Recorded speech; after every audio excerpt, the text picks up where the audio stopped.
Joe, am I a Zoomer? Yes.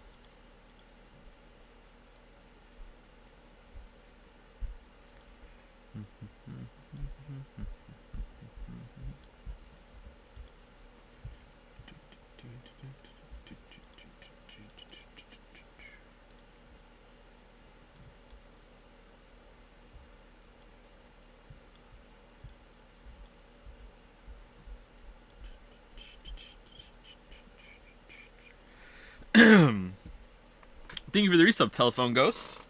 Just before the stream start.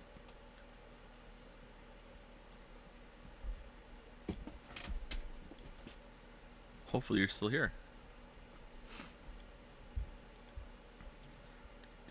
Zoomer is if I really like that video meeting thing, right?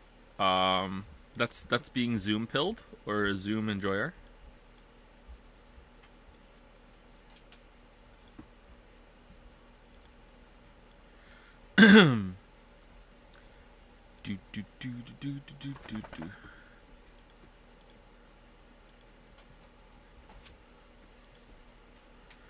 Are you insane?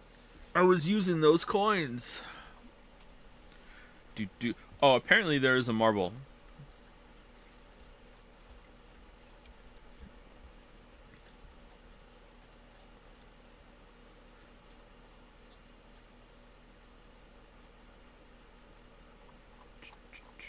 Maddie has cashed in his marble and has chosen. Why is Gordon Freeman eating a head crab? Oh God! Thank you, Shababra. Very cool. Keep your hands off Izoken.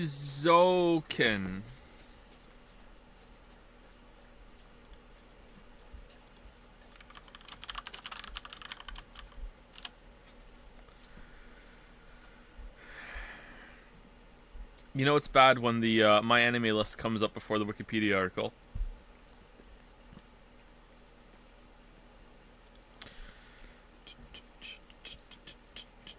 Plot. First-year high schooler Midori Asakusa loves anime so much, she insists that concept is everything in animation.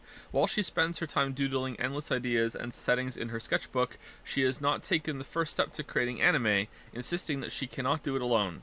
After Asakusa's money-loving best friend, Sayaka Kanamori, notices her genius and drive, and when it becomes clear that their classmate and charismatic fashion model Tsubame Mizusaki wants to be an animator, the energetic trio start an animation club. Together, the three aim to realize the ultimate world that exists in their minds and come to see the power that fiction and imagination have on their lives and the world around them. I don't know if I'm off today or if that was just a bizarrely paced paragraph, but okay.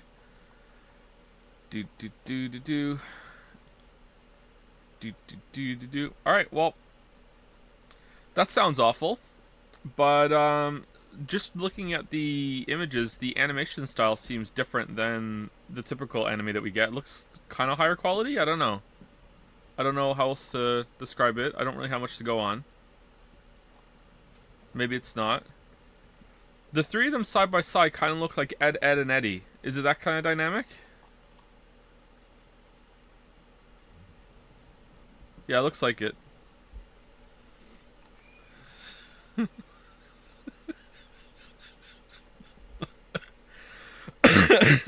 Yeah, it is. Okay, cool.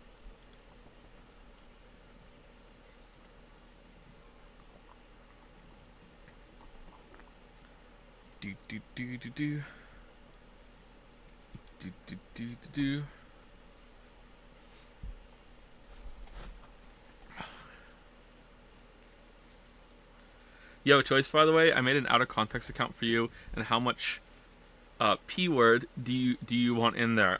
You go where the comedy takes us, okay? You go where the comedy takes us.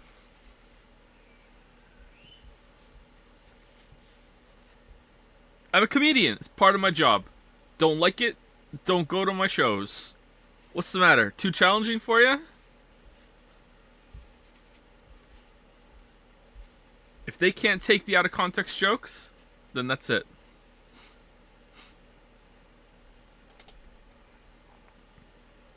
That was a James Acaster bit, by the way.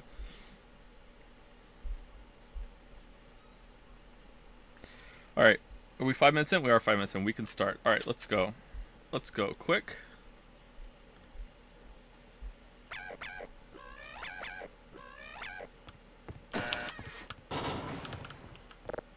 Oh, shit. What?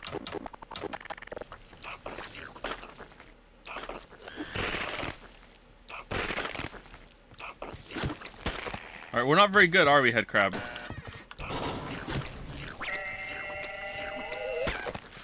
Alright.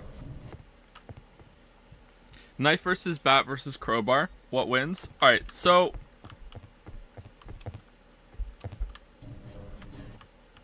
I still think knife comes out on top.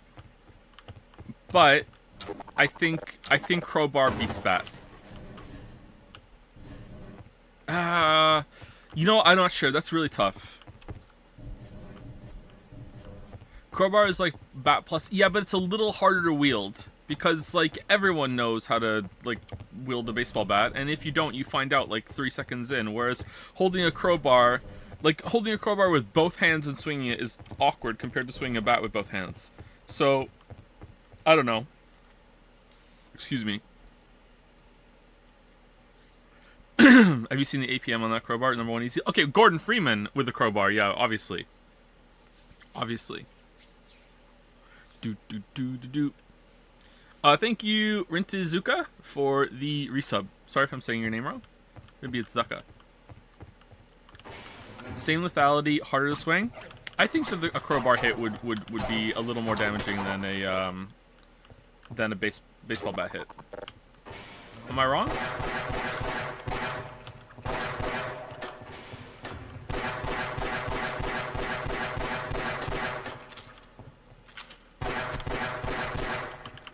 I was starting to think it was invincible because you have to use the head crab thing to get around. All right, so these are baby head crabs that are growing, and you use them to... Oh no, they're not. They're ammo for the fish thing. What about the Discord notification for stream? Oh, thank you. I forgot.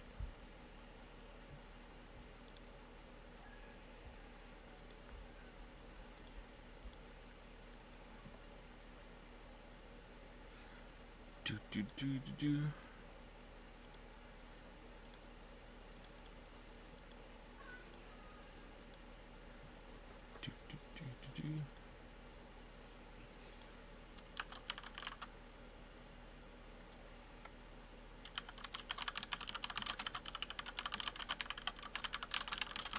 Thank you for reminding me. I always forget to do something. There's no fan art today because of some issue about getting it in the on the site. Something about someone needed to reply to some. I don't know, but it's fine. It's no big deal.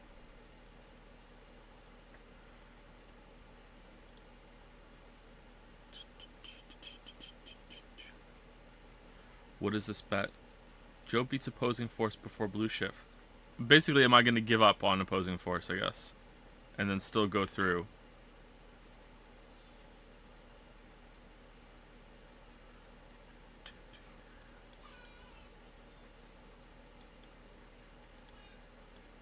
We're this far in. Crowbar is actually bat plus knife. Sorry, what? Hold on. It moved up. It's hard to swing as a bat, yet it has the same damage. Can easily leave deep knife-like wounds if it's sharp enough. I think it would be harder to puncture to the depth that a knife can with a crowbar with a similar amount of effort. Remember, okay, here's the problem. I agree with you, but the problem is that you have to remember the hypothetical is that it's a clone of yourself.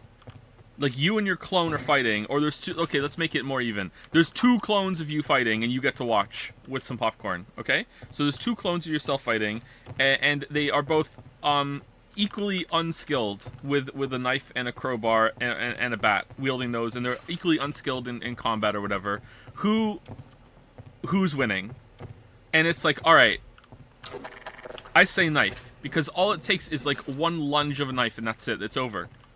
Whereas with a baseball bat, you're gonna have to hit a couple times, and I think like in the kerfuffle of the fight, the knife just has way more lethality.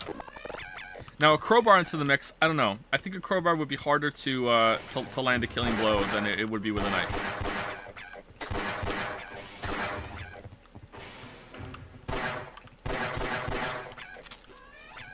I thought you were Team Bat. I've never been on Team Bat.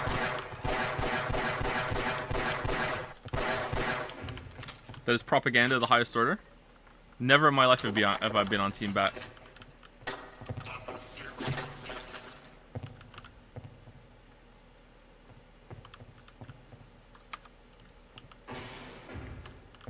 You were always Bat. This is false. This is false.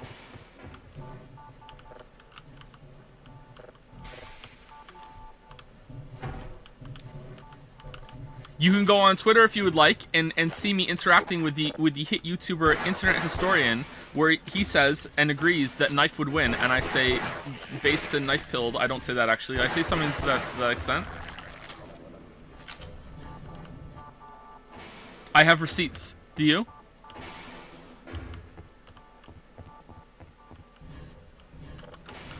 Do you and Joseph Anderson have different opinions? No.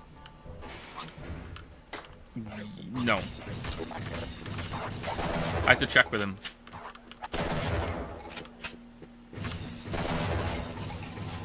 Wow.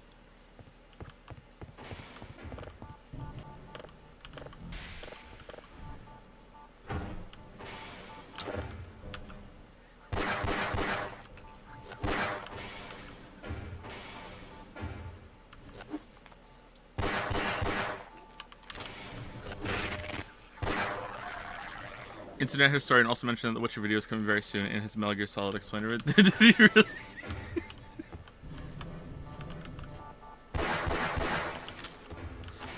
Man, I'm so bad at talking to other YouTubers.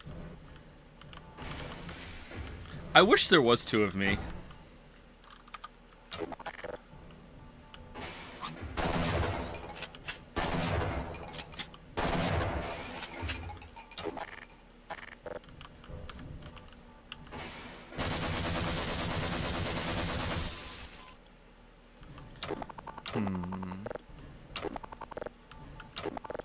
Okay, now well, let me equip this.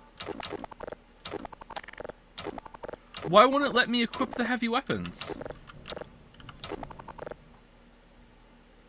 This is such a scuffed playthrough, you know that?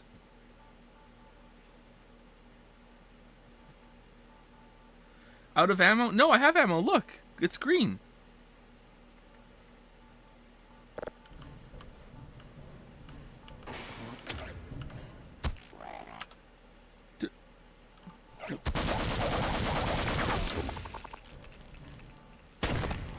What?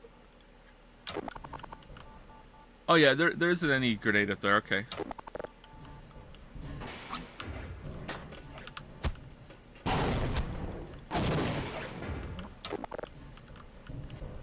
Mouse wheels filter. I've tried both and they don't work. Look, I hit 4, right? And it won't let me switch. All right, so now I use the mouse wheel. See it's moving? And nothing.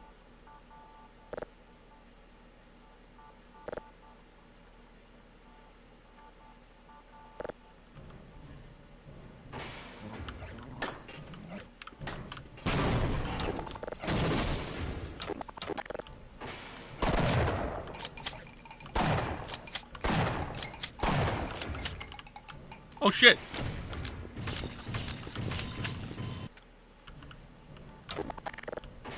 Not enough space.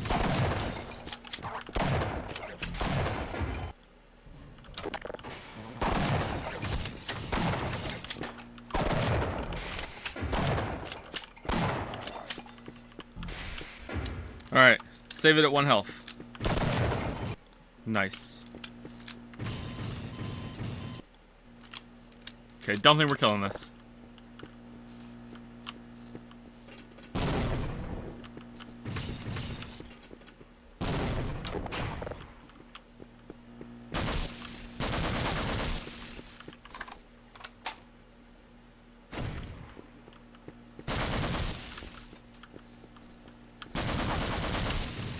I thought he was grenade throwing, man. Throw your grenade.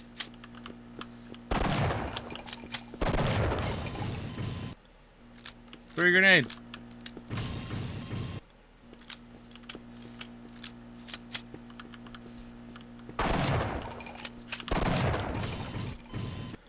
Okay, it's not working. Maybe the assault rifle one he's doing.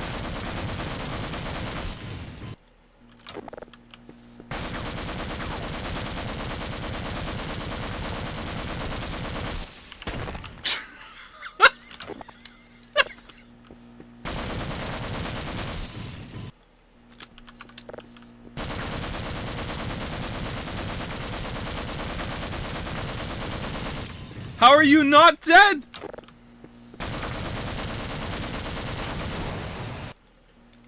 Wait, what?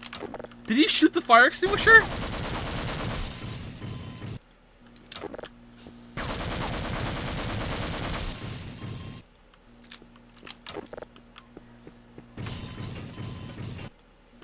Okay, apparently you strafe faster when you don't have a grenade in your hand.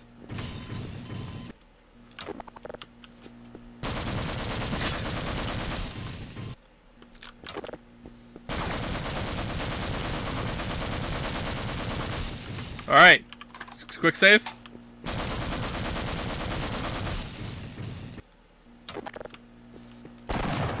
Yeah! We did it.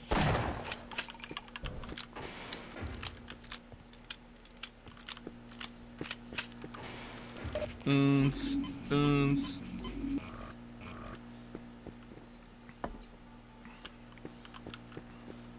Seriously, why can't I use my weapons? This is bullshit. I would have used the weapon there.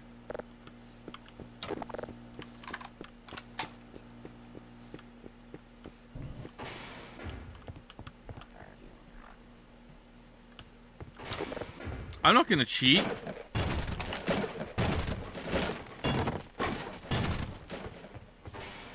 Chat would never let me forget it. Wait, this is not the way?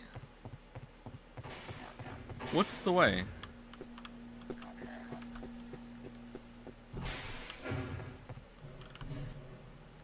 This has to be the way, right? Like, it's an elevator. It's cheating for the right reasons. Okay, Dream.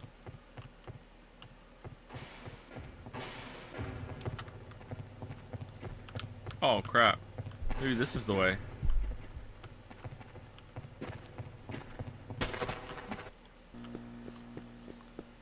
Right, maybe this is the way.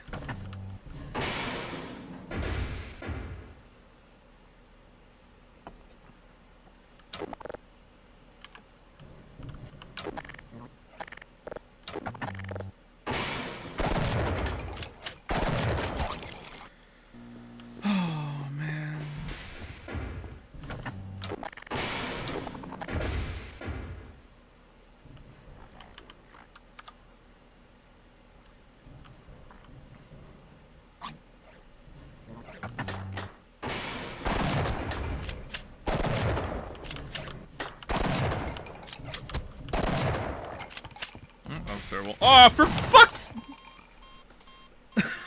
for fuck's...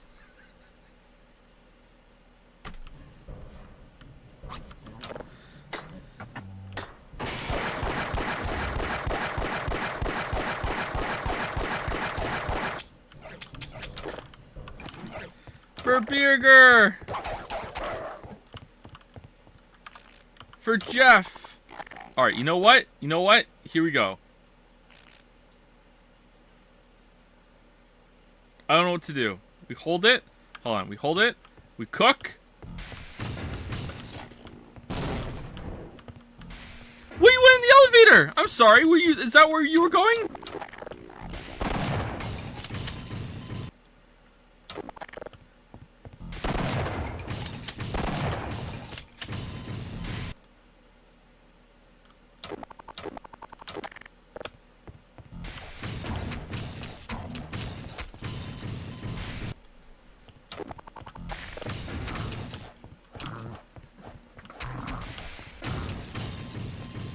Okay, it's working. It's working. It's working. Just need to keep strafing. Keep straight. Why is it sometimes like it's like super slow at following me, and other times he's really fast?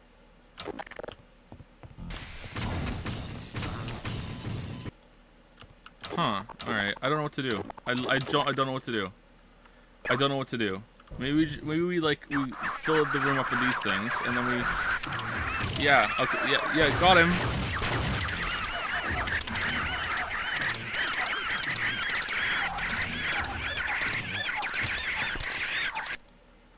Oh, you know what we do? You know what we do? He runs to the elevator. All right, here's what we're gonna do. We're gonna throw them all in here, okay? And then grenade. And then he runs in. What the?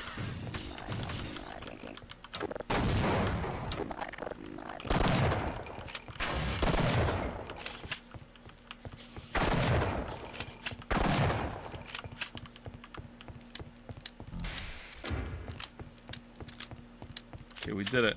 Quick save. He ran to the elevator to get away from the nade show, and I threw a grenade this time too! I did the same thing!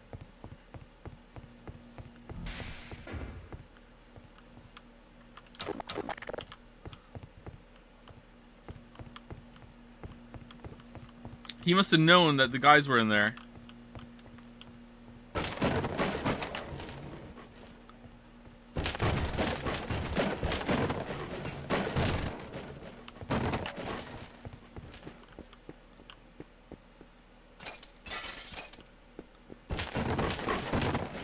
Okay, was this just for supplies?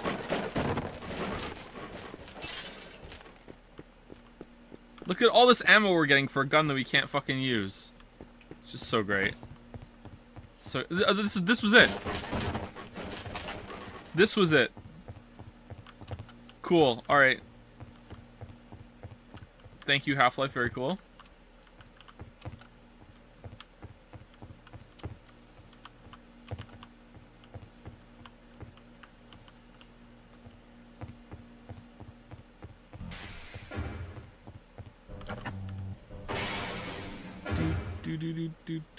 Do.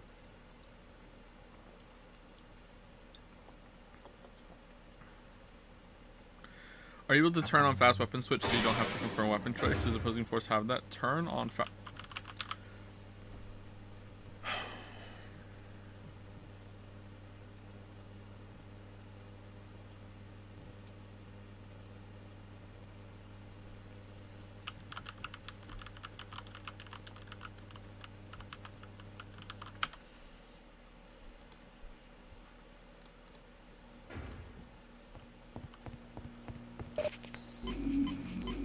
What happened? There's a glitch in the game that if you don't jump at the end of elevator rides when they're going down, you can get stuck to the floor and you can't move and you have to reload.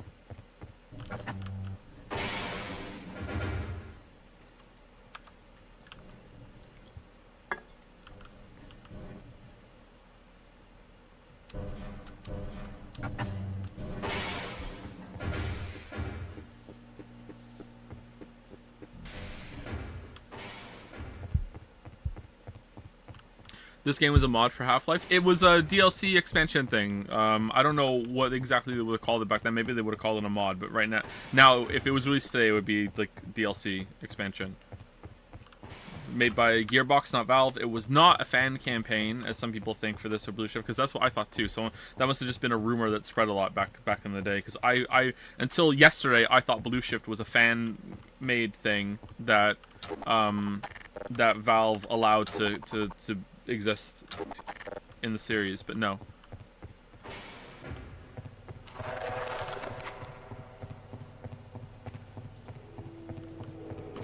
Is there anything in here? Oh, looks like it. I'm going over to get it.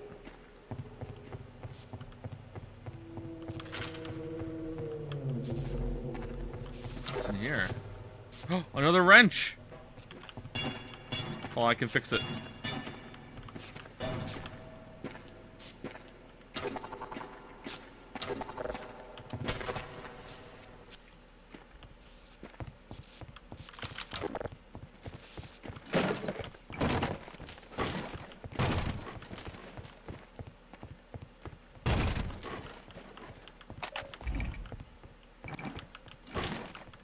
What's going on with your nose?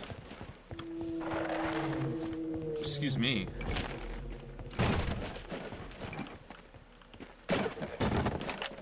Alright, that's for me. Alright, how do I get up here? Can we climb these?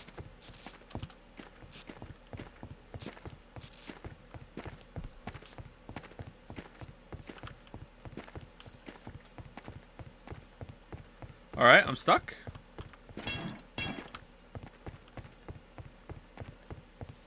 Barnacle, are those in range? It doesn't look like it. I guess they must be.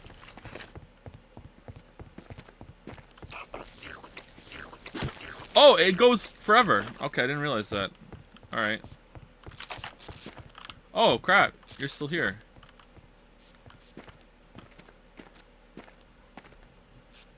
You're kidding, right?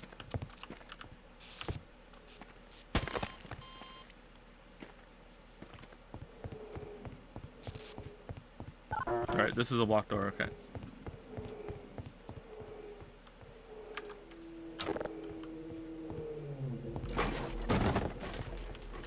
Is a popular opinion that opposing force is great, but blue shift is meh? That was the opinion that I heard a lot back in the day when this was like, you know, contemporary.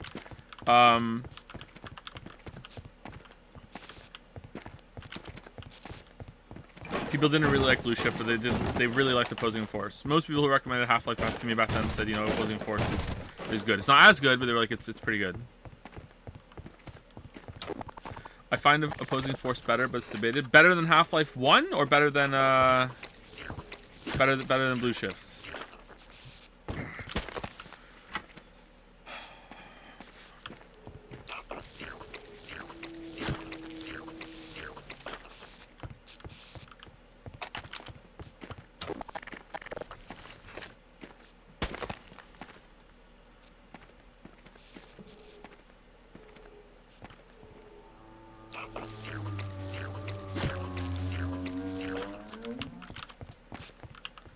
Haha! Alright, how do we... Can we, like, sneak in? Thread the needle? Because that looks like one right there, right? Got it. Calculated. Just as Kojima intended. Apparently Blue Shift was priced too high at its release for its length, so it might have affected perception, aka Ground Zeroes. Okay, yeah, that would make sense. Yep. Okay. Although I gotta say, I'm really enjoying this game for the context of seeing different parts of the facility and like someone else doing something at the same timeline as the base game, because I really enjoy storytelling like that shows you different things at from different perspectives.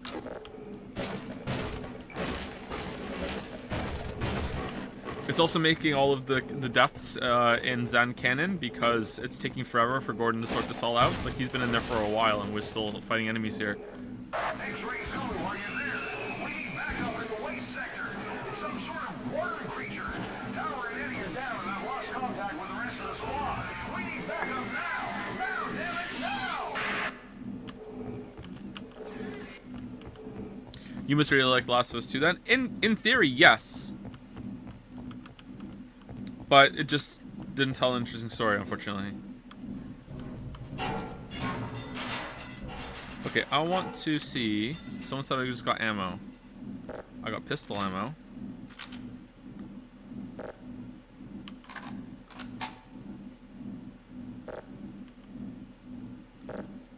Still won't let me. Wow, it just won't let me use any of the heavy weapons whatsoever. This sucks, man.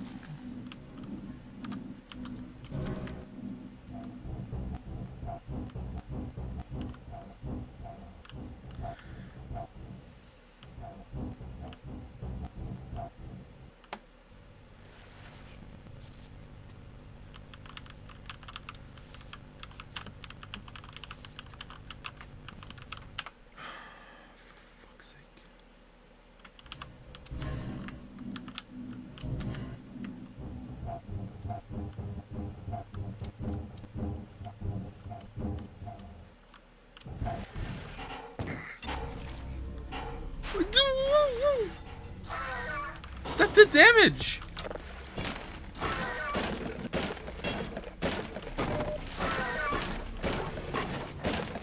How did this get past QA? Well, it's almost a certainty that it's the modern hardware that's causing these glitches, right? Like, it wasn't like this back then.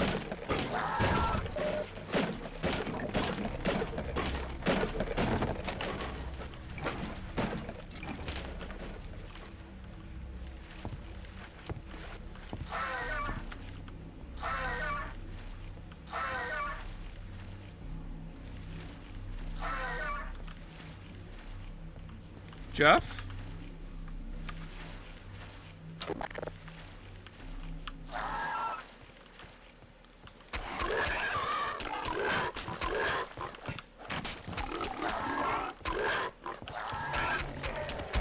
Yeah!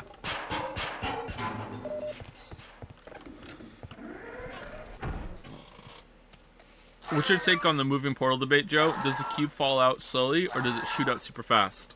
I think it shoots out super fast.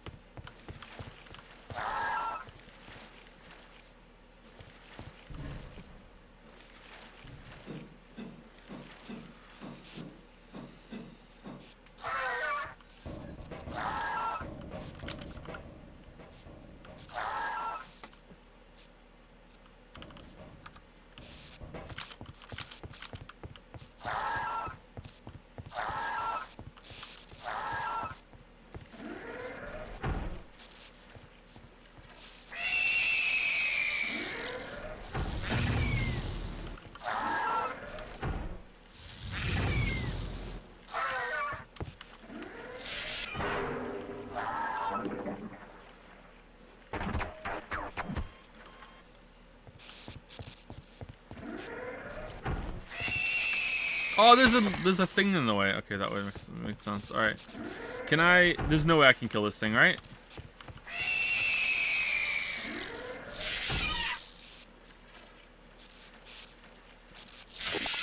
I mean, we're gonna try.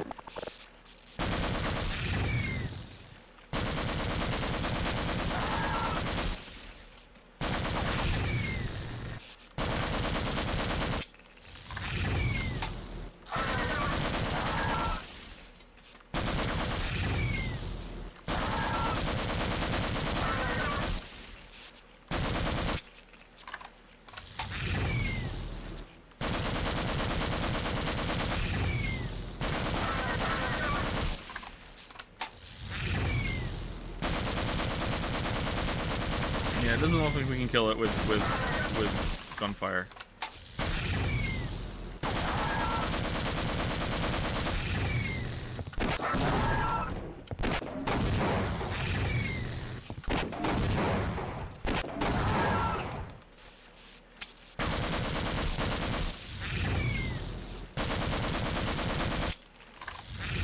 Yeah, it would definitely be dead by now, right?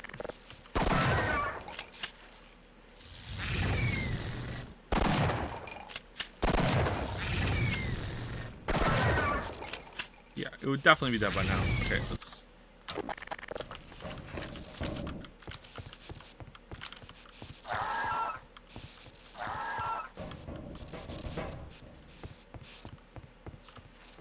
Okay, let's save it.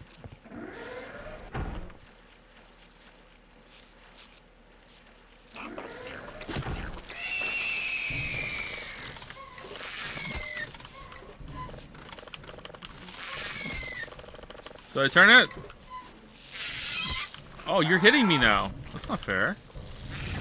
That shouldn't be allowed.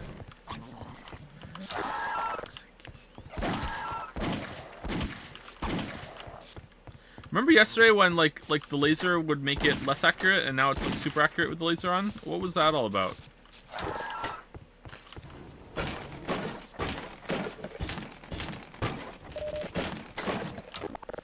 Eagle sound? It is eagle sounds, isn't it?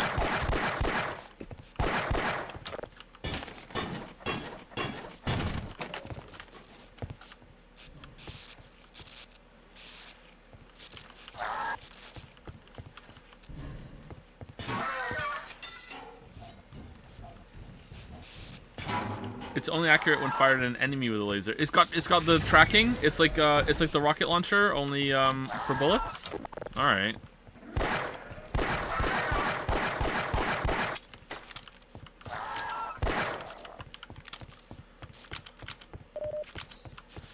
Why are all the vents human-sized? Just late 90s video game things. Early 2000s too.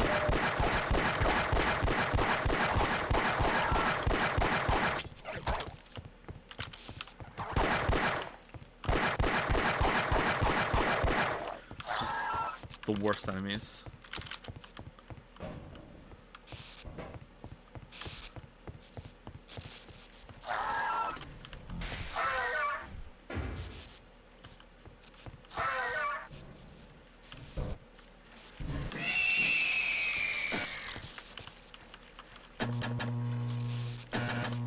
Obstructed?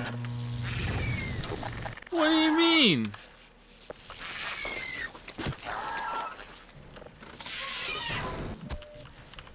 What's the deal with the obstruction?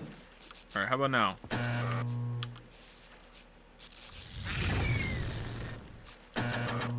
Alright, something's coming out.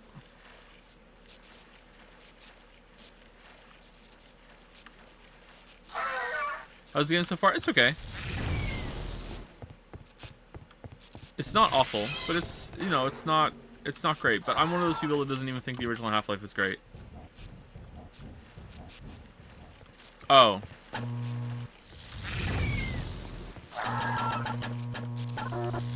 Gearbox, Valve, very nice. I just think that the computer nerds just wanted to have a killer app, so they just all decided collectively to just say that Half-Life is the greatest game ever. And then PC has the glorious PC Master Race exclusive game that the console peasants don't get to have. That's basically what happened. Like, it's a good game, don't get me wrong, but, you know. Where's the Half-Life Defense Force at? I've decided that, you know how when a bunch of crows are together, they form a murder? When a bunch of stands are together, they form a defense force. That's what it is. It's the group name of stands.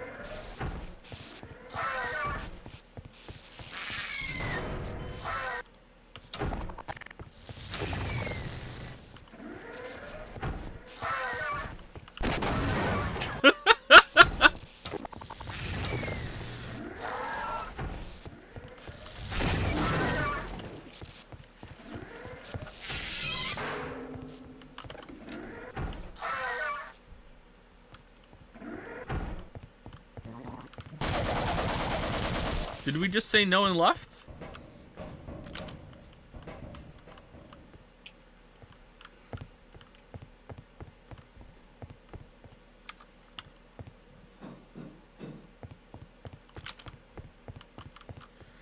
Don't know what show I was talking about. Half-Life was the best FPS of its time. That could be true, but at the same time, just because it's the best of something doesn't mean that it was particularly fantastic. I know that may sound kind of weird, but I played it at the time, and I liked it. Like, I really did. I really liked it. But I wasn't, like blown away like I was when I played, like, Mario 64 for the first time, Ocarina of Time, you know, like, Total Annihilation, you know, like, even some PC games I thought were better. Some other PC games. Like, it's good, don't get me wrong. It really is good. It's not a, like a masterpiece or like a classic to me.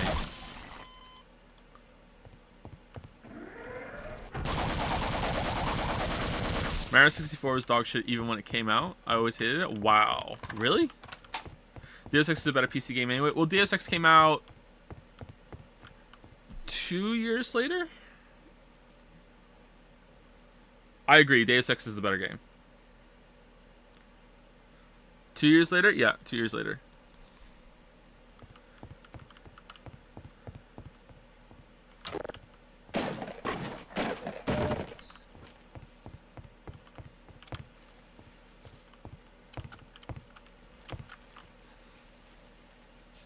In one country at a time, there's no such thing as console wars, and Half-Life 1 was considered one of the best. Okay, you guys know I was like kidding, right? Like, I'm sure some people were like that, but I don't actually think that's the only reason people like the game. Sorry, I should have made that clear. That's not like an actual theory. I'm sorry. Oh man.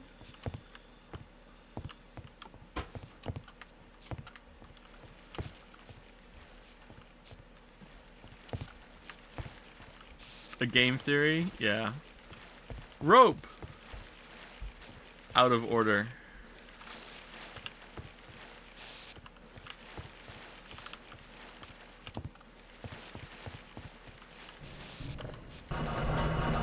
When you playing Half-Life Deathmatch Source on Jazz? I don't think I am. I'm not gonna go that far.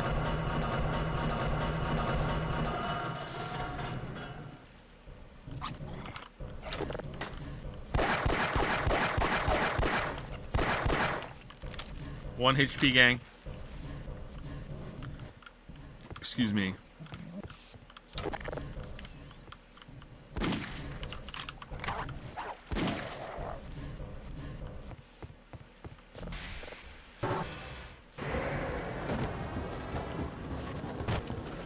Oh. Gordon?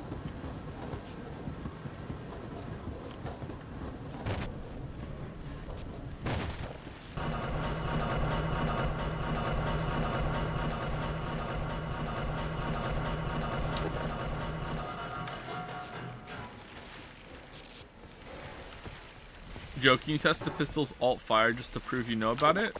This pistol? I don't think it has an alt fire. Isn't it just regular fire?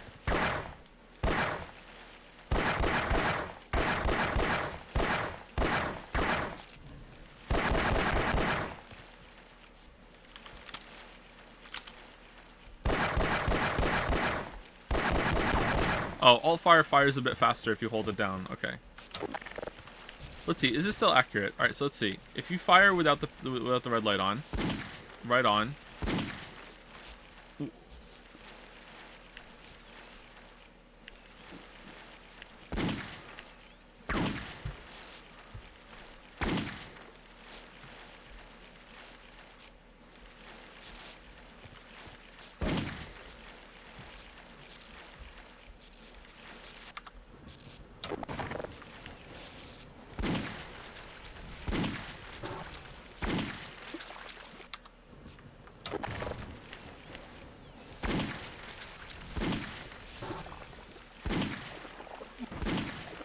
That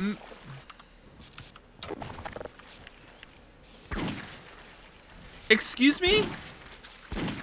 So if it's fired at a wall or like if it's not fired at an enemy, then this is pinpoint accurate and this isn't. But if it's fired at an enemy, this is pinpoint accurate and this isn't.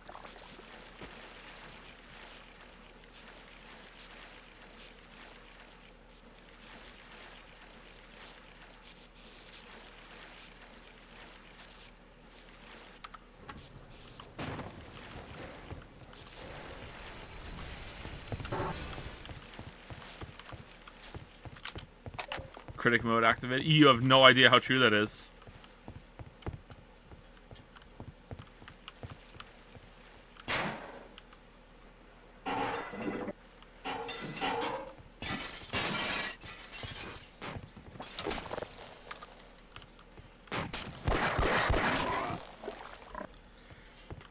It's a smart laser. It knows when I'm kidding. Smarter than chat. Nice. Love you, chat.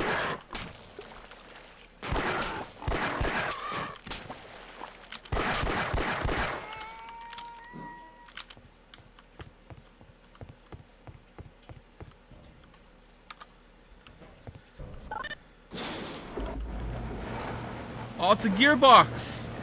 Oh, shit.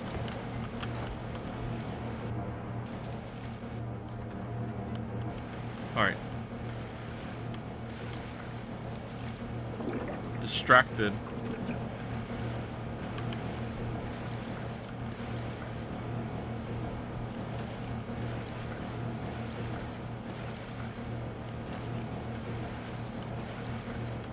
We never know when you're hitting because it happens so rarely. Do you mean kidding? Did you mistype something? Who said hitting? What a thrill. Yeah.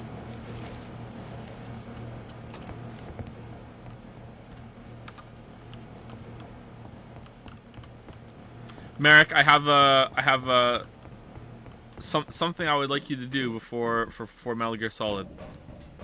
It's gonna be a hard task. I think you can pull it off. I'm gonna be the guy from John Wick, and you're gonna be John Wick, and this is your impossible task. I gave him an impossible task.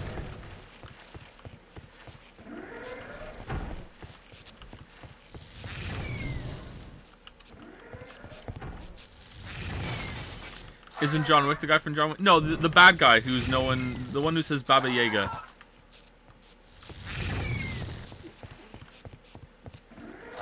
Who's like kind of old and inexplicably can like hold his own in a fist fight against John Wick. Like, what the fuck's that all about? Hot take: John Wick kind of falls apart at the end. What the fuck?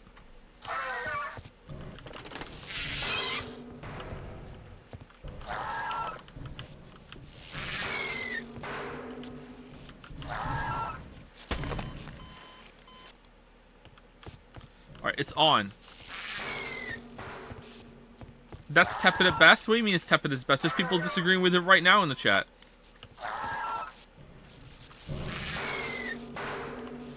Yeah. Oh, you just have like a damage box around your claw. Okay.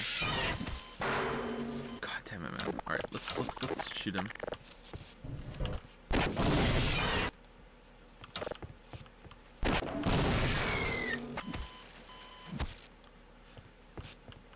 Can I get like down there and do it? Because this is not working. Because I have 1 health. And hit point. That's to go back the way we came. Oh, we have to jump up here. I don't think we can do it. What about the vent? Nope.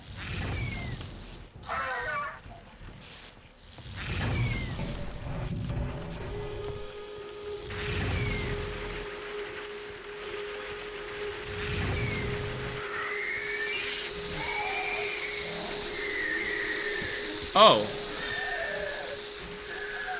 Oh, I thought I did the thing up there.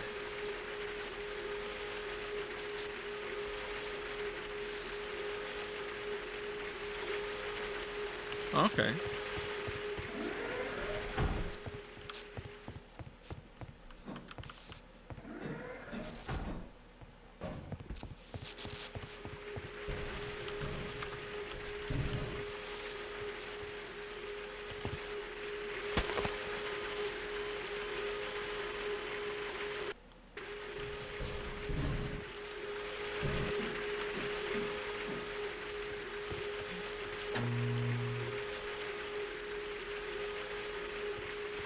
Oh, this was for the thing. I thought maybe it would kill him or something, but no, it's not. It's something else that does that.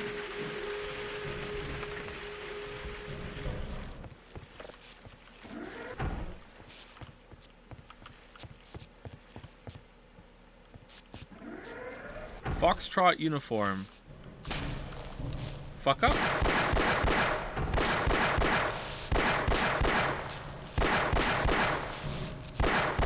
What are these guiding lights?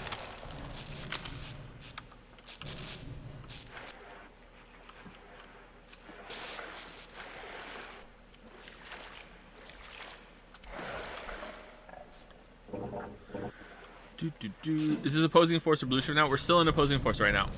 We're going to be done soon, I think, and then we're going to go over to blue shift, and that will be the end of Half-Life 1, which I'm excited to have finally done this.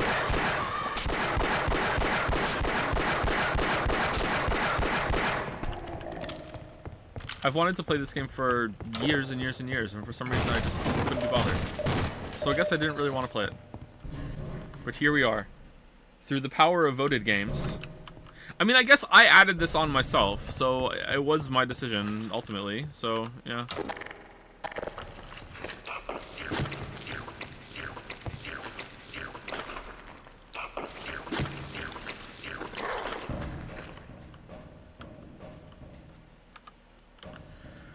Alan, would you give me a marble for our friendship sake? You don't even know my real name, and you're asking for a marble for friendship sake. What the hell? What the hell? Thank you, Mitchell256, for the resub. Thank you, Loner Archon, for the resub as well. Thank you, Jacob Says Hi, for another resub. Thank you, Vegas, or some say Vagus, for the resub. Thank you, Bot Commander, for, would you believe it, a resub. Thank you, Not a Robot 44444 for the AI art and the resub. And thank you, Zorgox, for the bits.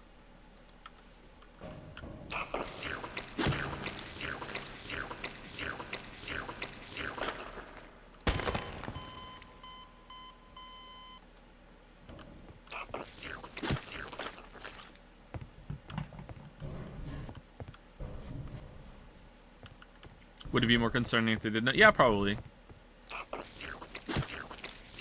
I am tempted to say my real name, because if I said my real name, then maybe I would stop having to worry about accidentally slipping up on it, and also I could stop having this, like, dissociation episodes where I'm like, am I Joe? Or am I Horatio? Like, who am I? For Bigger?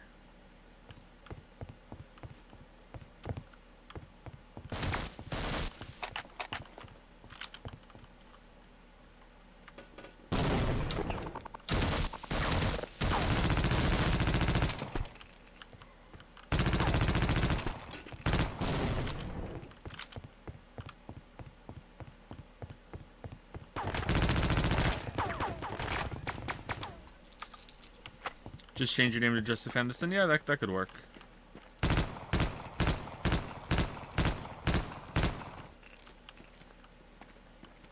Oh, I could have shot the explosives. Alright, can I switch to the weapons now?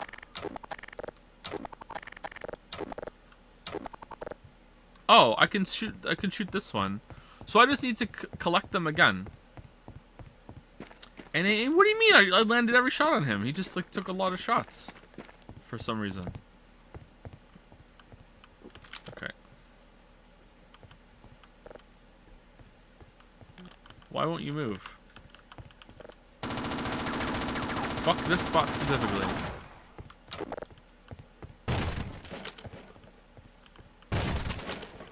Stinkgate was ultimately your decision too? What do you mean? To stop playing it? Steins Gate was a voted game.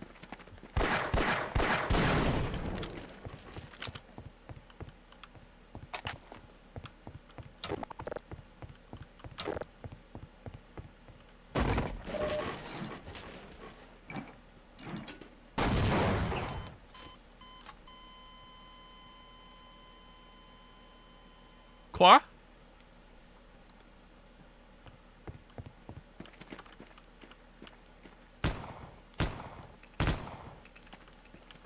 Oh, maybe I was missing. What the hell?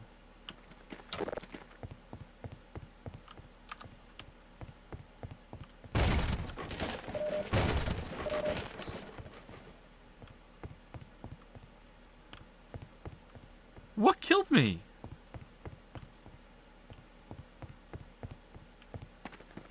Joe, what did you ask Merritt to do? I haven't asked Merritt to do anything yet. I have to DM him.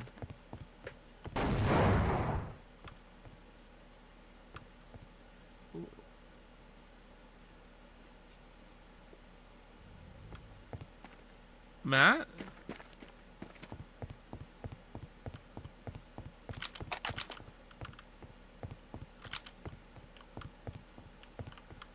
Oh, they're throwing grenades over. Okay.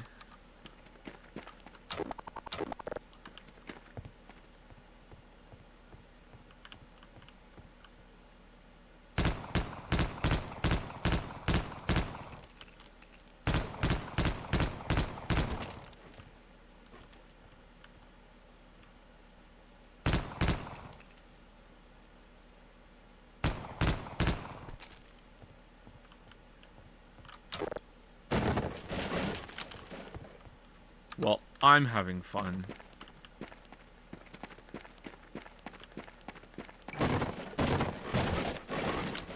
How many of you say that when you're playing a game and you're not having fun now?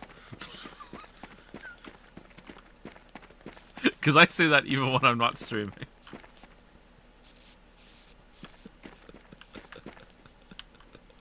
I do, and I hate you.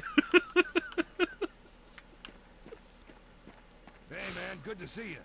Oh, I can't believe you made it past those masked freaks. Hey, who's your favorite bro? Watch your How about you? Who's your favorite bro?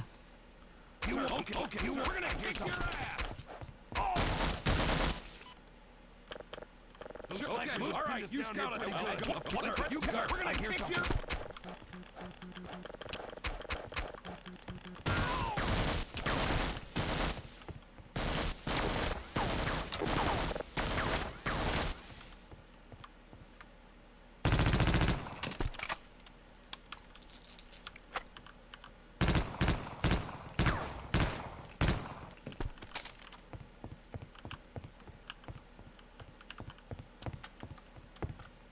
Not as much as I laugh hearing the word useless. Wait.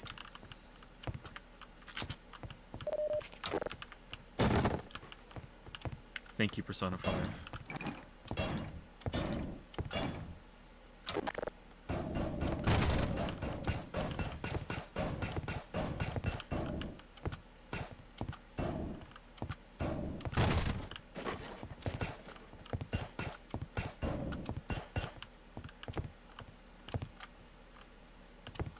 Try that mystery gun now at my work. I already tried. Now that I have this open, you think the other ones would work, right? But it doesn't.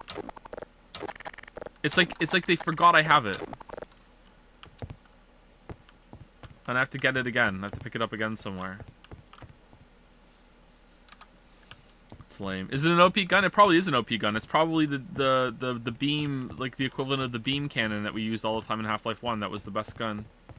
Should just use my ammo more freely in Half-Life 1. Alright, so... Oh, crap! Okay.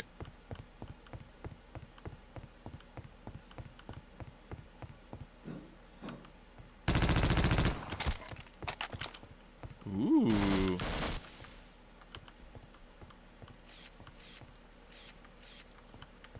Where?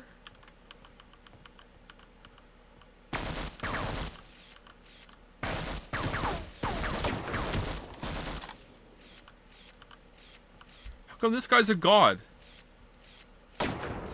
Alright, dead god. I'm Nietzsche. Nietzsche with a sniper rifle.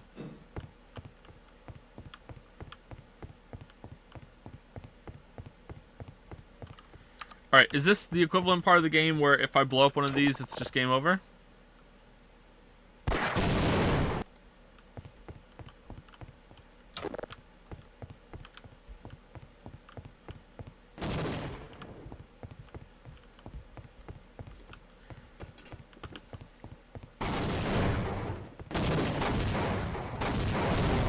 No.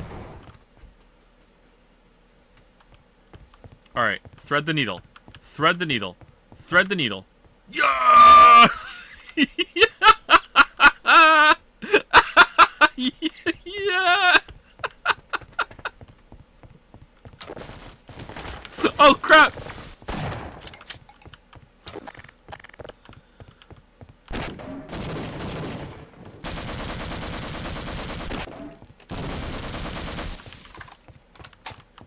Save? Okay.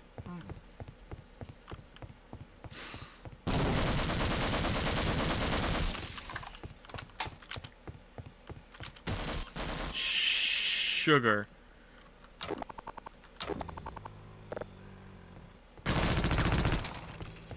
What are you guys doing?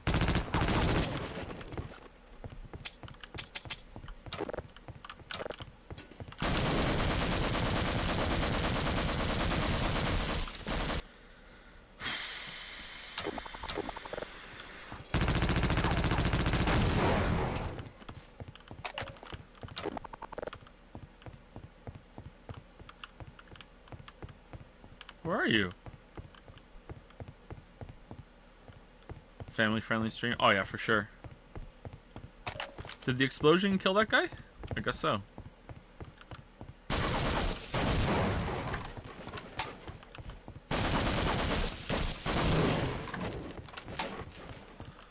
Shots 1 to 5 clearly missed. Shots 6 to 9 missed due to recoil, bad spray control. Shots 10 to 11 very close, but recoil and inaccuracy make these reasonable misses. Shot 12 likely didn't actually fire because Hiko was already dead. I know this meme. I like this meme a lot. This meme is posted on the Hunt Showdown subreddit a lot.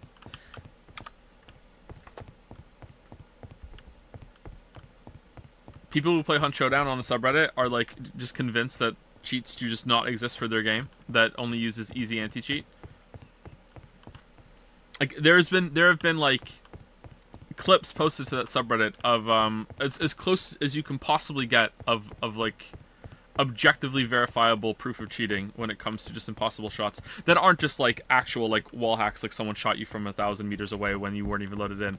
And there will still be people in the comments like saying no, this is a reasonable shot. Someone could have just known that you were there and shot through 3 layers of wall and a barrel and hit you in the head exactly at that right moment while you were sprinting across the field. And it's just like, oh no, what the fuck? How? How? Where did he come from?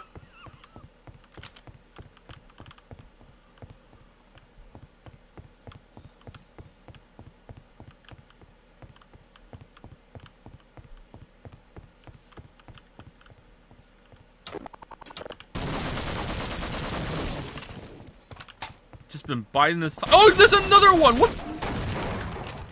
Where'd they all come from?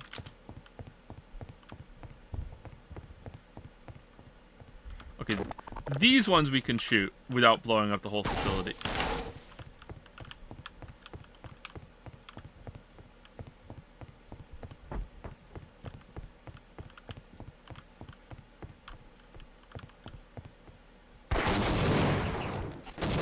Nope.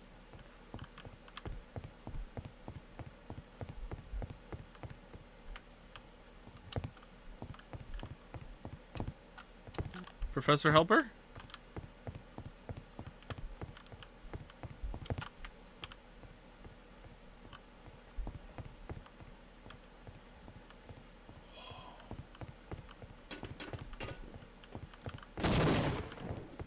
Can you please stop throwing grenades in the place that will explode and kill us all? No grenades. Alright, let's just casually do it again.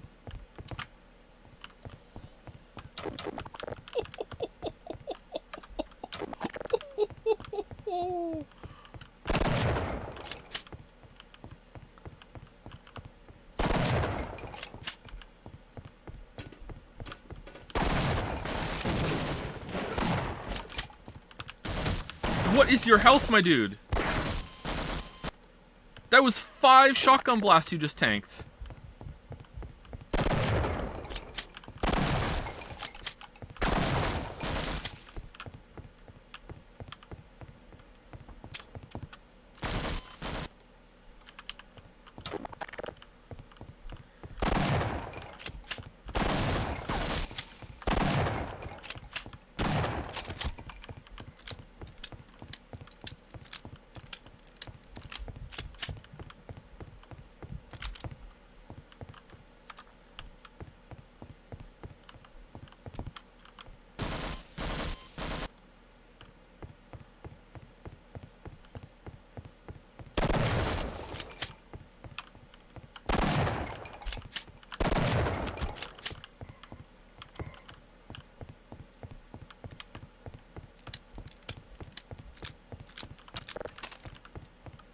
The other fun thing they found out in Hunt Showdown recently was that I can't show it because the crosshair is so small.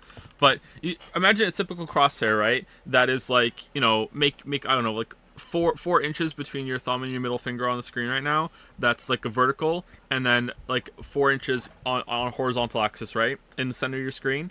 And that's the for hip firing shotguns. That's where the bullets are supposed to go, right? And they found out that that's actually a complete lie, and it's actually a lot smaller than that. Like, the spread of the pellets of the shotgun are actually like half the size of where the reticule is on the screen. So, like, if you've been playing the game for a long time like I have, using shotguns and thinking they're super inconsistent because there's so many times where the guy is in your crosshair and you fired it and he's not taking any damage, well, it's because he's literally out of the crosshair because the crosshair is lying to you. And you have to aim your shot better than you think. I love the game, but it's just like, it's put together so crappily in some ways.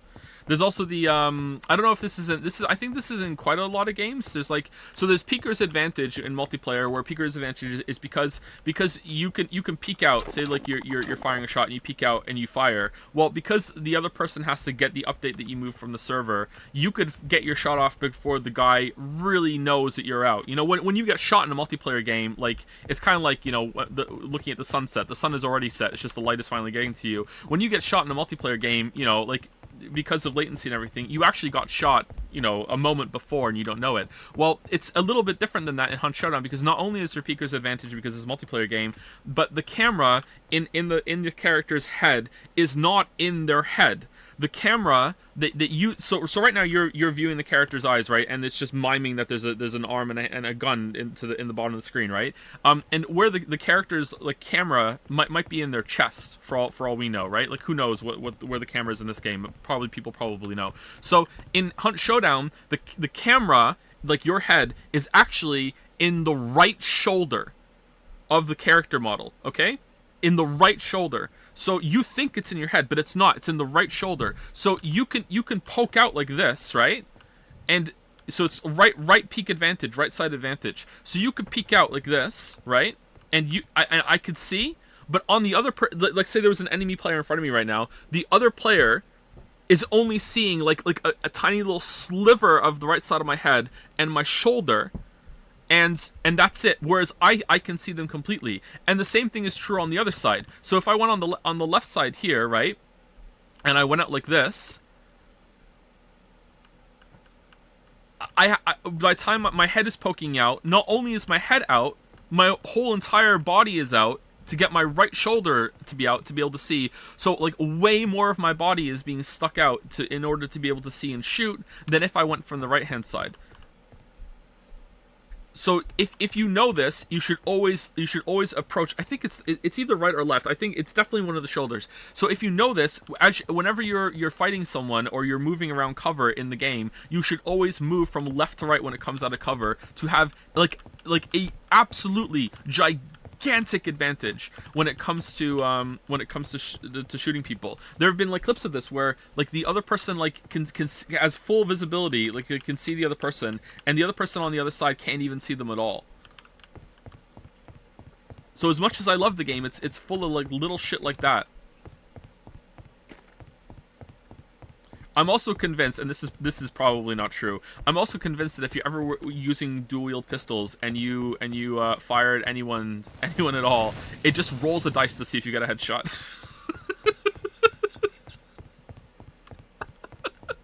Like, it doesn't give a shit about where the bullets go or anything. It just rolls the dice. It's like, did you get a headshot? You did? Okay, cool. There you go. You're done. How do I break this open?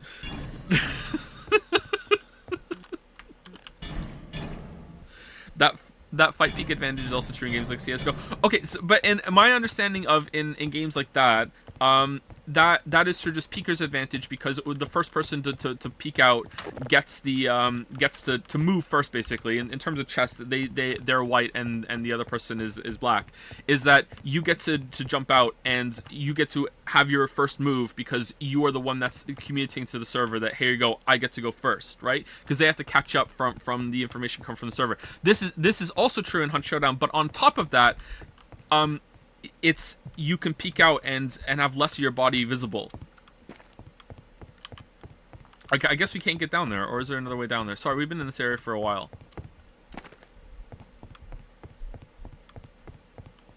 I thought for sure we could get down there, but I guess not. Is there a way to open it? Like there's a skeleton down there. Is this just decorative?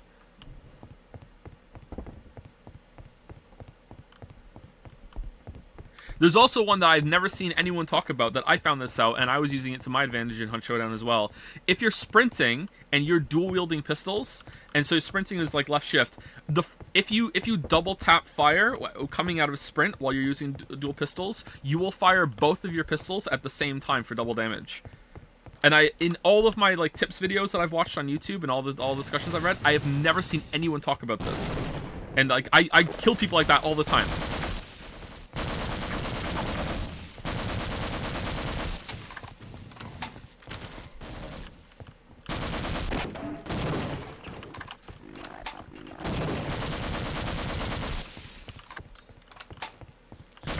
How is it different from shooting normally? Oh, so in Hunt Showdown, when you're dual wielding, usually you hit the fire button and you go boom, right side fires, boom, left side fires, and it's a little bit faster rate of fire than if you have one gun. But well, it's actually a lot faster. But you can never fire both of them at the same time. Whereas if you double tap fire when you're coming out of a sprint, there's a lot shorter of a gap between both shots firing. It's not quite instant, but it's like boom, like that, instead of being boom, boom, boom, boom when you're firing when you're firing your dualies.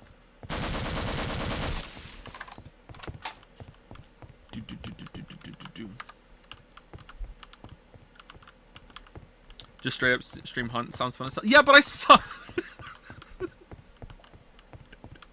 You don't get it, man. Like I play Hunt like I play Half-Life the way I play Hunt. I play it like it's Doom Eternal. I jump around. I take lots of shots. I'm super risky. I die a lot. The only reason I have a solid KDA ratio and I'm like I was 5 stars for a bit was because like the matches where it just goes my way and I get like fucking like 9 kills. You know. Like, it's just. I would get super lucky, or just like brute force my way into having a good time. Or recommend. I think we went back down to 4-star after we got the 5-star. We got the 5-star and then we played a little bit more. Like we were just really happy to get the 5-star. Me and Weeaboo Bill, and then we played a couple more matches and then we got hit back down to 4-star. We were happy with that and then we stopped playing. We haven't played since. It's been months and months and months since I played. I think my KDA is 1.3. Which I'm really happy with, because at one point my KDA in Hunt Showdown was like legitimately 0.5. Like legit, I clawed that back up. And I'm really happy about that. Alright. Green screen warning.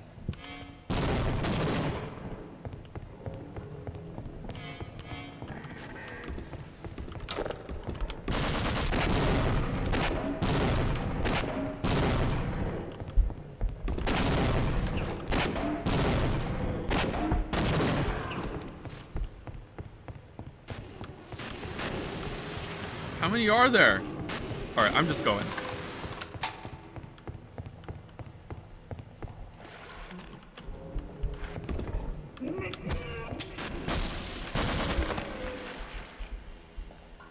Vampire the Masquerade Bloodlines 2. I was just thinking about that too, yeah. What do you think about the DLC so far? It's okay.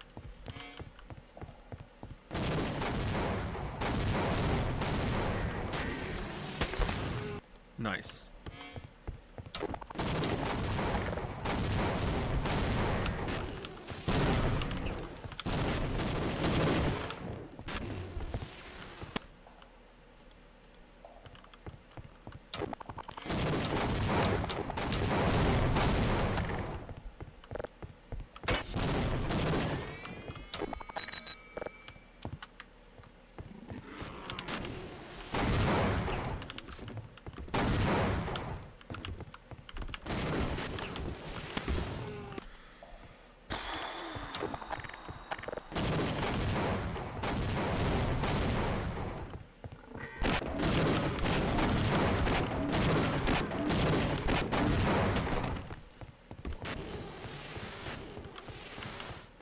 How many are there?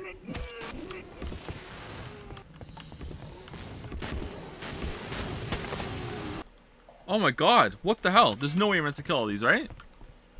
There's no way. Thank you, Drew Caramore, for the resub. Thank you, Envor, for gifting a sub. Thank you very much. Thank you, Paramo Nata, for the resub as well. And for gifting out 2 subs right afterward. Thank you so much. I think you're supposed to... I think so too. But this one's blocking me, so I need to kill one at least.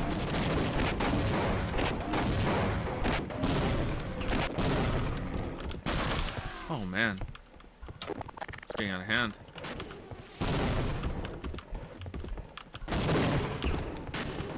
Uh-oh. Uh-oh. Yeah, okay.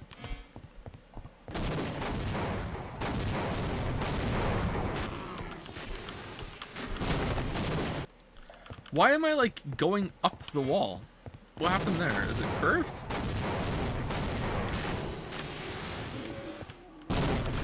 Yeah, what the... Oh, it's this thing. I'm on that thing. Okay.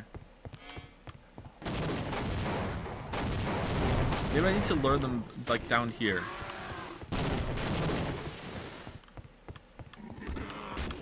Nope.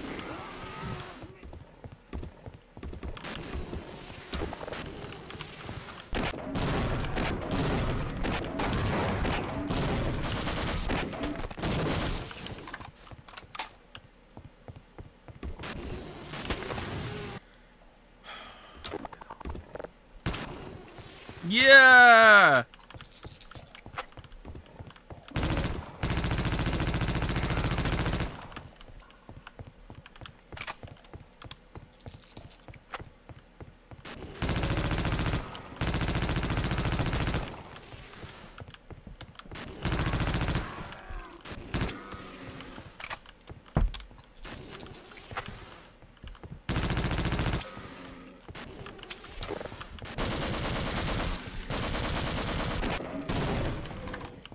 You know what? Fuck it. I'm killing them all. I'm killing them all. I decided. I'm killing them all.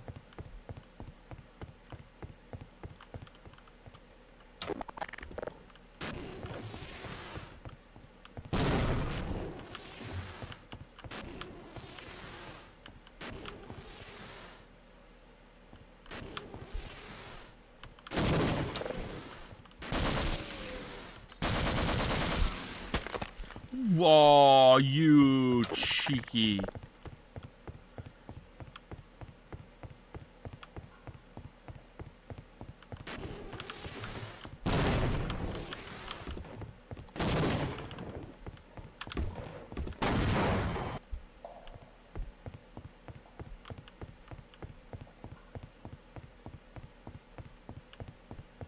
This is back to the beginning. Okay. Alright, let's save it here.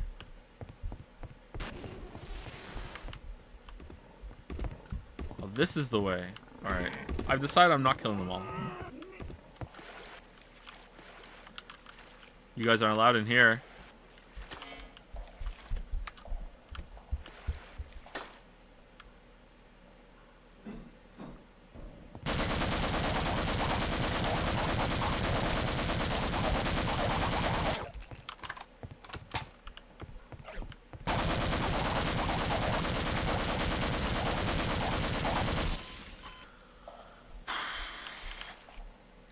Sometimes I think that the game that we're making doesn't have enough enemy variety, and then I play Opposing Force, and I'm like, you know what?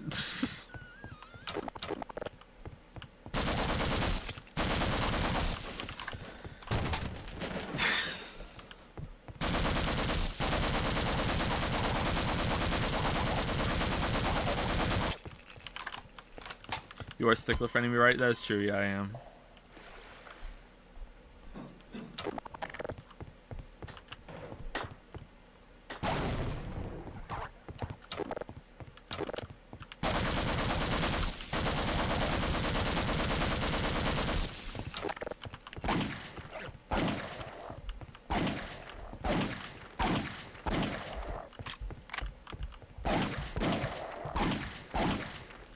Alright, time to turn on not accurate mode. It really is.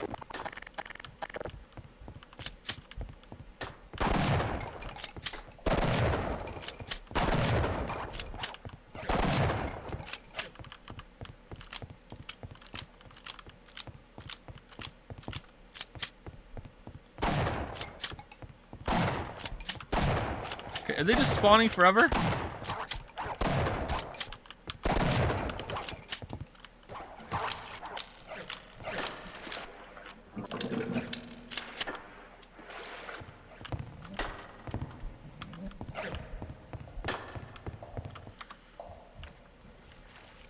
Fair to the rules and I hit the ground running.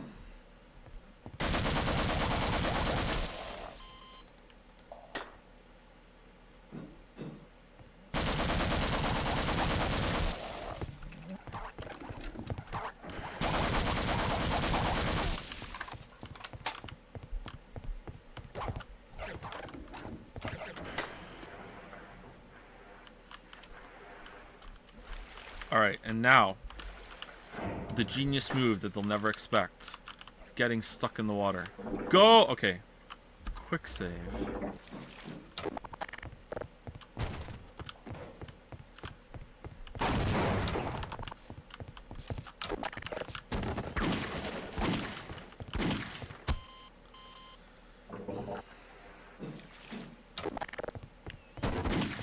Whoops.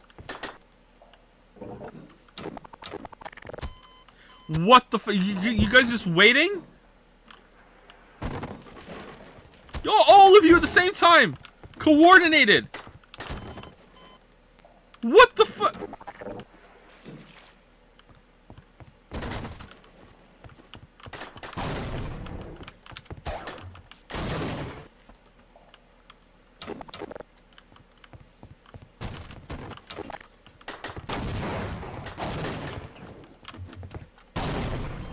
Yeah. I feel like they don't give you enough health in this game.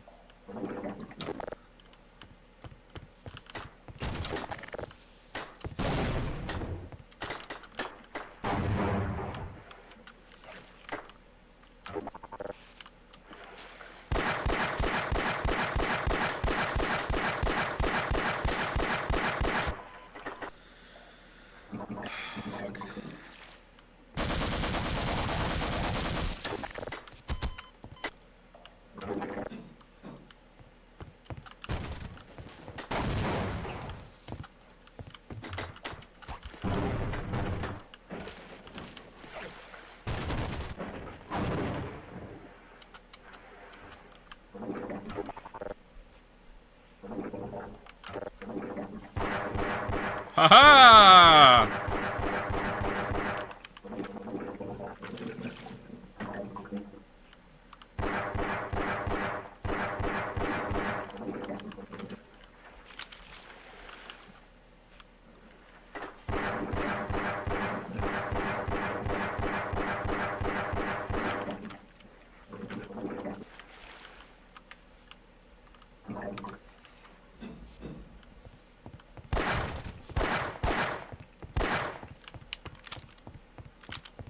All right.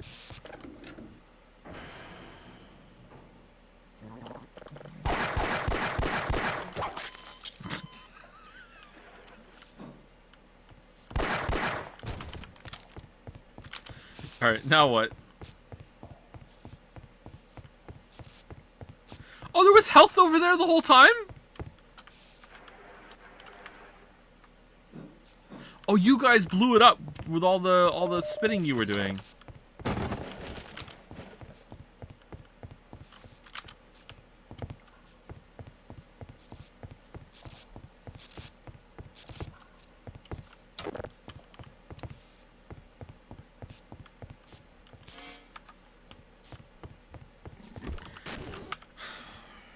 Wait, what? Hold on.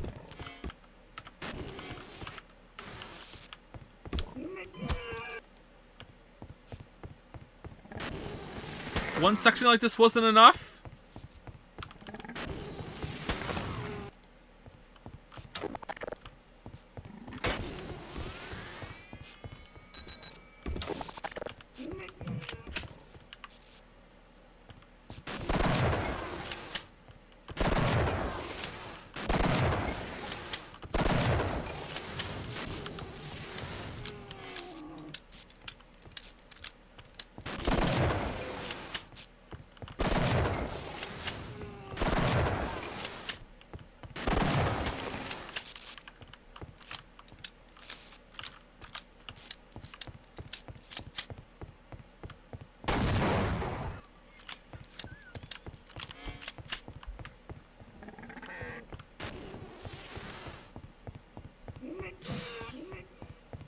I did it on purpose. I thought it would be funny. Oh, they're baby ones!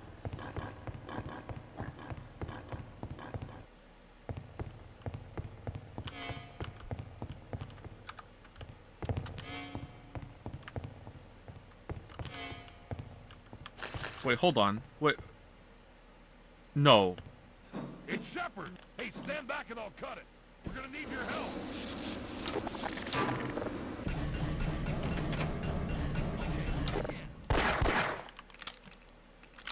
I got a bad feeling about this mission. It's good to see you, sir. Okay. Sir, keeping you in one. Oh. Oh, it crashed.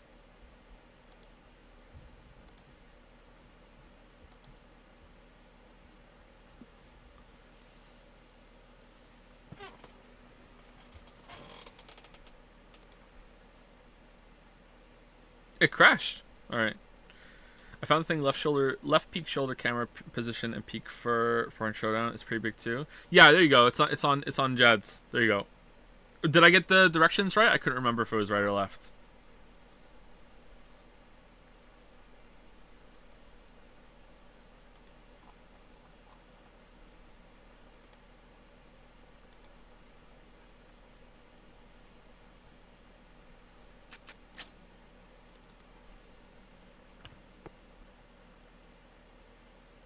Uh-oh.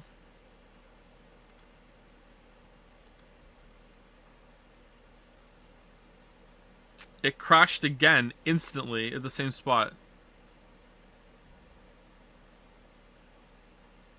Hold on, let's see if it updates. Let me know when you can see the game. Can you see the game? Check your zone.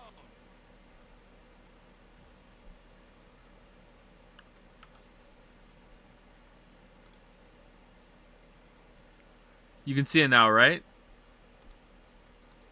Alright, here we go. Area secure, sir. Oh, it's working now. Bad feeling about this mission. Oh, okay, cool. Alright, that's good. It's Shepard. Hey, stand back and I'll cut it. We're Why gonna is need your help. what's the blue? I was told to guard this area. What's the blue? Okay. Check. Thank you, Big Titty Moth Girlfriend. Marcy Senpais for the resub. Thank you very much. Thank you for saying me that again. Clear this Making me say area. that again. Good to see you, sir. It's a real mess out there. I mean, these things are coming out of the damn walls. Ain't no way around them either. They just keep. What? Friendly check. What? We're gonna kick your ass. Proving to be quite a. Alright, I don't think I can knife these guys. Shepard. It's good to see you, sir. It's a real mess out there. I mean, these things are coming out of the damn walls. Ain't no way around them either. They just keep coming. Heard about some kind of big standoff at the dam up ahead. I say we make our break for it now. It ain't gonna get any better, that's for sure. I bet they could use our help.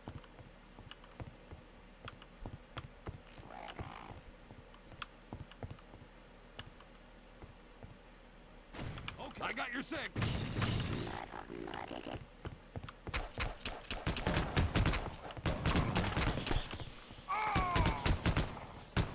Did you see that one, Corporal?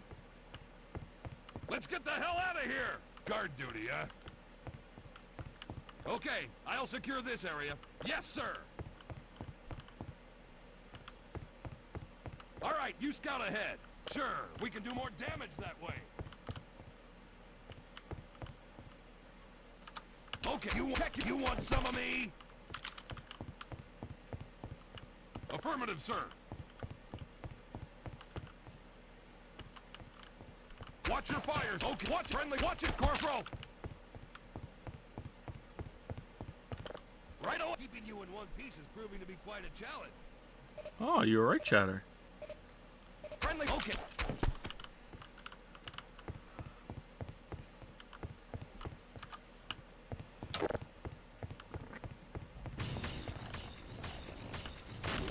Uh-oh. Uh-oh. Uh-oh!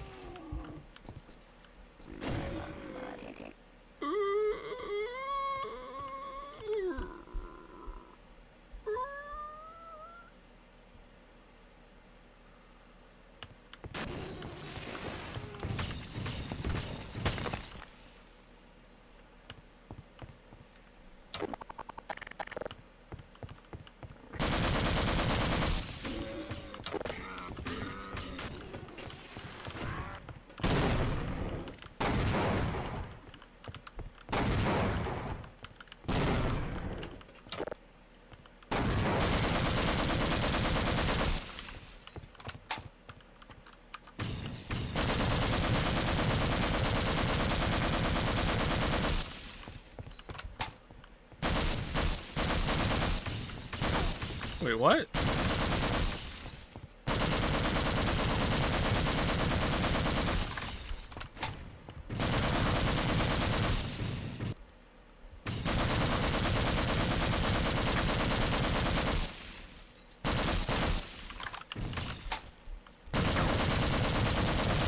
See, he can't see me because the camera's in my shoulder. See? See, I could see him, but he couldn't see me there. See? That's what I'm talking about.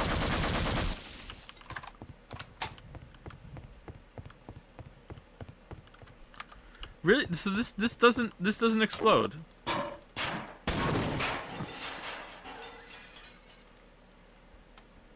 It doesn't explode from bullets though? Oh, it just takes a lot more bullets. Okay. It took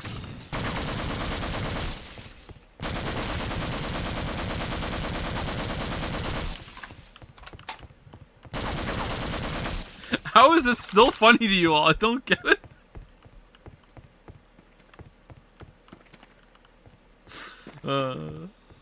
All of comedy is timing, and the 3 taps afterwards that lead to the explosion. Just boom, boom, boom.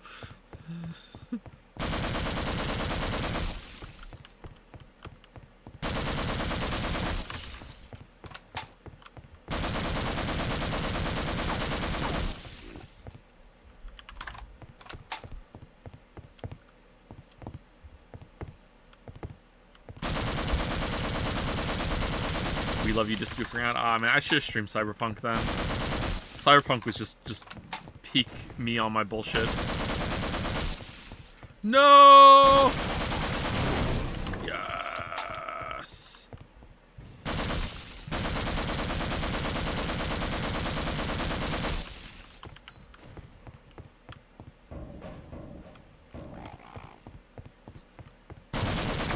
Joe's least favorite class is the sniper. Yeah, you want to talk about that? Let's talk about snipers in Hunt Showdown. I don't even think there should be snipers in Hunt Showdown.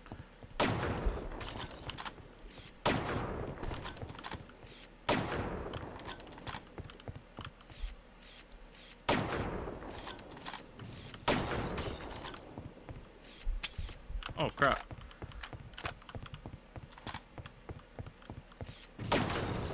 Just walking across the field, and all of a sudden, oh, some guy that you didn't realize has been sitting in the bush with a fucking piss bottle for the past 30 minutes, both in game and out of game, just domes you in the head because you just happen to walk by their favorite bush.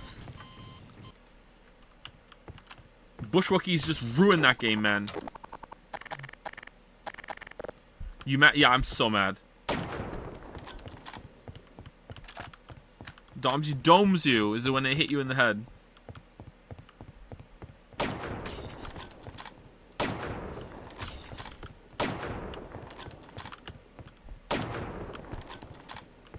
Don't get me wrong, like I've landed some long distance sniper shots off too. Not that many, I'm not that good at it, but I have done it.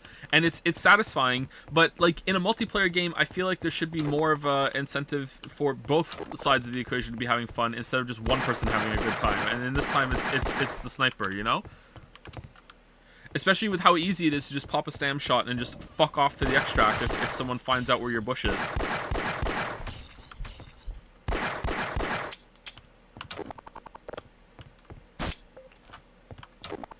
You should try PUBG. I have tried PUBG and it's even worse.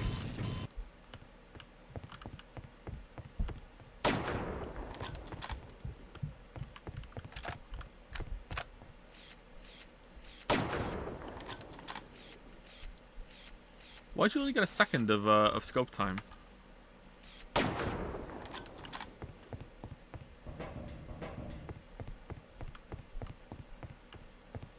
In Splatoon, snipers have a laser to show where they're firing, and it makes counterplay more fun. Yeah, that could be interesting, but the problem with that in, I assume it's easier to land shots in Splatoon. The problem with that in a game like Hunt Showdown is that it's actually really hard to snipe. Like, these are, because of the bullet travel time and everything, it's like, it's actually really hard, so I feel like that would make it too impossible for snipers, but, I don't know.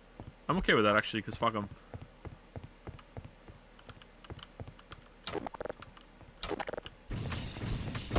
Why'd I do this? Why did I think this would work? Why did I think this would work? You know what I should use? I should use the heavy machine gun. That's got the highest DPS in the whole entire game, it feels like.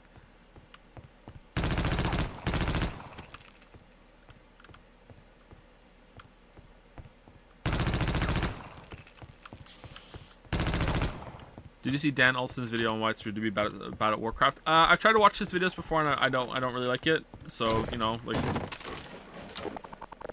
something about his style just I don't enjoy. But if the video is about what I think it is, then I agree with the premise for sure. Yeah.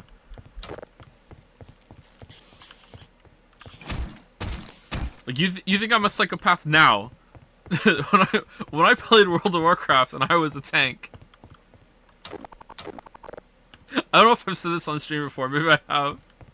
I'm not proud of this, okay? I'm not proud of this.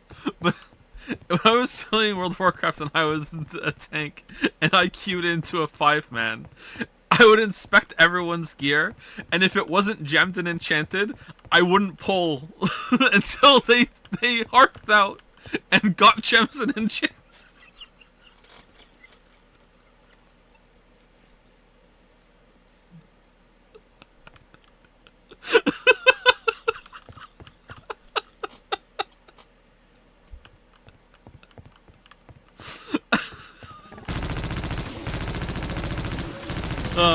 And if you were AFK, you got vote kicked. You know, I don't think that's dick behavior though.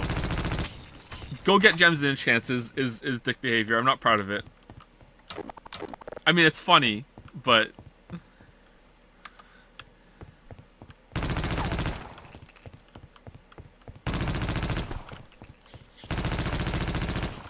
also, if you pulled for me, I would stop pulling.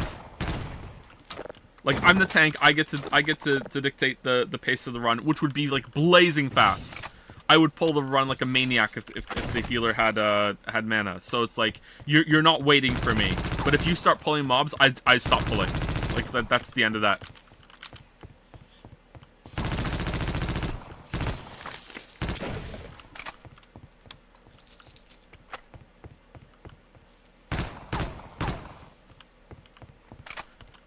Joe, would you pull for me? I would, yes. Am I the asshole? I probably am the asshole in that regard. There were multiple times where me and Weeaboo Bill would end up in fucking like 5-man standoffs where I would just like, no, this guy's a dick. We're vote kicking him.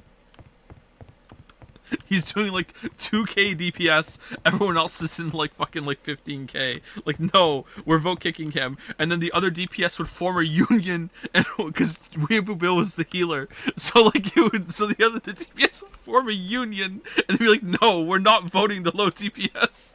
And me and Bill were the tank and the healer, so you needed 4 people to vote someone off. So I swear to God, there were multiple times we would sit in an instance for like an hour. Just an hour sitting in front of the boss being like, well, I'm not tanking until you vote this guy off. Just things you could do when you didn't have kids. Just like... Oh man, it's so petty and stupid.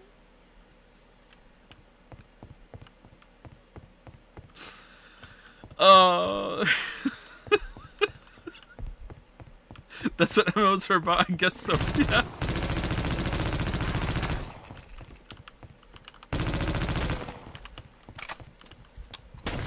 What the hell? God damn it. Where is he? Let's kill him first. Okay, never mind. This is why games have regenerating health now, by the way, you know that? Because of players like me. It's not true, actually. I mean pulling, by the way? What do you mean? What? Can you explain what this means for a Zoomer like me who doesn't play MMOs? Pulling? Okay, so when you're in a 5-man, it's like a dungeon, okay? Well, it's not like a dungeon, it's exactly like a dungeon. And there are lots and lots of monsters in groups around the dungeon, and it is the tank's job to have them all attacking him. Now, the monsters may have different abilities that target the rest of the group or target like the floor and you need to move. But for the most part, the tank is keeping all of the attention and the aggro and and is taking all the damage.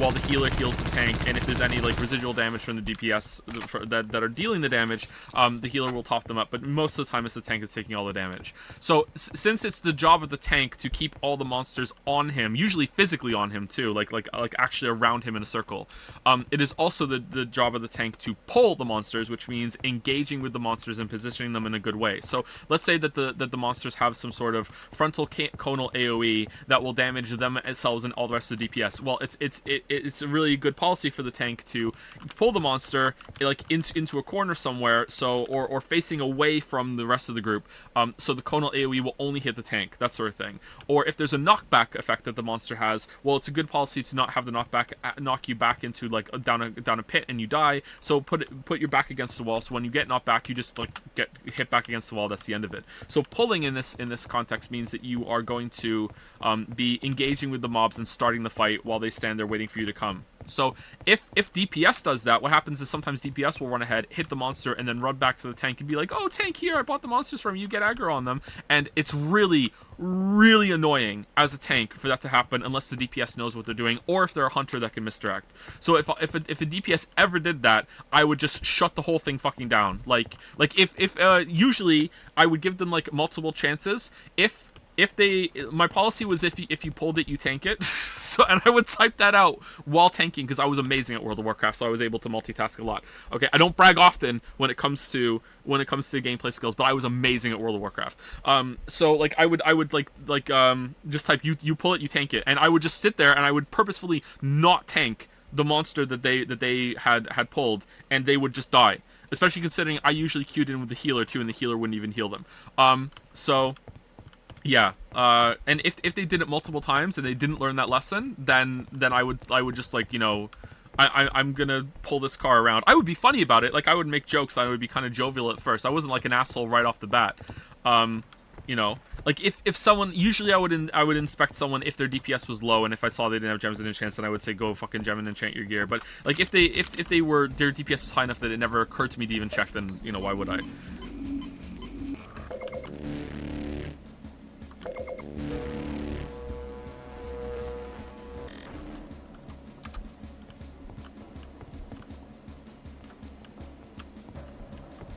Oh, is this the same dam? Hey G-Man, how's it going? I know there's a ladder over here. And I know I killed the guy last time. Oh, despawned ladder?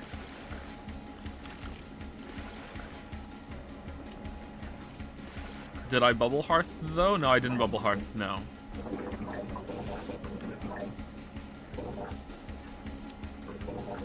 Oh.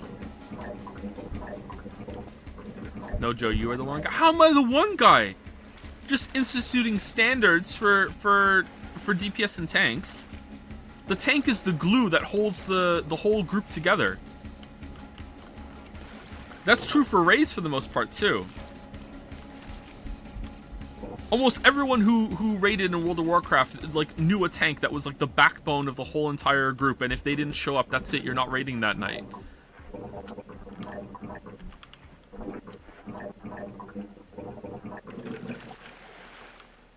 Typical ego tank? Yeah, you deserve it. Everything's riding on you. You need to know your shit. It's the most important role in the raid.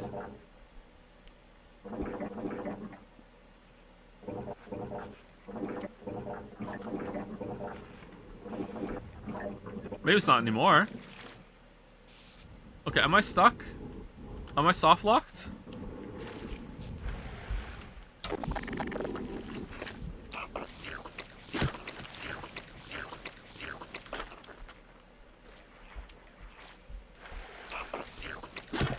WoW has chilled out a bunch. Has it really? I thought the raids were getting like more and more complicated every single tier.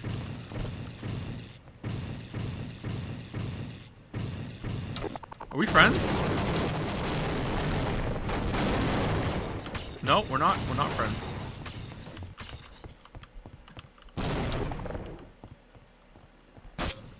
Oh shit.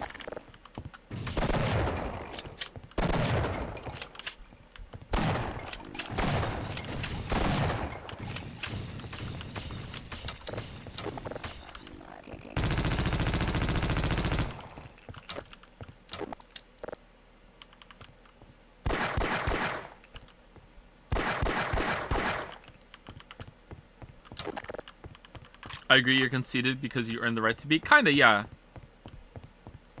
I mean, it's only in the game. It's not like, you know, I'm walking down the street, like, thinking, yeah, they don't know I'm a tank in World of Warcraft. Respect me. I don't do that anymore. Oh, it's gone. Okay.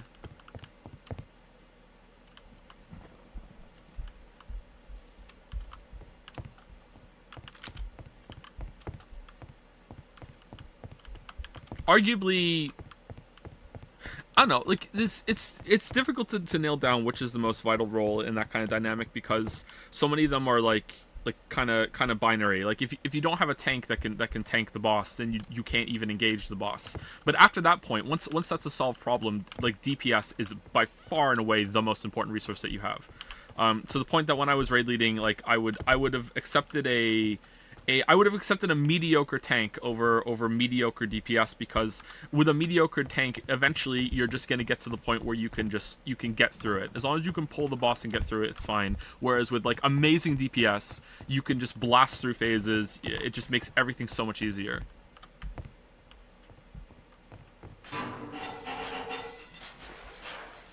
No DPS, so yeah, and that's the same thing. It's like, if you can't keep the raid alive, then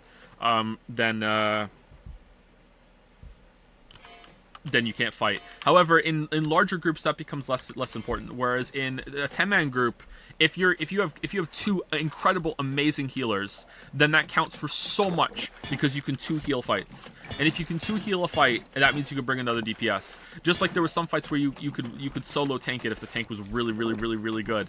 And just having that extra DPS is just so good, and it helps you so much for getting through encounters.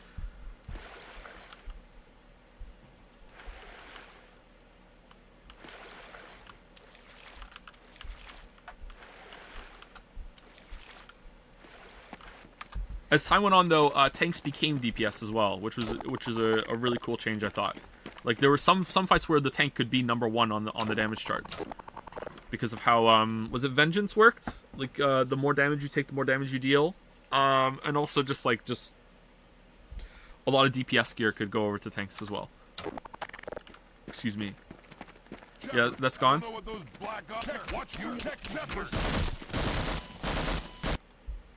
Shepard, I don't know what those black ops are up to. It doesn't involve getting us out of here alive.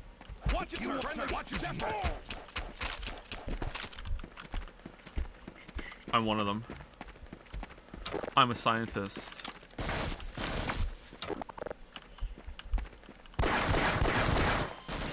That was only a mop. They removed Vengeance because Blizzard hates fun. Was it? I raided in what was the one after mop? I raided a little bit in that tier, but I was a mage DPS for that one in another guild that wasn't mine. Our guild fell apart after mop.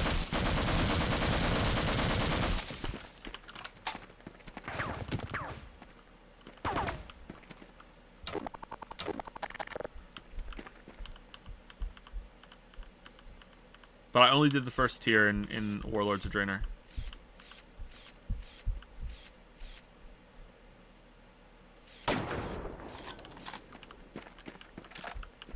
Is this toxic?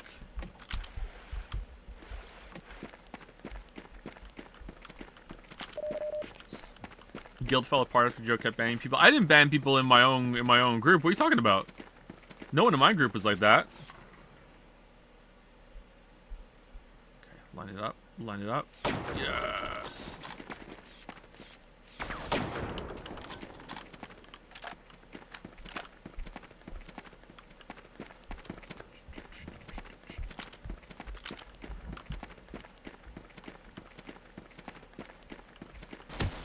Whoa, whoa, whoa, whoa, whoa, whoa, whoa, whoa, whoa. Oh, what the fuck? Where did you guys come from?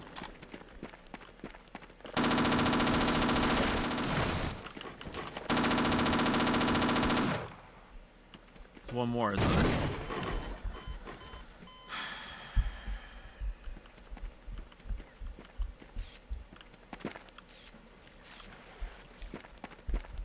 Oh, you can tap it instead of holding it down. That's the issue. Okay.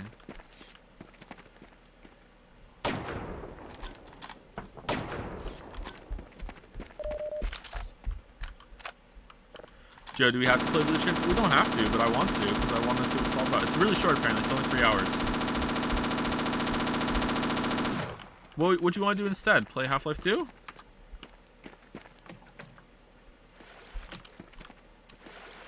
Oh, come on, you stopped the Wild Talk already. I was having so much fun. Were you, like, legit, or are you making fun of me? Because, like, who gives a shit about World of Warcraft? I think I owe a lot to World of Warcraft. I feel like I got really lucky with my progression path to what I do today. I feel like the reason why I can engage with chat on stream and also how I learned how to explain things in terms of game mechanics was because of raid leading World of Warcraft. Like it's very difficult to stream, especially with all the talking. But like I regularly used to like raid for like 5 hours, multiple times a week, and I would just not stop talking the whole entire time doing raid callouts and all that other shit. So I think that's why.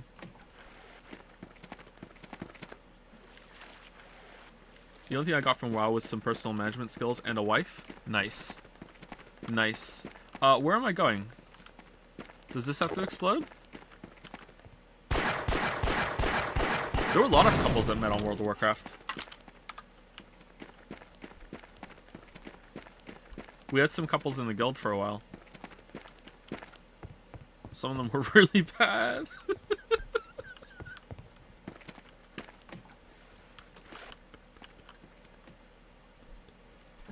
There was this, in Wrath of the Lich King, there was this holy priest.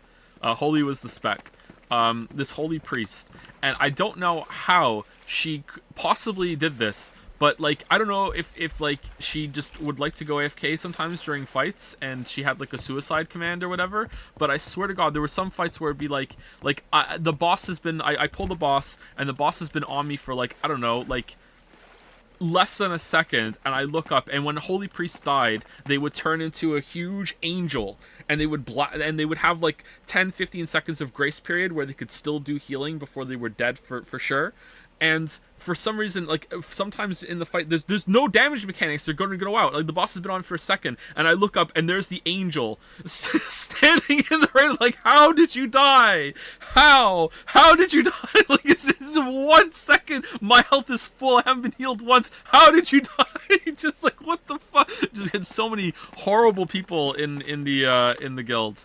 And when you were a guildie, like I would like, you know, make sure your gear is gemmed and enchanted and shit. But I would be really patient with teaching people, and I got people to endgame content that had never raided before in their whole entire life. And I would even do, because I was obsessed with the game, I would even do weekend like pickup groups where I would take a pickup group with some guild alts from my guild that was like a progression guild, like top 2 on the server, and I would take some alts, like maybe, I don't know, 10 11 alts of people in my guild on Friday, and the rest would be pickup group, and I would get them to kill Lich King.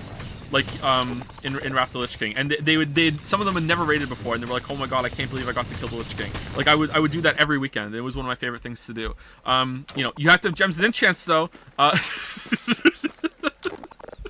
But there was so many bad players, and I don't know, I kind of enjoyed doing the best with some subpar players, you know, like how far can we push progression and shit, and like can we still get this done? It was really interesting and fun.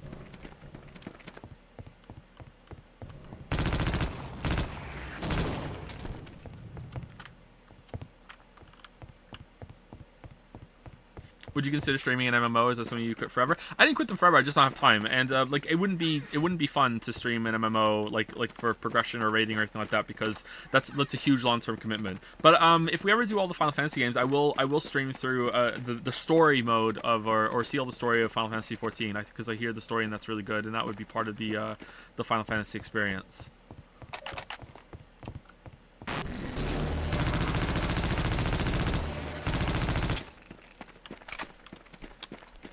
It's super mid, to be honest. I hear different things from different people. I hear it takes too long to get going, but once it does get going, it does have some legitimate good stuff in it. But that doesn't excuse the fact that it takes so long to get going.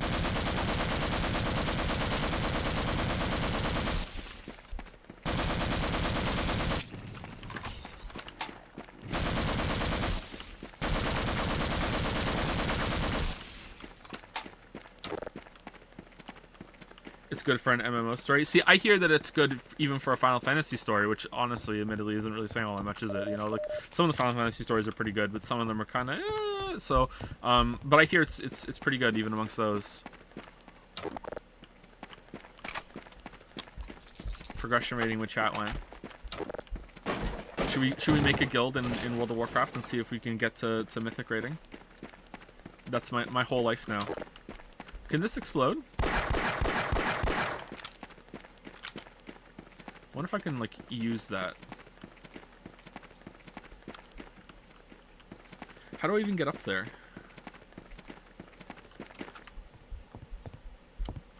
It's a water tower? Yeah, that's what I thought too, but it's red, so my brain thinks it's a fuel tower.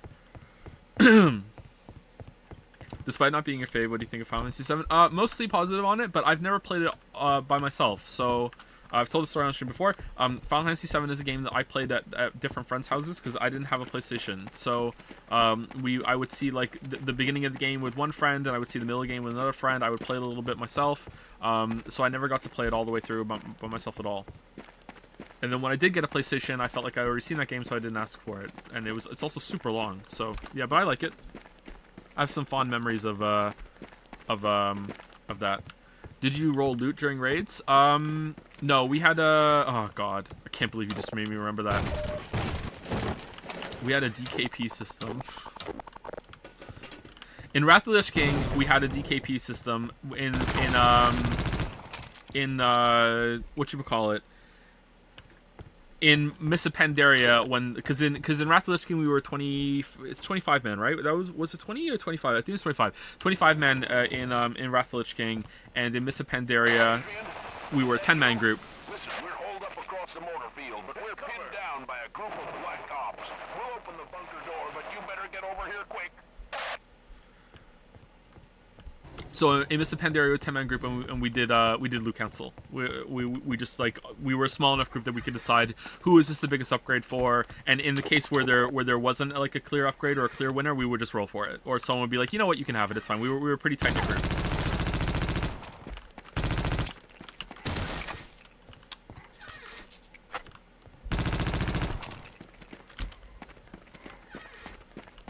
Did you skip Kata? Oh yeah, we did raid in Kata for a little bit. So the guild that I had in Wrath of the Lich King continued in Cataclysm, or as we call it, Casterclysm. I say that in the Witcher video as well. The Witcher 3 video, I do the Casterclysm joke. We continued with DKP for a little bit in that one, I think, or maybe we tried Loot Council for a little bit at the beginning of Casterclysm. But that guild disbanded in the first tier of Casterclysm because it just wasn't good. It sucked, and you know.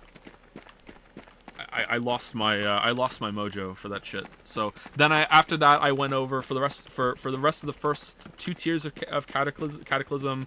I became a mage, and I transferred over to a top US 100 guild, and I ended up becoming an officer in that guild for a little while, and then my mom died and I stopped playing.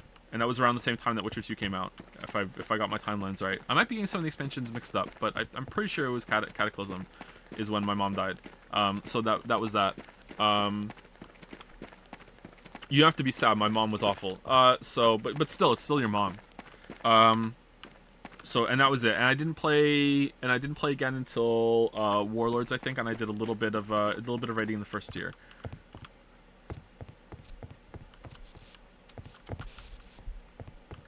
DKP, if you don't know the term, is DKP still used? Wait, hold on, what the hell? Oh no! DKP stands for Dragon Kill Points, and I think it's a system that was used in EverQuest, and because World of Warcraft was really like a better extended version of EverQuest in a lot of ways. A lot of those systems that came from raiding in EverQuest came over to World of Warcraft. I've never played EverQuest. So Dragon Kill Points is basically a currency system that the guild does on their own, like outside of game. It's not something that happens in the game at all.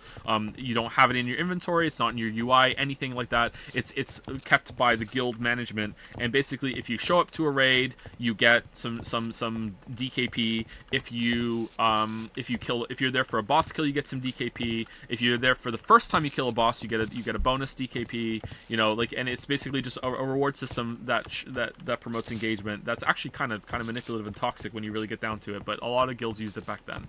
And there were add-ons and mods that would allow you to track it better. So, and then items that drop from the boss would have a cost, and you would spend the DKP on the cost. And sometimes some guilds would have bidding wars, that if you want to like the starting cost is here and how much do you want to spend on it to get it. And for other people, which is what we did, whoever had the most DKP would be able to spend on it. And we also had a decay on it. You would lose 10%. It was stupidly complicated, and like I hated it, but you know, it's hard to get people to show up sometimes to the raid, so it was a useful tool.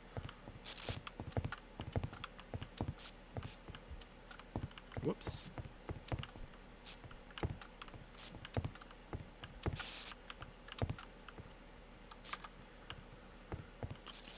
Any funny drama stories that happened during raids? Not really. There wasn't that much drama that happened, actually.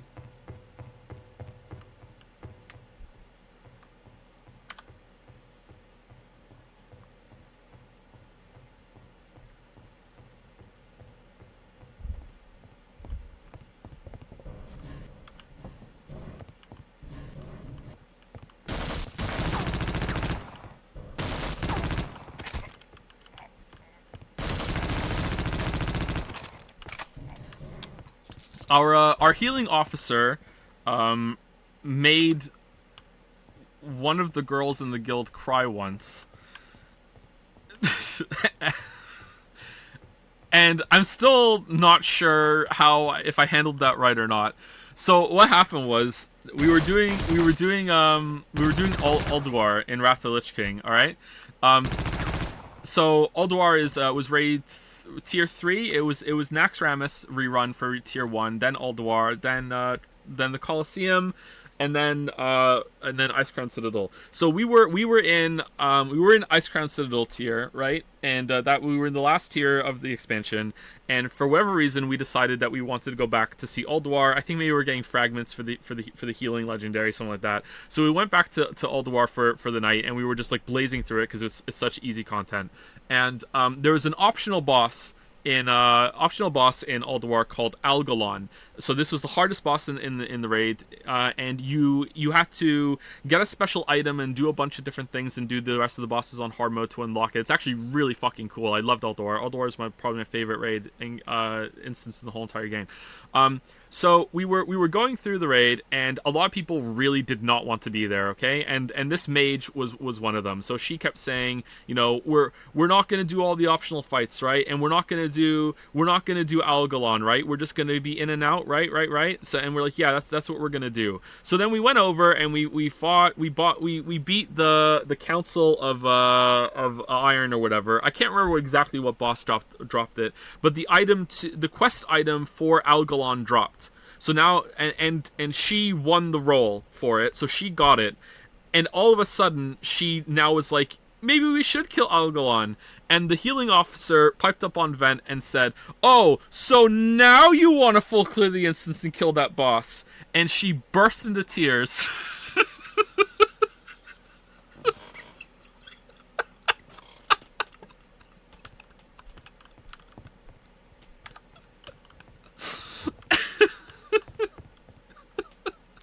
And I was the guild leader, and she messages me, and she's like, "This is the first time I've cried in the world of Warcraft." That was the line she said to me, and I've never forgotten it, because it was so funny, the wording. She said the whole game title.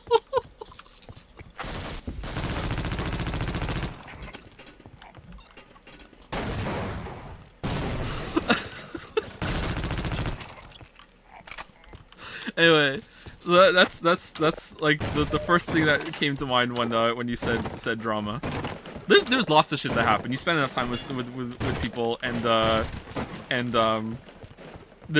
shit's gonna happen. But like I've probably forgotten more of it.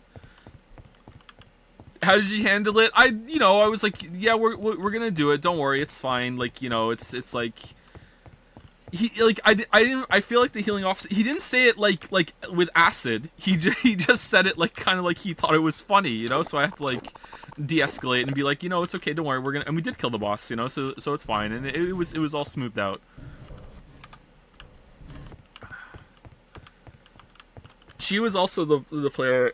She wasn't very good. She was also the player. And she was not alone in having this problem. It was a really big problem with almost everyone in the guild. And this is one of the reasons why we petered out in Cataclysm. Was that people would use their mouse to click their abilities and their keyboard to move. And there was one warlock we had, and he, honest to God, used click to move.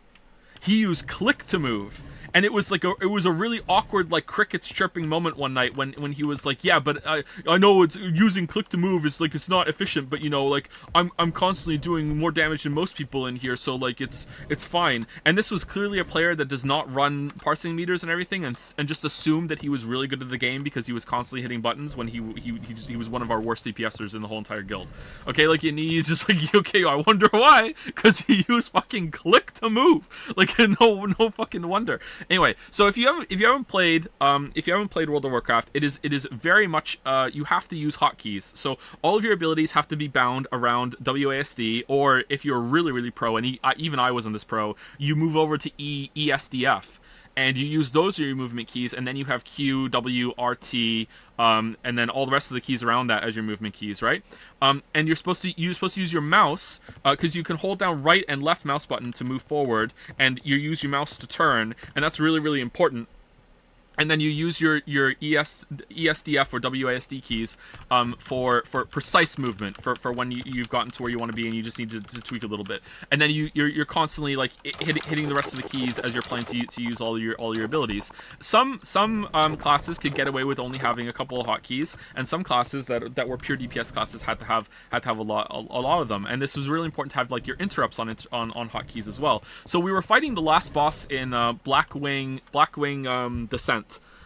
Which was I can't remember the boss's name, but there was this part where the whole raid arena filled up with lava, and you had to jump up onto these platforms, and you had to split the group into 3 groups, and you had to interrupt these monsters that would spawn, and you have to have like interrupt rotations with like two groups on each side. 2 teams on each pillar, so 6 groups total that would switch interrupts, because the cooldown of the interrupt that most classes had was longer than the cooldown of the ability that the enemies would spam. So you have to have these interrupt rotations. So like we kept failing on this fight at this point because people weren't getting their interrupts off, and I said, like what's the problem?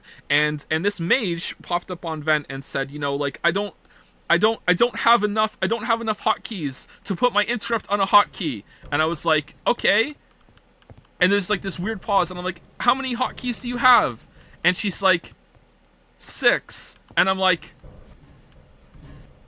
are they 1, 2, 3, 4, 5, and 6? And there's this huge, long, pregnant pause. And then, yes.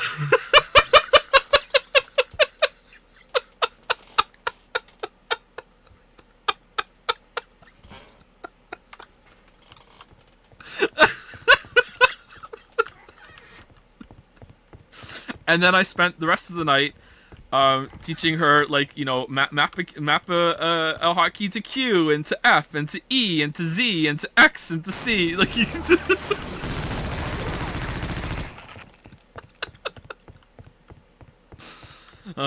pregnant pause is a term. You guys don't know pregnant pause?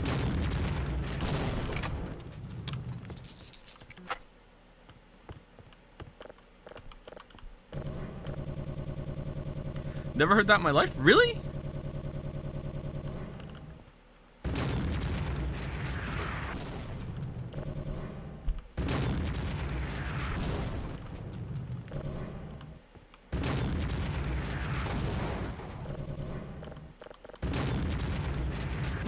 Yeah. Wait, what? Come on, really? That so much looks like something that you could break.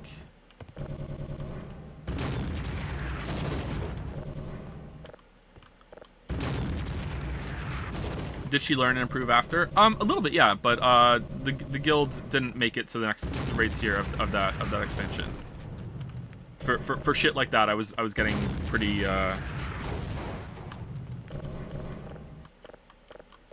pretty upset. Okay, what am I supposed to be doing? I thought I was supposed to break the wall.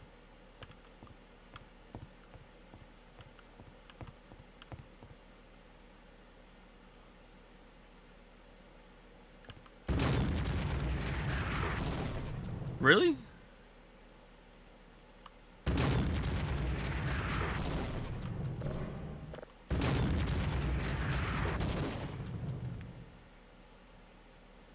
There's no way. It has to be that.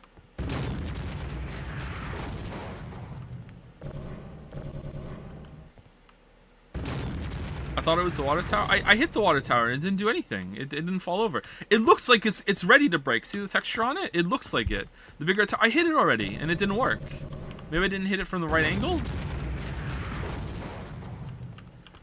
Like, I hit the top of it.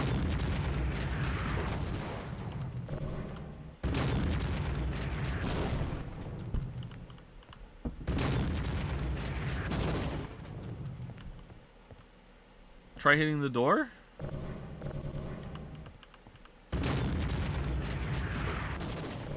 I don't know if I can hit the door.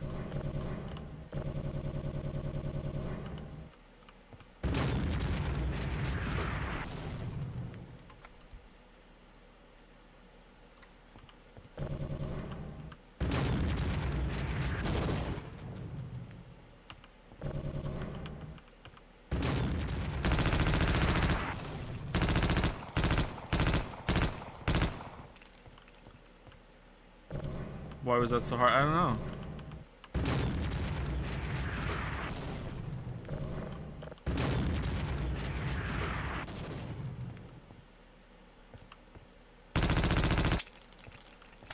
We also had a guy that was just absolutely convinced that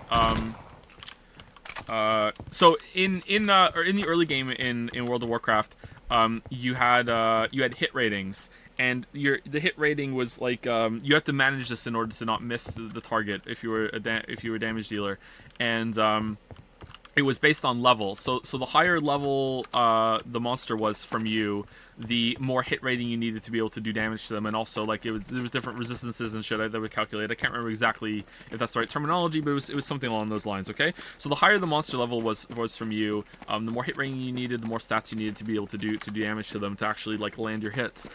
If you were drunk in the game, because your character would get like beer goggles or whatever, you would see it was like a cute little Easter egg that would lower the level of all the monsters around you, thinking that you could hit things that you're not ready for, even though there still are that level for you. And we had this like Retribution Paladin that was just absolutely convinced that if he was drunk the whole time when he was fighting, he would need less hit and he would be able to do more damage because the monsters were technically lower level on his screen, and he would just be constantly just wasted, you know, just and it wasn't true.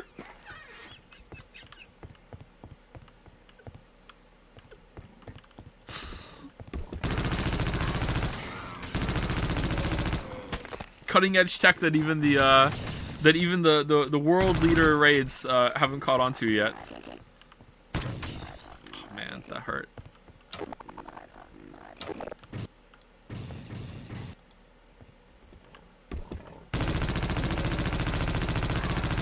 Oh, you know what? We're overdue for break. Hold on, let me go back outside in here, and we'll take break. Let's look at the water tower that just would not break for some reason. What if I fired a rocket at it? Oh yeah. I can now. Oh, I got another one, I guess. Oh, never mind.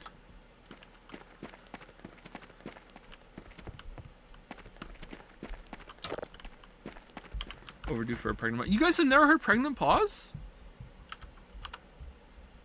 Damn. All right. Sorry.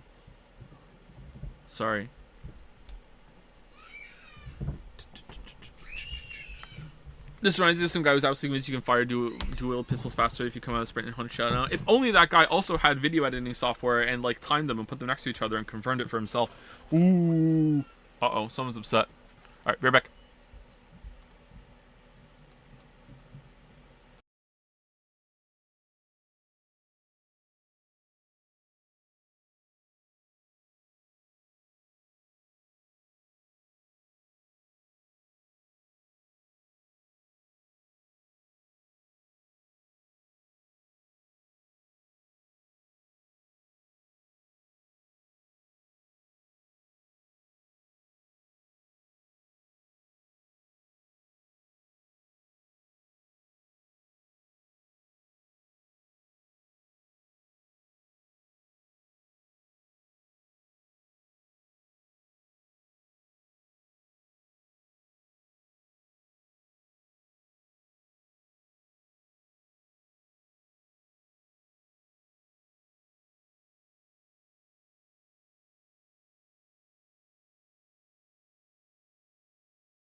Alright, I'm back. Sorry about that. A little bit of drama upstairs. Drama llama.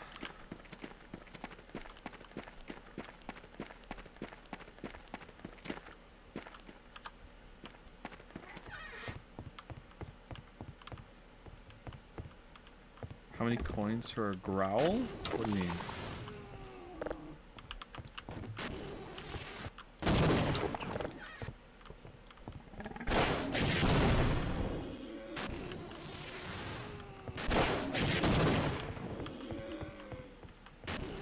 How many missiles do you take? What?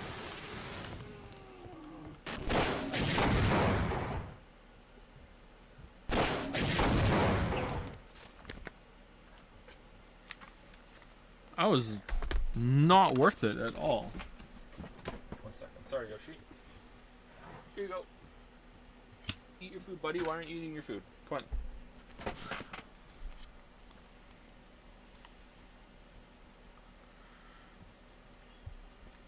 Are we still in this game? Yeah, but we're very close to the end, I think.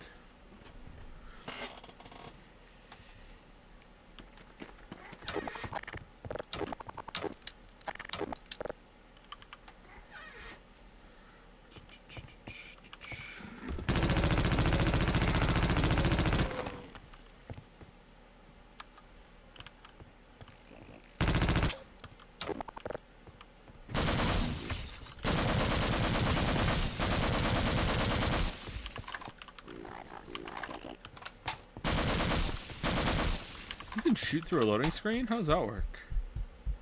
Oh, apparently it doesn't, because it won't, the thing won't explode now until I go through the load. Oh, it's just busted. Okay.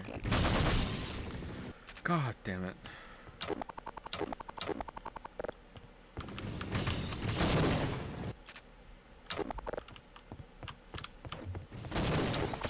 Why is shit so tanky in this game?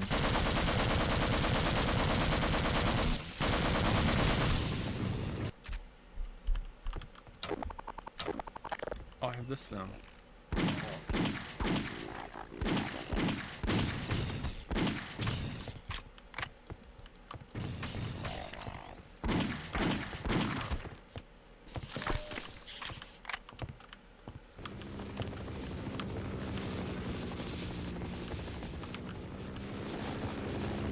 Helicopter?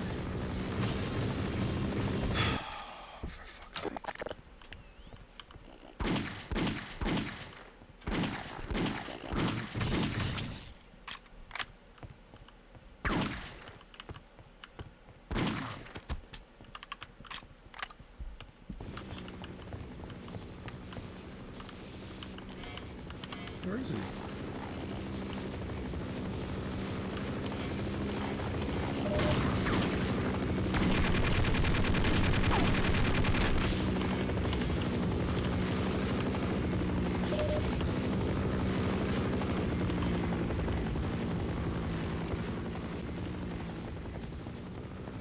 You say things are hard to kill. Yeah, probably because I don't have access to the best weapon in the game.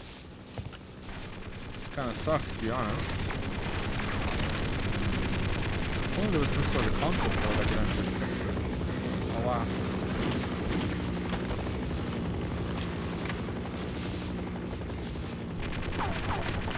Whoa! Oh, why aren't we friends?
Every single person is an enemy. It really makes you feel like you're a scientist.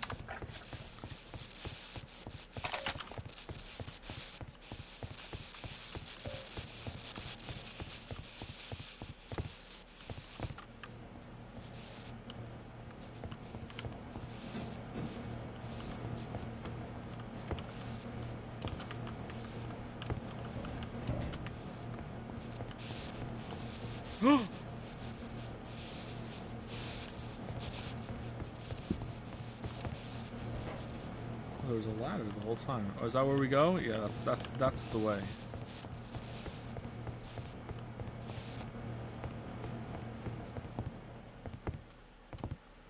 Are you gonna play stream Dishonored 2 at some point? I think it'd be a great time. No plans, but that does sound like it would be a good time. Yeah. I've seen the kind of stuff you can do in that game, and it seems like a good fuck around game.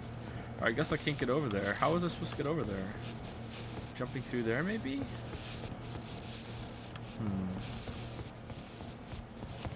I played the first one. Not my favorite game, but I did enjoy it. Are you gonna be playing Half-Life 2 on the hardest difficulty? I think so. I think Half-Life 2 has a more balanced hardest difficulty, right? I think I've beaten it on hard before, or at least I got somewhere through it on hard. I'm not sure if I beat it. I think I've only beaten Half-Life 1 all the way, Half-Life 2 all the way through once, actually, and I think my first playthrough would probably be on normal. But, I have played it a bunch since then, I just never got to the end.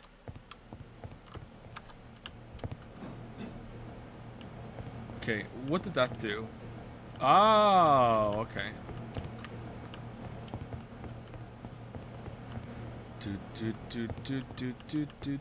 Game design. Game design. Ever played the Thief games? I have not, and they looked interesting. I like them conceptually. I don't think they would make fun streams, but they are very fun in concept to me. Even the new one looked pretty good to me. Like, I'm sure it's not as good as the old ones because usually people write about that sort of thing, but it looked interesting.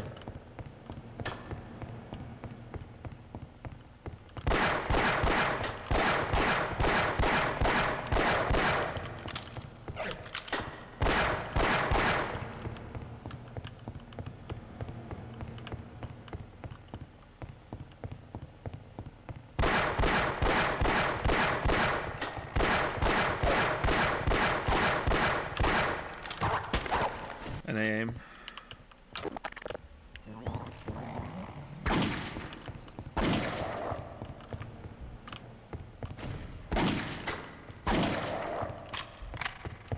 Got Jeff. So true, chatter. So true. Alright, we need a security guard to come here. Oh, you need me to open the door for you, eh? Alright, I could do that for you. Let me just scoot right past you there.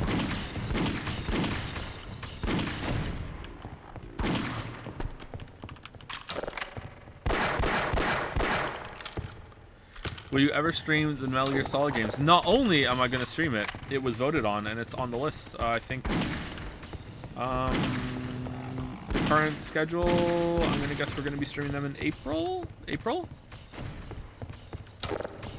I don't think I'm going to play them all in a row. I'll probably play Metal Gear Solid 1, 2, and 3 in a row. Maybe a short break between 1 and 2, especially if we do Twin Snakes as well as the original PlayStation, depending on if I can get it hooked up. Because I think playing Twin Snakes as well as the original is a really fun experience, and those games are super short. But yeah, we'll be playing them all soon. This year for sure. Unless something else happens.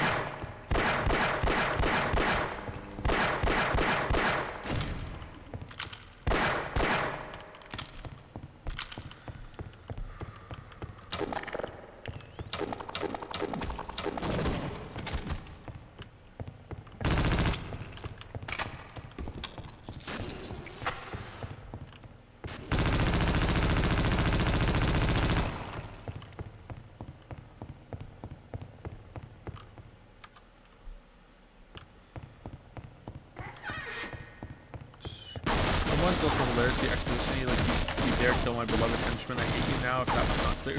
What game are you guys talking about? Because this is really funny.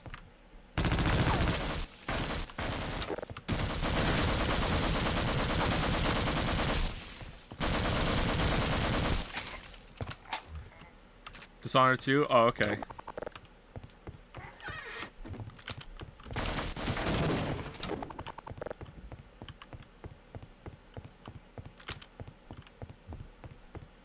Oh, hey, dude.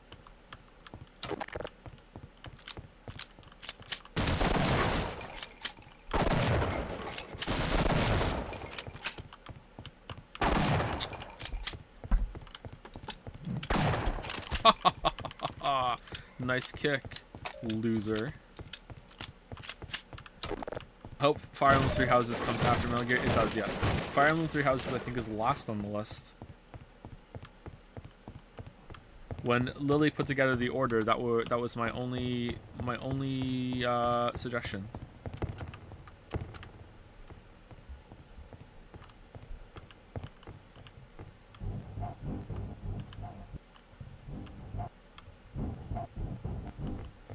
Now, don't hurt me, and I'll tell you a secret. I've been hiding up here listening. These black ops have some sort of bomb. I think they're planning on blowing up the base. Now, why do you think they would do such a thing? I'll just wait here. Okay. I don't want to die alone. Have you played all the Metal Gear Solid games? I have played Metal Gear Solid 1, 2, 3, and 4. I have not played 5. I haven't played Ground Zeroes. I haven't played any of the Peace Walker games, and I really don't want to either, but I'm undecided if we're going to do that or not. I prefer the ones where you're Solid Snake and not Big Boss.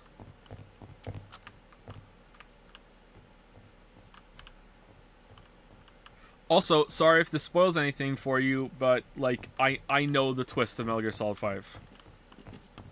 Or at least I think I know the twist of Metal Gear Solid 5. I won't say it because I don't want to spoil it for anybody else, but I think I know it.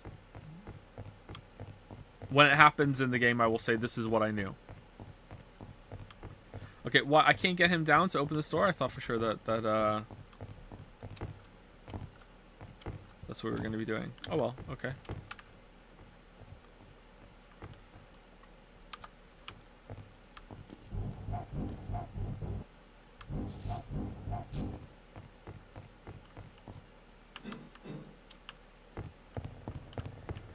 If it helps narrow it down for you, if you know the story, the twist I know is phenomenally fucking stupid.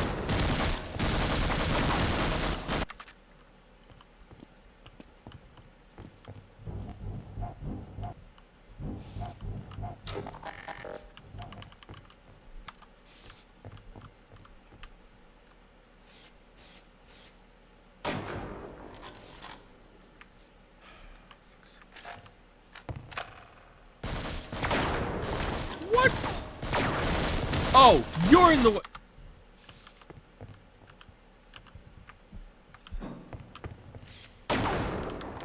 Ducked. Goosed.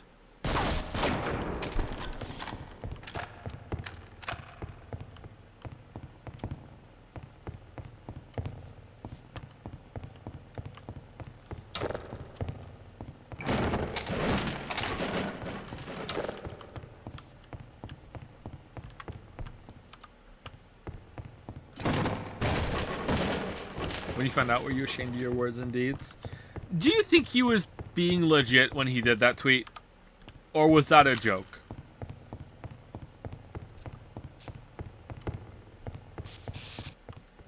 Are you crazy? I'm not opening this door until someone turns that bomb off. What bomb? Be careful with that thing. One false move and this whole facility is gone. I'm gonna get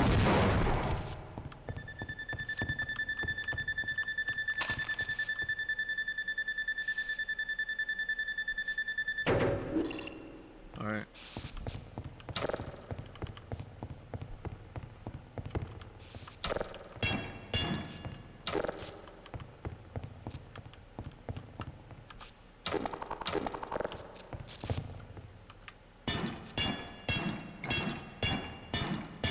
It's not working this time.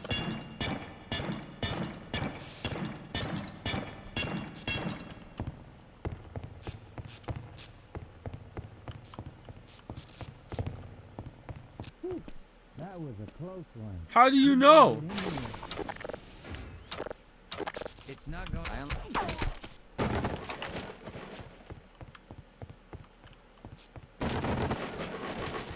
Clearly an agent of G-Man that he knew. He knew.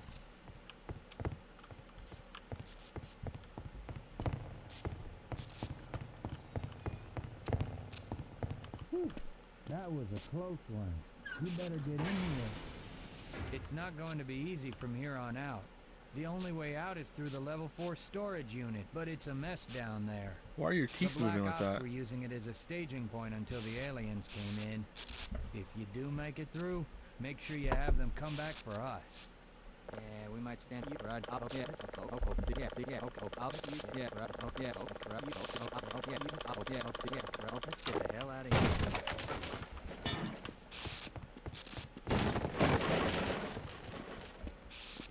What? What?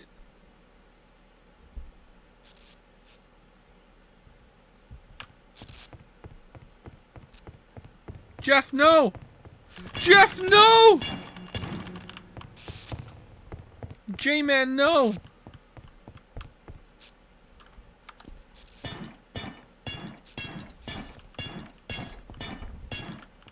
Only 6 minutes, Insomnium! Only 6 minutes, Insomnium!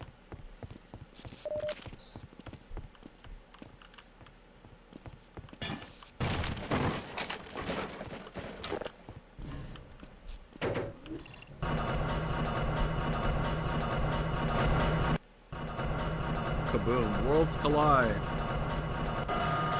This is what it's like when worlds collide. Oh, for fuck's sake! God fucking damn it.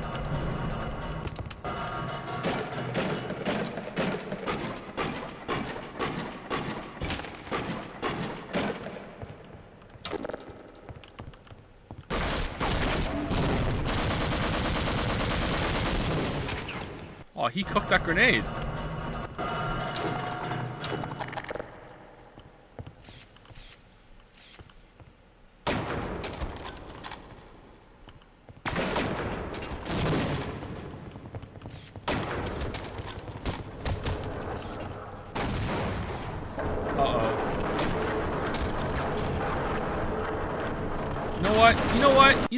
You know what? Let me just scoot right past you there. I don't care anymore. I don't care anymore.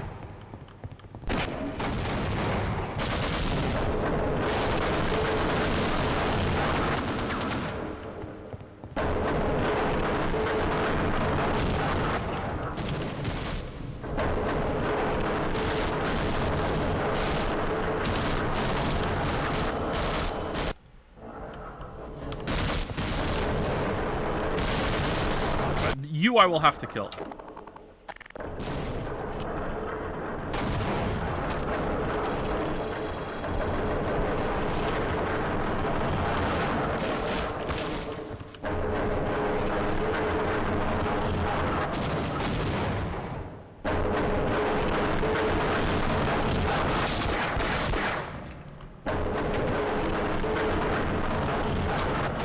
It's so loud.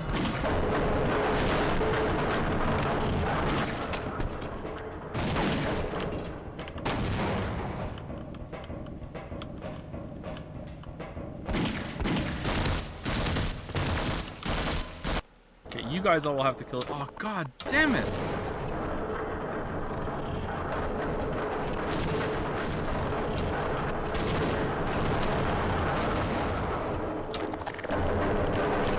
I can't hear you. I'm sorry.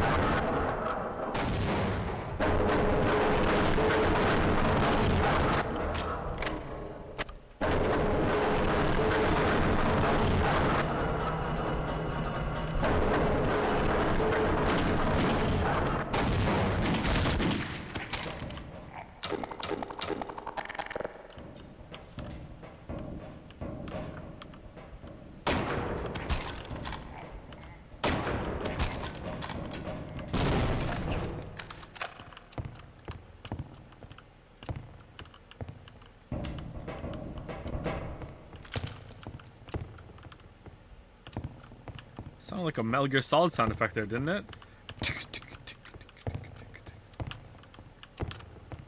Best part and most memorable, nostalgic part of Metal Gear Solid 1 is, unironically, the opening when the Konami thing is on the screen and it goes, do, do, do, do, do, do. That is the most iconic part of Metal Gear Solid 1.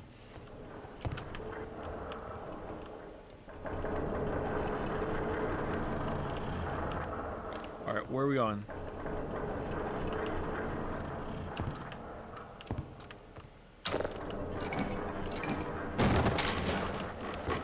Psycho Mantis. Psycho Mantis is kind of like a, whoa, dude. But, you know, as gimmicks go, it's pretty cool. A high D? A dud. She is Lady Luck.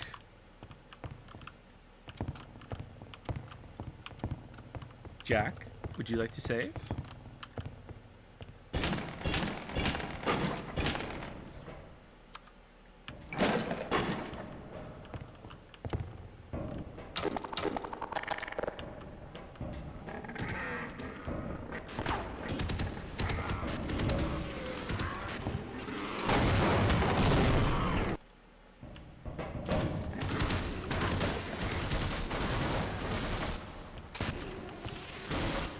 Oh, why?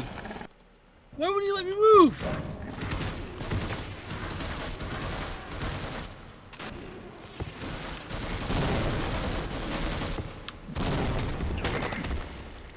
This is so awkward.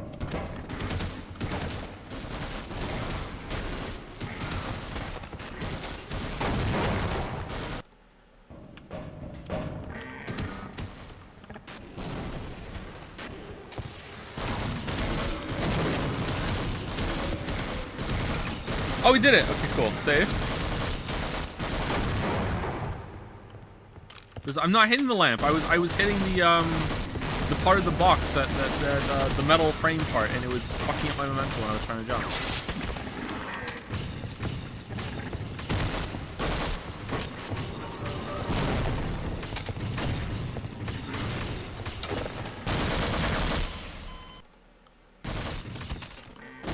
You hit the lamp twice. What? I'm talking about here when I was jumping off.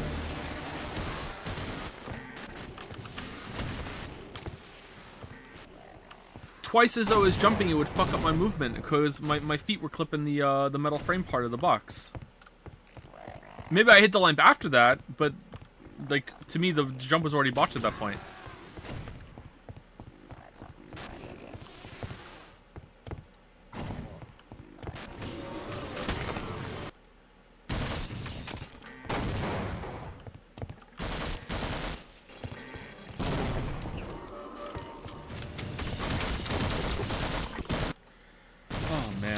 Can I just let them kill each other?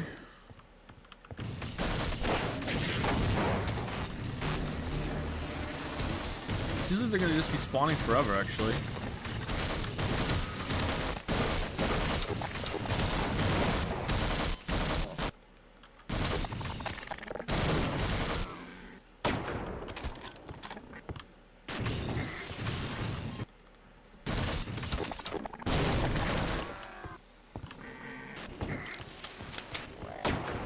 Oh no!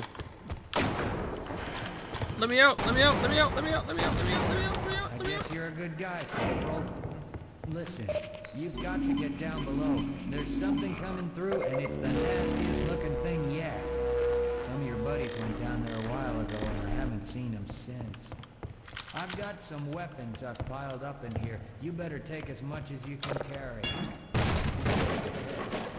Good luck, Corporal.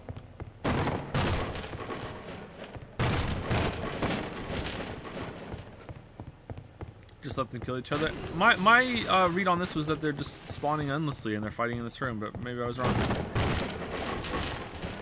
Alright, this seems like the time to be done.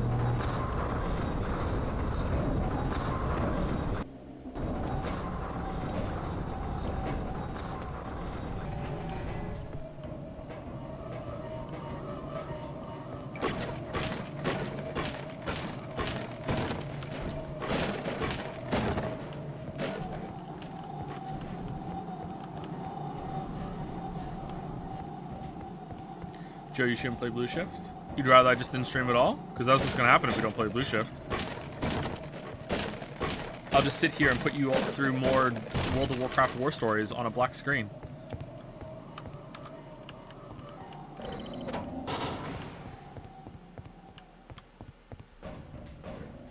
Oh.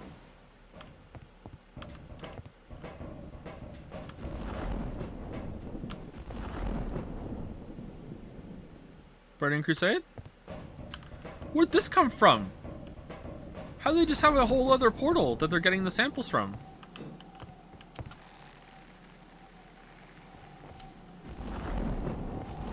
Ooh, full heal. They're not messing around.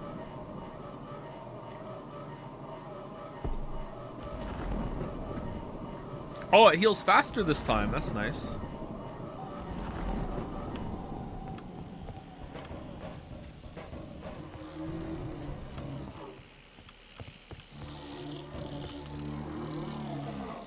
Oh, we weren't supposed to go in it. Something comes out. Oh. Oh, okay.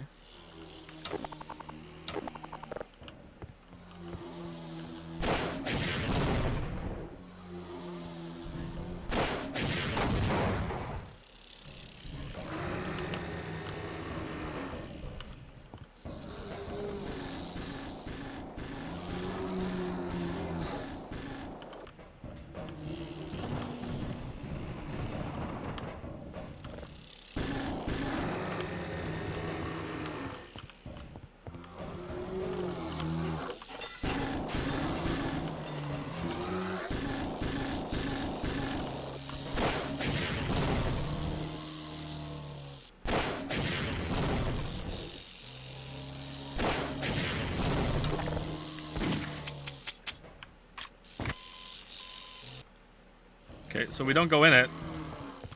We shoot it?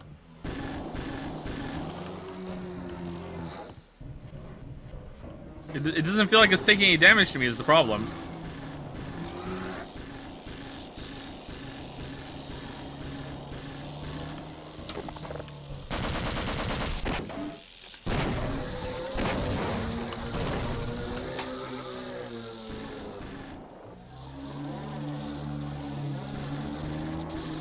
Again?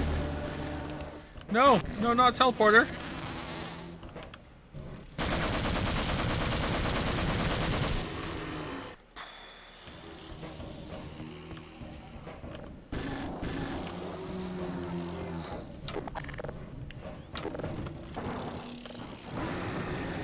It's Afraid. It's Afraid. That's a great movie, isn't it? Starship Troopers, in case anyone doesn't know. It's a great movie.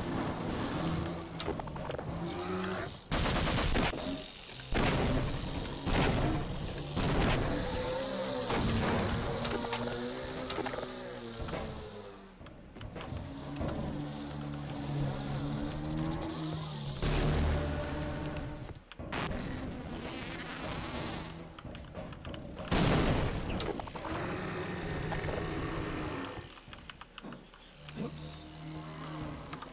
Scumbag quick save. Oh, God damn the ladders.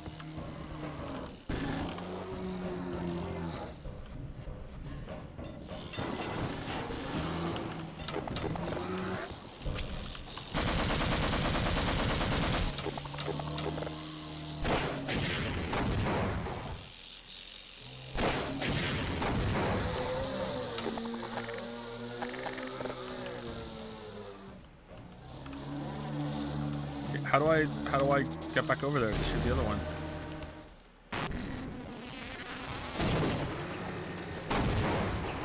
Awesome. Just awesome.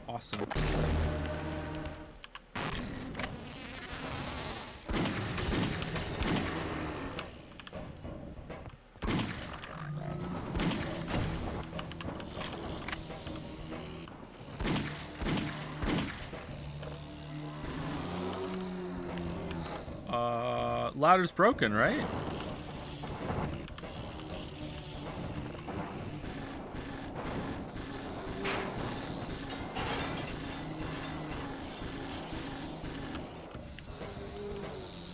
Oh! God, I forgot I had that.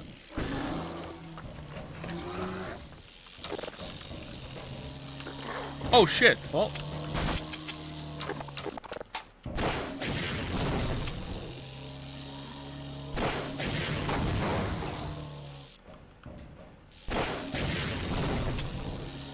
How is this not hitting it? Grenade! For Birger!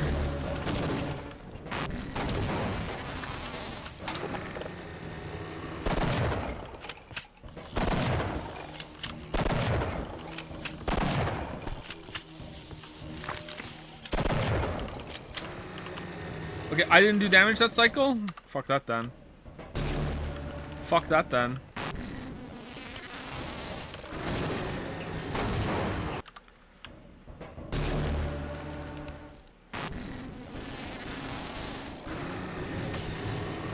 Oh, I can't hit his eyes even though he's ready.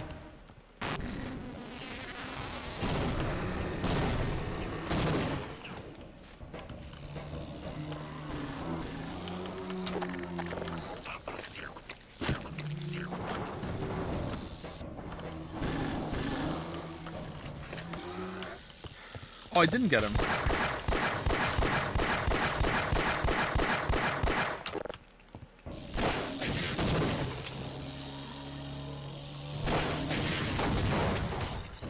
What am I doing wrong here, chat?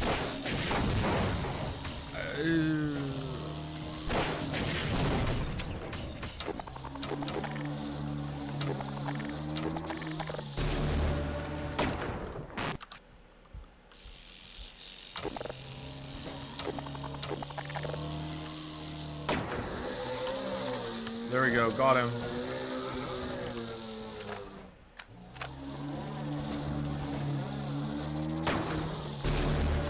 Still somehow not dead.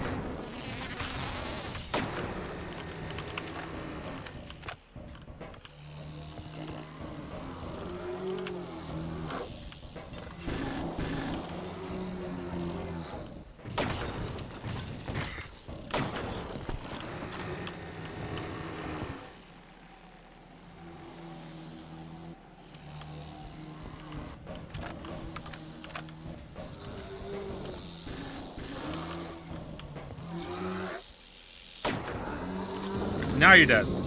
We've done it. We've beat the opposing force.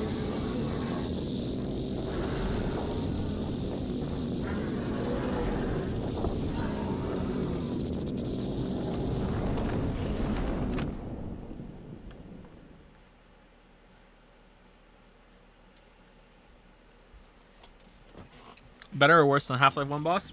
I think better. If there was better conveyance on the Half-Life 1 boss, though, I think that would be better. So, Corporal Shepard, we meet at last.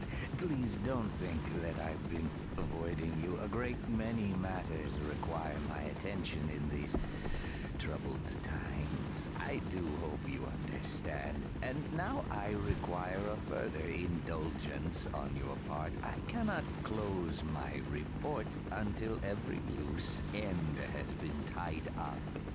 The biggest embarrassment has been Black Mesa. When do we get to play as G-Man? That would be a pretty good game, right? Tying up all the loose ends. Hitting people with your briefcase. Okay, what do you want me to do?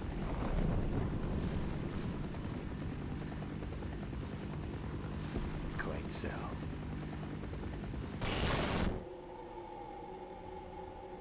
But there is still the lingering matter of witnesses. I admit I have a fascination with those who adapt and survive against all odds. They rather remind me of myself. If for no other reason, I have argued to preserve you for a time. While I believe a civil servant like yourself understands the importance of discretion, my employers are not quite so trusting, and rather than continually subject you to the irresistible human temptation of telling all, we have decided to convey you somewhere you can do no possible harm, and where no harm can come to you. I'm sure you can imagine there are worse alternatives.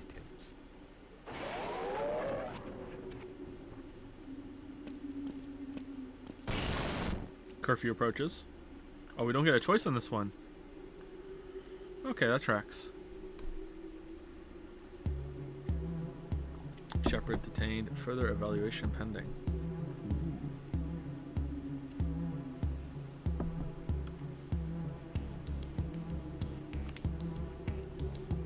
Half-Life opposing force. And we never saw Shep again. Okay, hold on. Let's be a little fair right now, okay? We've only ever seen Gordon once more after this too, okay? It's not like there's been like acres of Gordon Freeman, but like no Shepard.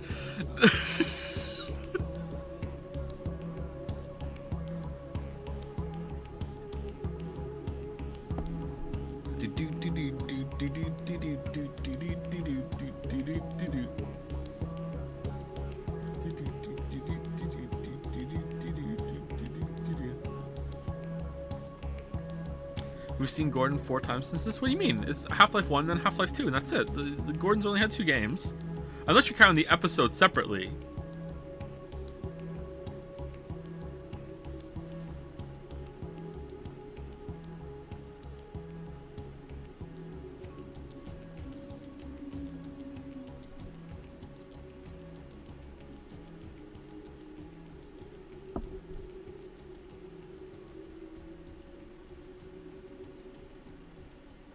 Thank you so much for all the spoilers for Alex, a game I have not finished. Thank you, chat.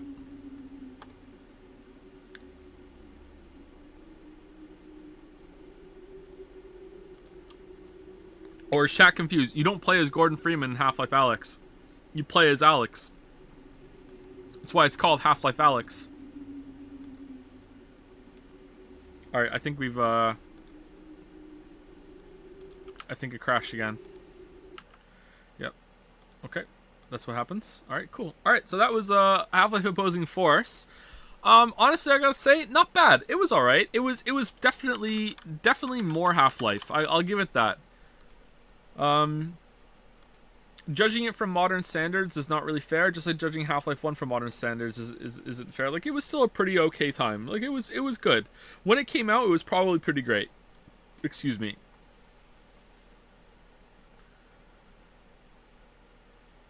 Better final boss? I think so, yeah. I think it has a better final boss than Half-Life 1, but it still wasn't great.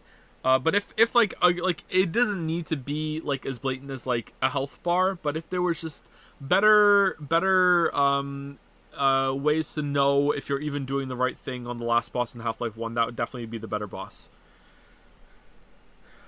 The yellow lights around it probably should be enough, but it seemed that even chat agreed that it wasn't. So that's a pretty good sign that even though it is obvious in retrospect, it could have been handled a bit better, I think.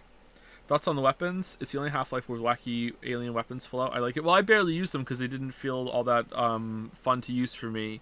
I think if they could have done them. Well, also one of the gun I didn't even get to fire because it was broken. I wonder if there was a game there where they could have forced you to use them instead of using the conventional weapons. That might have been fun. I don't know. The lightning one was pretty good because it had infinite ammo. Out of 10? I don't know. I don't know how to rate that out of 10. Like it's so old. It's so hard to tell.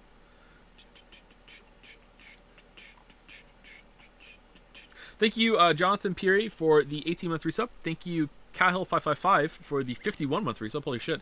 Thank you to 3D is PD, for the new sub. Welcome. Thank you, Jamie Yumi, for the 3-month resub. And thank you, TFK365, for the 31-month resub. Thank you very much.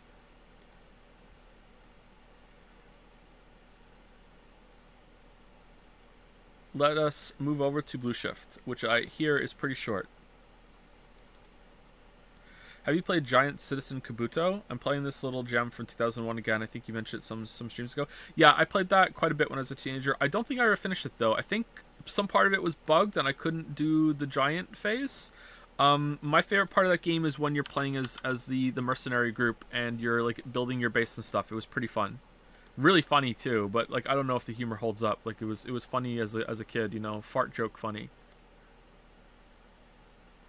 All right, I think we're over to Blue Shift now. It was really a really good looking game too when it came out, and now it's probably looks like vomit. The rope jumping mechanic in this game made me remember Dark Messiah.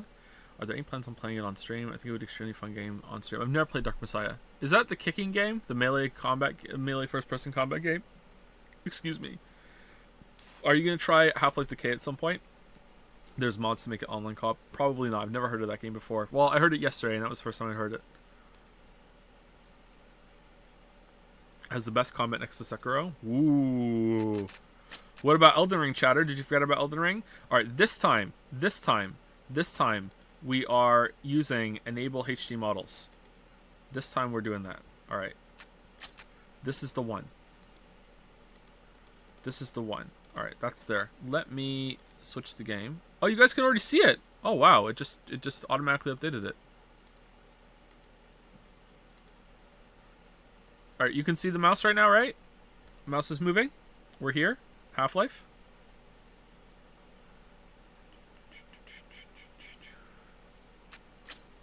Okay.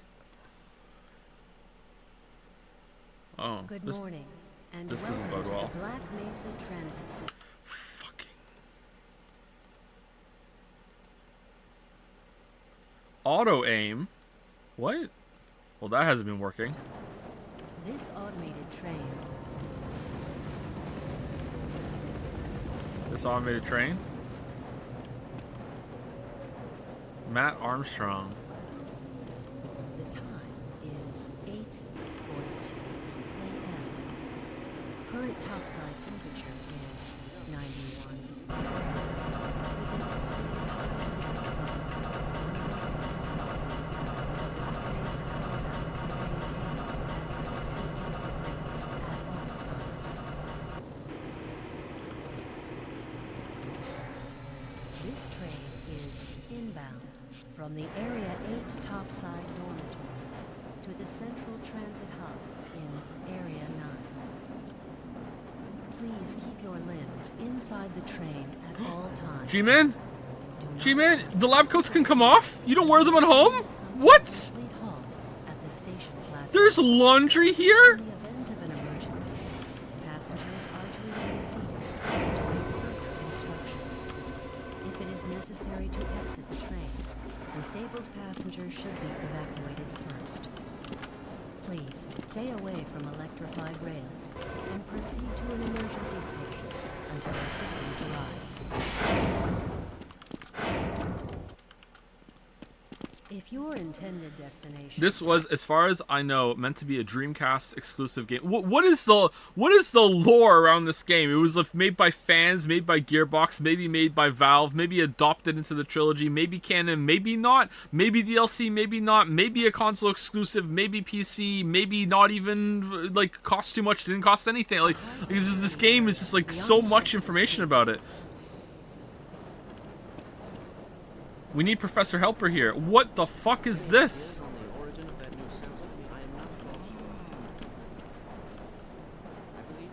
That's cool. I'd eat there. I'd eat a Big Tony's pizza. If you wish to transfer to the Sector B or C medium security lines, Go. you may do so before you reach the Central Transit Hub at the Area 9 security checkpoint. Access to the medium security branch of the transit system is for employees of the Black Mesa Research Facility and authorized reflections. visitors only, and requires that you wear your security badge at all times. Did we really need another tram? Alright, here we are. This is us. This is us. This is me. Hell if I know. Friends like you. Man. Hey, Calhoun. Looks like we're in for a long day today. Have a good one, Calhoun. No! Subject This train B. is now Calhoun. transferring to the Sector C line Barney? of the transit system. 2 years, Marston This is College, the medium undecided security major. area Yep. Of the Black Mesa facility. Be sure to wear your identification badge at all times. Security officer. About that beer I owe ya.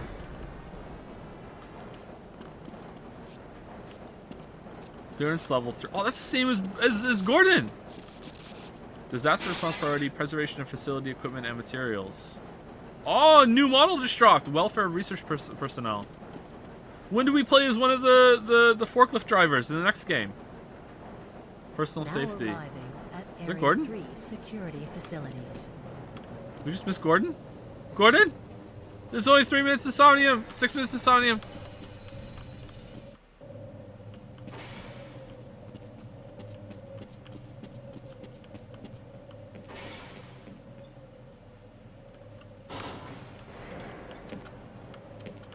Aw, invisible wall?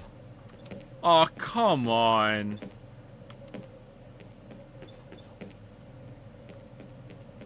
Oh, we're the guy that we saw at the beginning. That's nice. Hold on a minute. Gordon! Door's not responding. Only 6 minutes in Somnium, Gordon! Let me see if I Gordon! can get it open on this Weird glasses. Why does he look like Max Payne?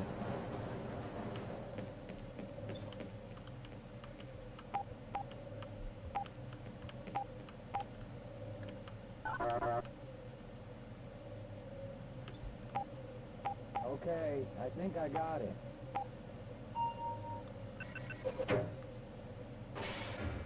Sorry about that, Calhoun.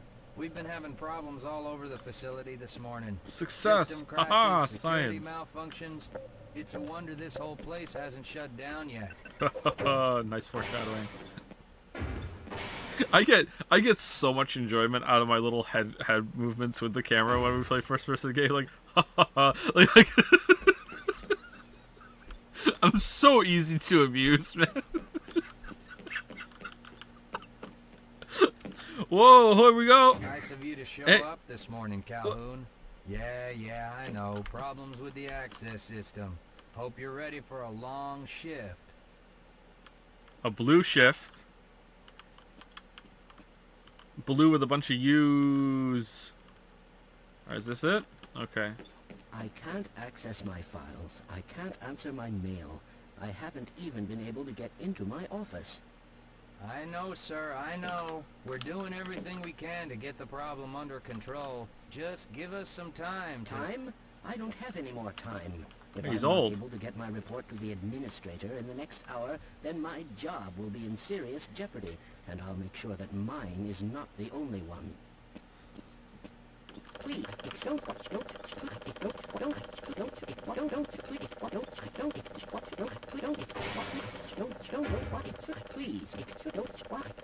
shouldn't you be guarding some donuts and coffee right about now? Whoa! Yeah, where are they?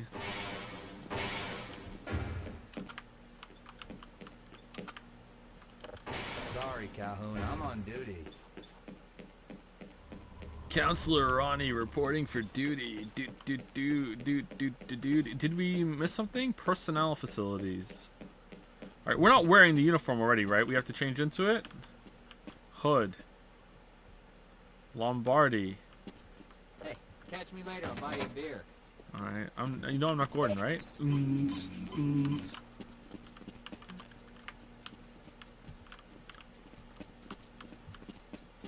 This is within theoretical limits. Yes. This will inexplicably use the recharge machines as we go in for armor. Inexplicably, somehow. Uh-oh, now what? Looks like some people are having problems with the main access lift in Sector G. Why don't you go over there and see what you can do?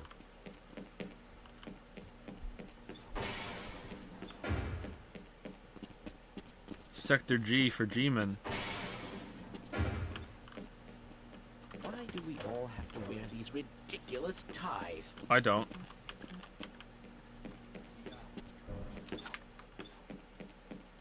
Calhoun, you know you can't go on duty without your sidearm and uniform.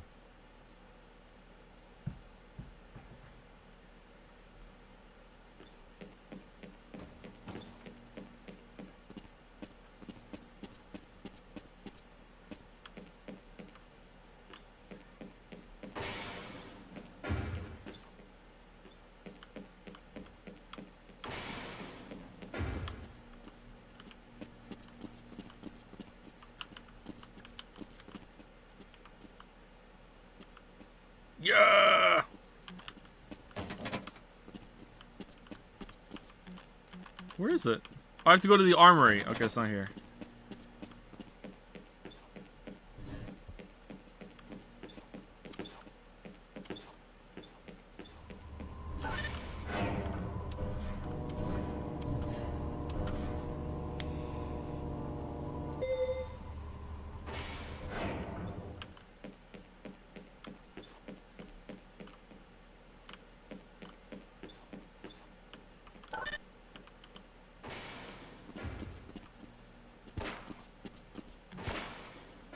How's it going?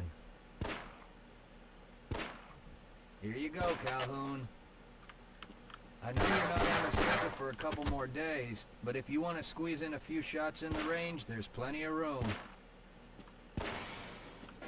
How's it going? Here you go, Calhoun. I know you're not on the schedule for a couple more days, but if you want to squeeze in a few shots in the range, there's plenty of room. One on your tombstone. Alright, so we're not allowed to kill anyone in this one. What is... What?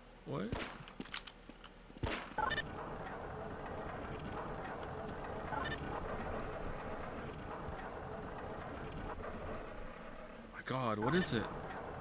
It's dough and a nut. Why are they called dough nuts? Did they all always have nuts on them before? Can I jump into the shooting range?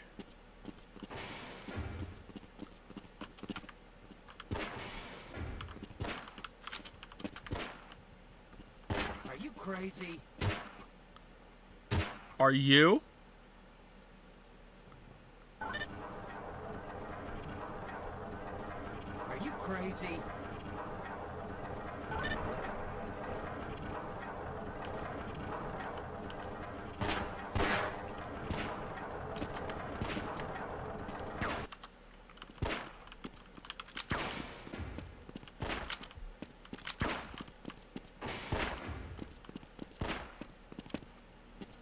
Only one HP damage. What is this, 9mm? I think it's because I have high armor. We lost a lot of armor. Armor's weird in this game, right? It's like the higher armor you have, the more damage reduction you have from your health, but armor goes down just as it is. So if you have a lot of armor, you take practically no damage whatsoever. Something like that. It's not like it takes armor away first. It's some weird thing. Or maybe it's not. Maybe that is just how it is.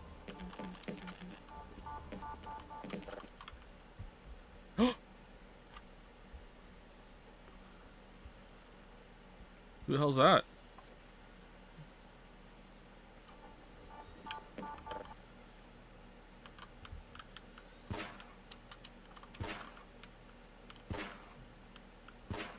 Gordon? What? That wasn't Gordon. Good morning, Gordon. Yeah, this is not how this went. This is not how this went at all. There's no bunny hopping. There's no jumping around.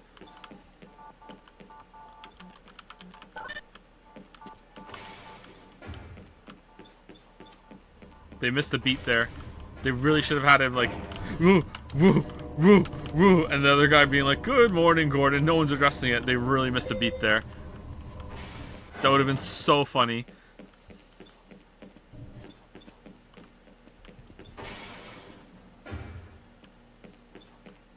I'm a little busy right now, Calhoun.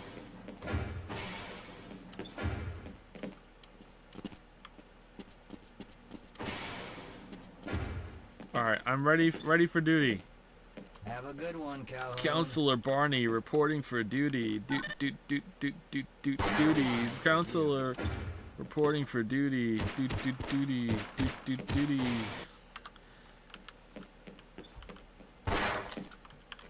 Sorry, finger slip.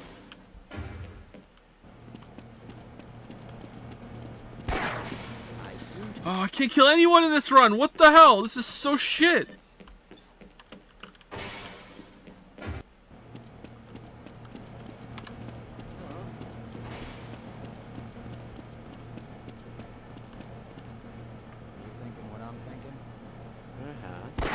Oh, sorry. All right.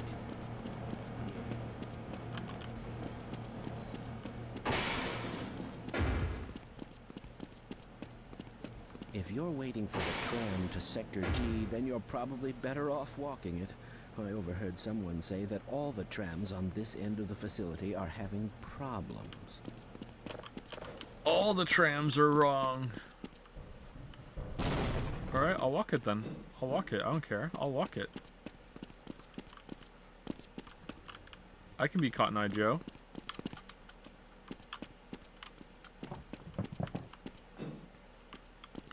Portal or Half-Life? I prefer Portal. I think Portal 2 is, Portal 1's really, really good. I don't know if I prefer Portal 2 or Portal 1. I think maybe I prefer Portal 2. I can't remember. What was my take last time? Either way, I think Portal 1 and 2 are just some of the best games ever made. And Half-Life is good, but it's not that good to me. Half-Life 2 is better than Half-Life 1 though.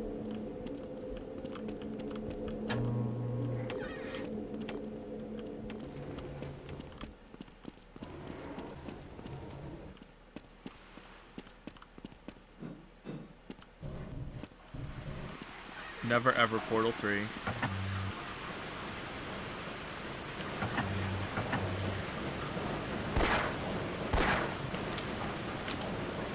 Gordon?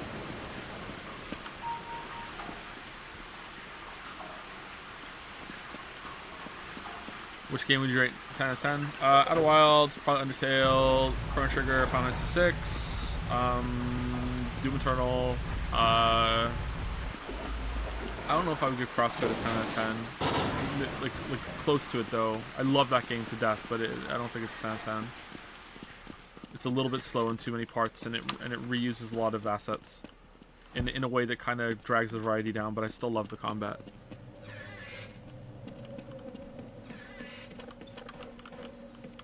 Joe, have you played Final Fantasy VIII? Yep. It's probably my second favorite Final Fantasy, I think, after Final Fantasy VI. Celeste is probably a 10 out of 10 as well, yeah. If we're just like spitballing like what are some of my favorite games, then I will give them 10 out of 10 then, sure.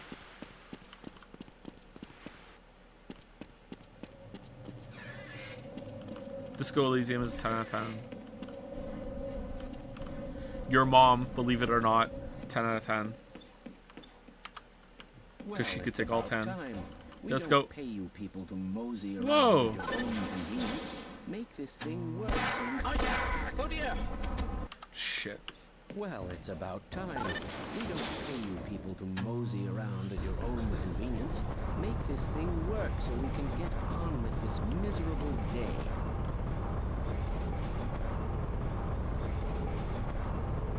Jump when the elevator stops, by the way, or else you're gonna get your feet stuck to the floor.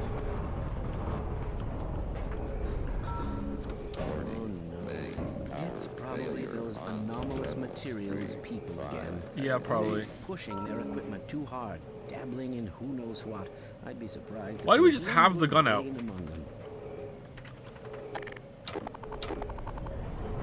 Oh, there we go.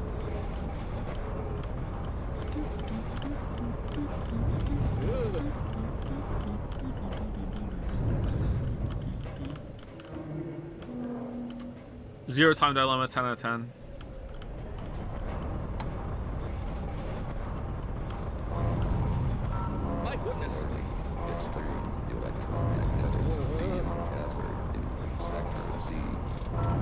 Danganronpa V3, 5 out of 10, but a 10 out of 10 ending. Oh dear! Oh dear!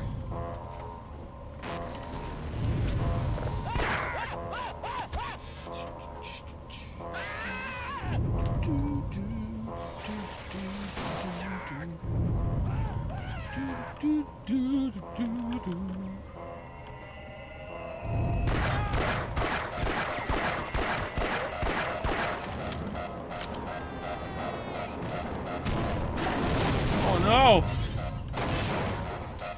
This is pretty cool.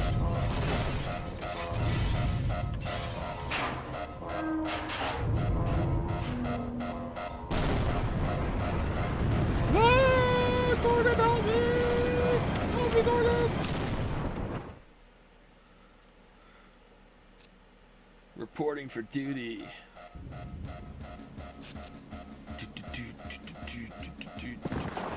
Oh, these things can eat.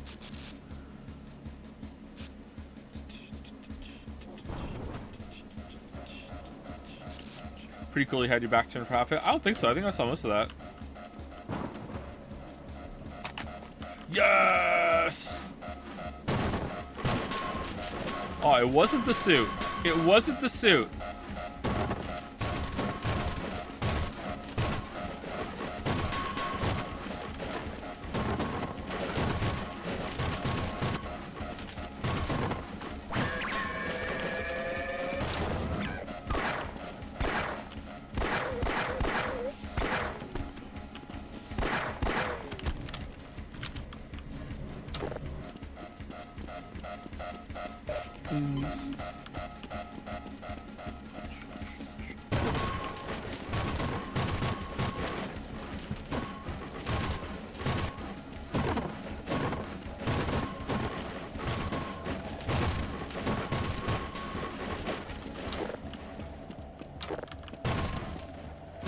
Alright, let's fix this elevator. That's what we're here to do. Nothing good in any of these boxes.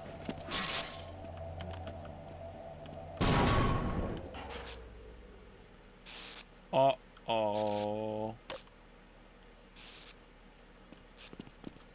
Matt?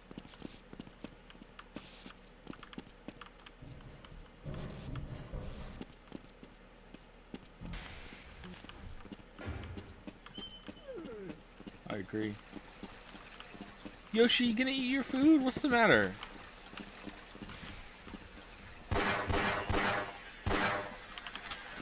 You're usually so food-pilled.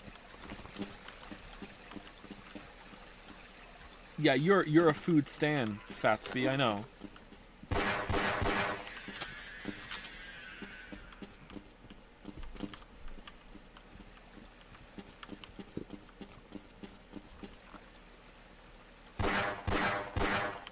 Alright, can't shoot through the gap.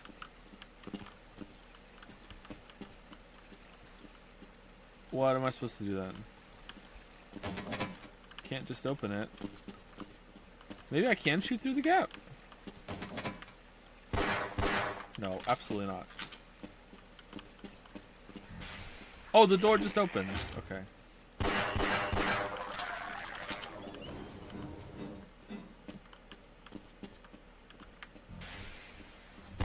Calhoun!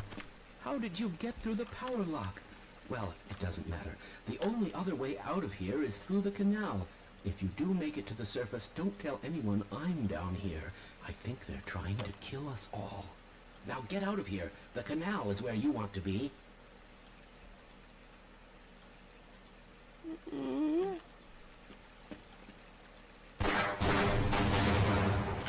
Uh-oh. Zombie?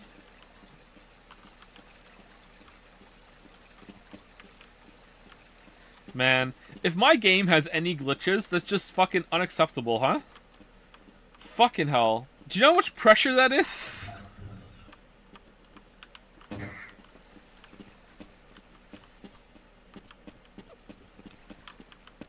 That's so much pressure. You find one single solitary glitch in the game, huh? Joe clearly didn't play this at all. He would have found this. Like, just, god damn it, man. Alright, where are we going? Joe, you're not even quick. Yeah, but I should still find them all.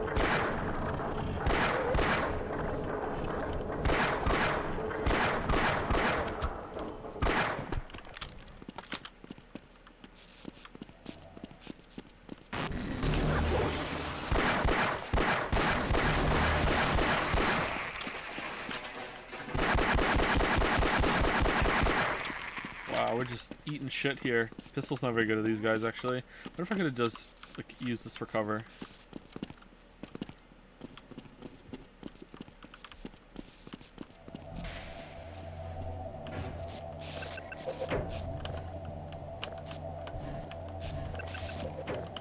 South tunnel access. All right.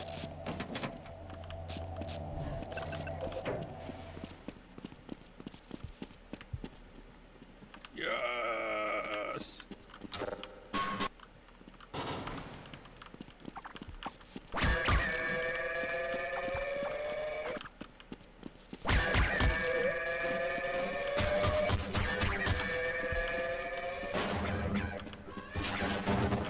You know what? Playing these again, and I hope this opinion holds up when we go to Half-Life 2. Playing these again, it made me realize how much I didn't appreciate Half-Life 2 and how much it improved on this. Because Half-Life 2 is just a banger, man. So much cool shit in Half-Life 2. Oh, we got some armor scraps and we put it together. A new helmet.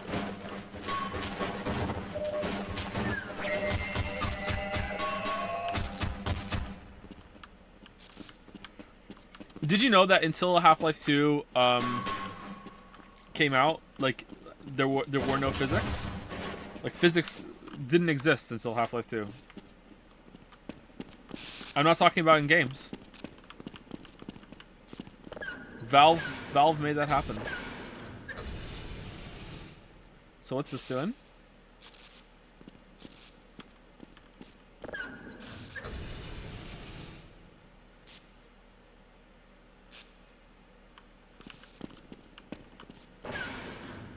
Oh.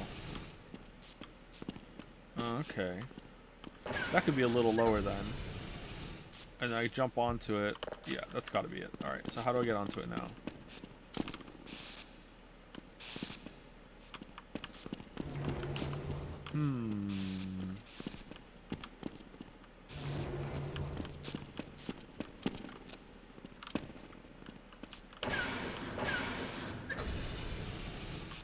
It's got to be good enough.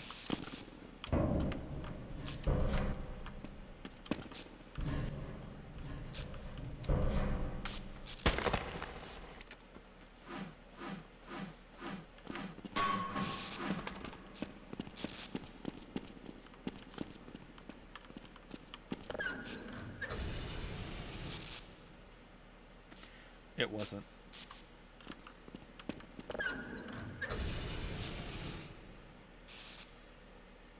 Half-Life 2 is a pretty large improvement over Half-Life 1 and spin-offs, but Half-Life 1 is less boring on replays. Yeah, I agree with you there. But, like, well, maybe we should time it when we play Half-Life 2. Half-Life 2 has a... What the fuck? Half-Life 2 has a really, really big problem with, like what is effectively unskippable cinematics, because it just puts you in a room with a character and you're not allowed to progress until they're done talking, and it's really annoying. And it's not like just at the beginning either, it just keeps fucking happening.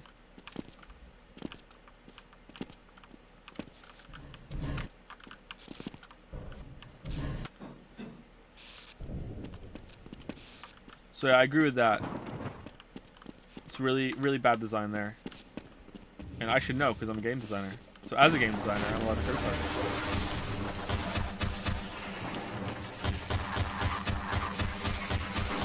Nah, I'm reloading.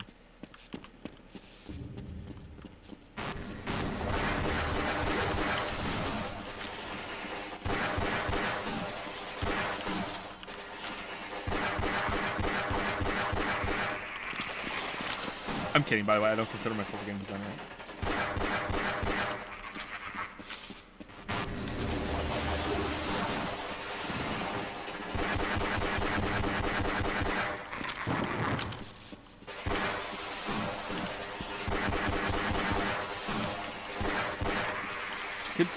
Is this the only gun?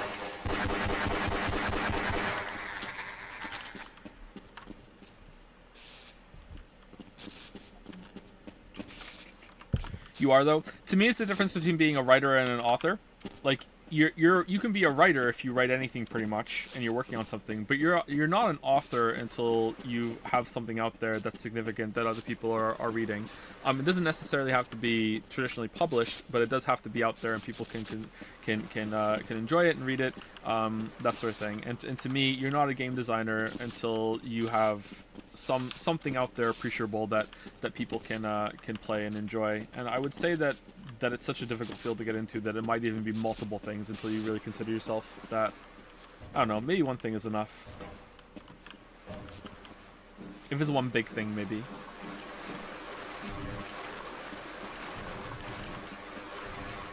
I thought author literally meant writer. It can, but to me, like, writing something is different than authoring something. So maybe it's a distinction that I'm making for myself here, and you can disagree with it if you like.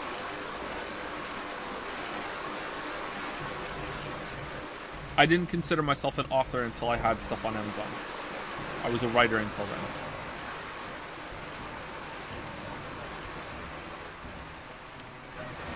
You're not an author or designer until you have something exposed to criticism, basically. Maybe. I'm not sure if I would say that in terms of all spaces of design, but to some extent, yeah.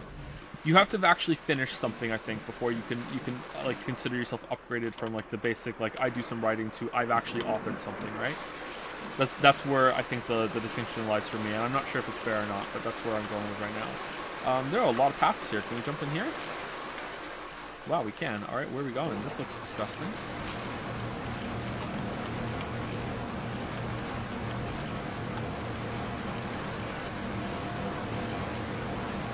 Oh, okay, cool. Shit. Why is it when I reload, we just fire the gun like crazy?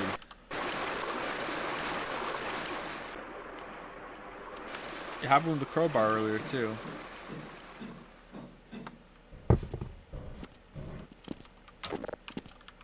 I'm a game designer, said to be one. Yeah, I would say that Maddie is a game designer, and Maddie's game isn't out yet, but enough of it has been out and you can play it, that I think it counts. So, you know, the bar for like a big release is not that high in terms of like work done on it, but I'm not sure where it comes to writing.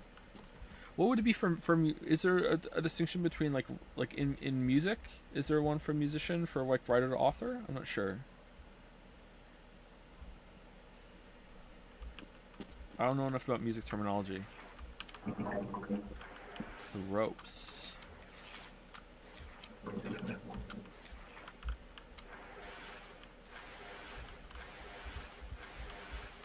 Most job related to developing video games aren't very fun.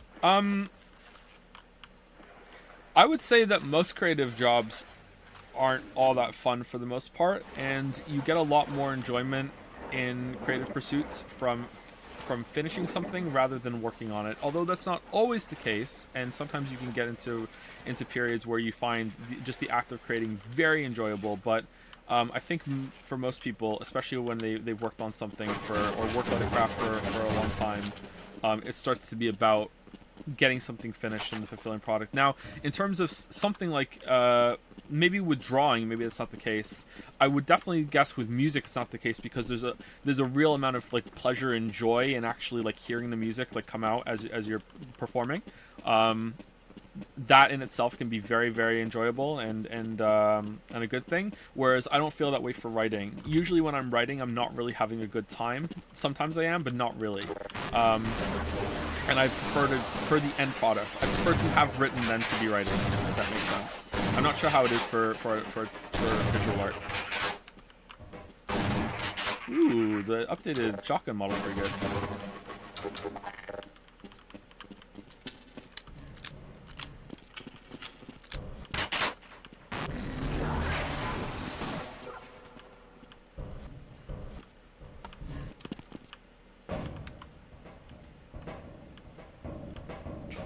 Thoughts on the HD models so far? I think they're actually decent.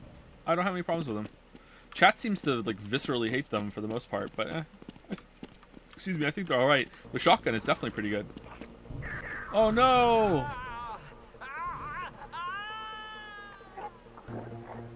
What the hell was that?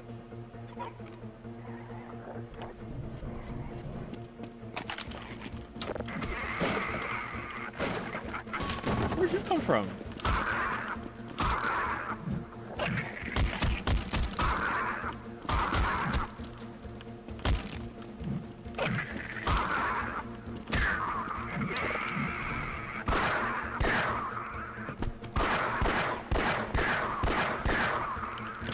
That scene from Friends when Joey has the turkey over his head.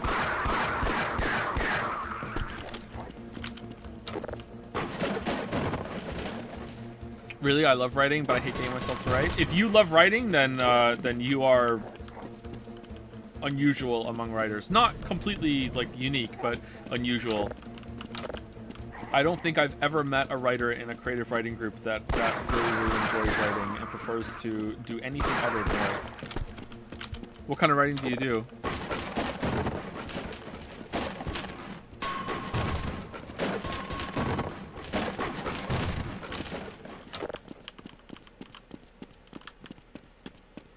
Lots of scriptwriters love it. Okay, maybe scriptwriting is different then. My theory is that the longer it is for you to be able to take a step back and look at something and like get a sense of how it's going, the less enjoyable the process is. And there is a just absolutely gigantic time between when you are writing something and when you can actually take a step back and see something formulating as a complete idea or product. Whereas with sketches, you can already kind of see it, although there is a delay there too. With music, you can hear how it's going. With coding, you can like start the program and see, does this little piece of it that I have going work? You can see progress and you can judge it. That doesn't mean there's no frustration in those areas either, don't get me wrong. But when it comes to writing, sometimes you have to finish the whole fucking owl before you can look at it and go, all right, is this even working, you know? I guess you could take it scene by scene. It depends on the kind of story, and maybe script is different. Script writing is different for that because you can slice it down into each scene by scene that has to be acted out, and you can have like a cut. All right, how does this work on its own? Now this is the grass is greener take. Is it? Do you think so?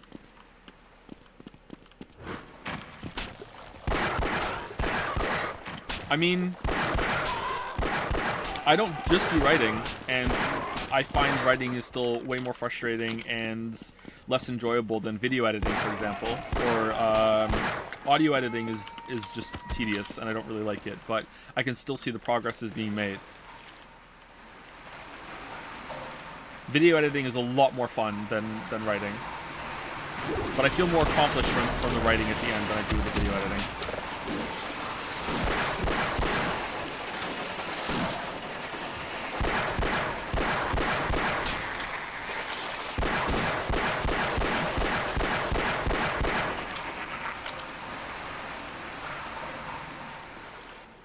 I don't like how I did this room. Let's restart. You probably hold yourself to a higher standard for your writing than editing? Yeah, probably.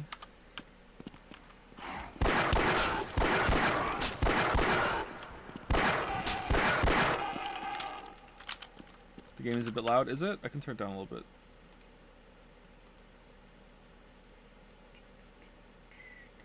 MP3 volume.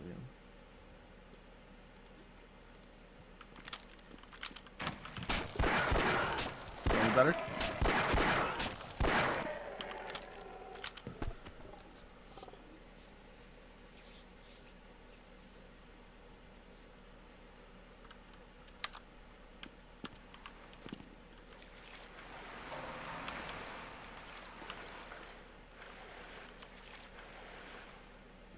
Coding is 2% fun, 98% frustration. Okay, well that might be true, but like I didn't mean to say that coding was like didn't have any amount of frustration in it. Sorry if I did say that, because that's not what I think. I just think it's easier to measure your progress while you're coding. And there might be more setbacks in time. Like they're not completely analogous, but I think it's easier to take a step back and be like, okay, how is this going right now? Not sure at all. Like I've done some coding and I think that's true. Like on bigger projects, maybe not, but like I'm not talking out of complete ignorance here.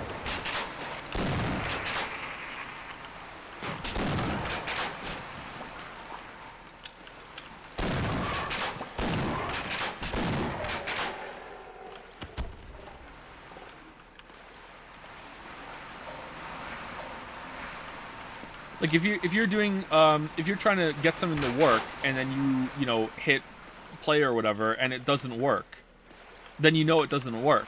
Whereas when it comes to writing, you might have to write like 10,000 words, and then only after the 10,000 words are done, you get to read it back and be like, all right, is this working?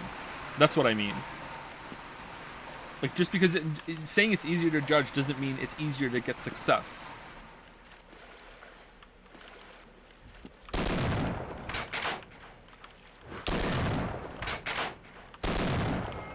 The echo of the like the pumping is pretty cool.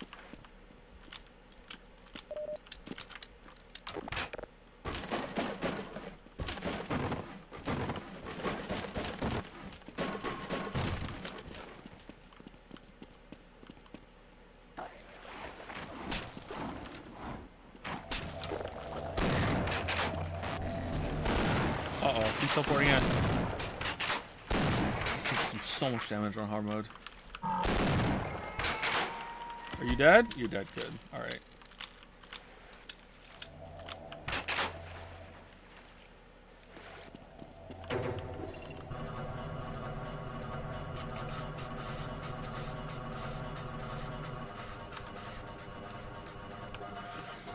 You can also run a program, get it to work, and then there's an edge case that makes you redo the whole thing that you only find after a month. Well, that I would say is now we're getting into editing, and we have to compare editing instead of creating.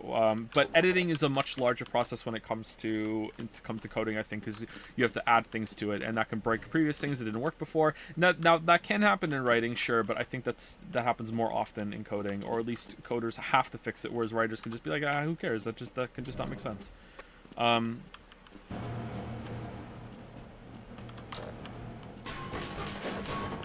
A lot of writers hate editing, so I don't know where the comparisons to those would be.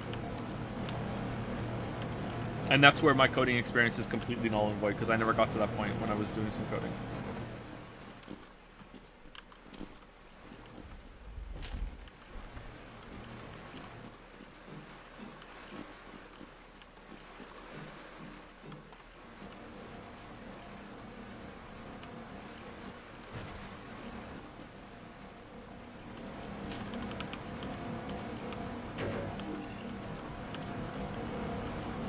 Isn't this where we were earlier?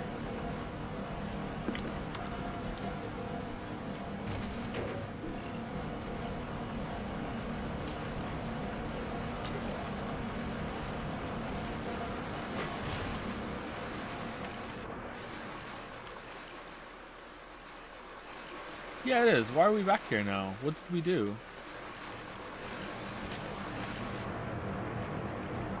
We can't go in here, right? Because there's a grinder right in the bottom? Is that what I'm seeing?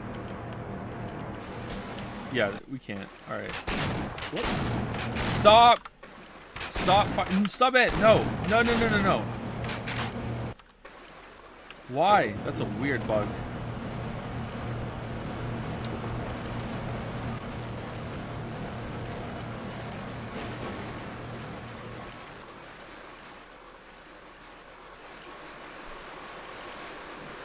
Okay, so is there another path around here that we have to take to shut something else off? Or, oh, we didn't come in here.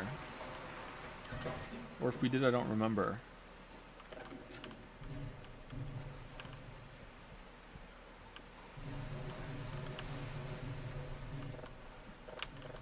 Well, can't turn that off.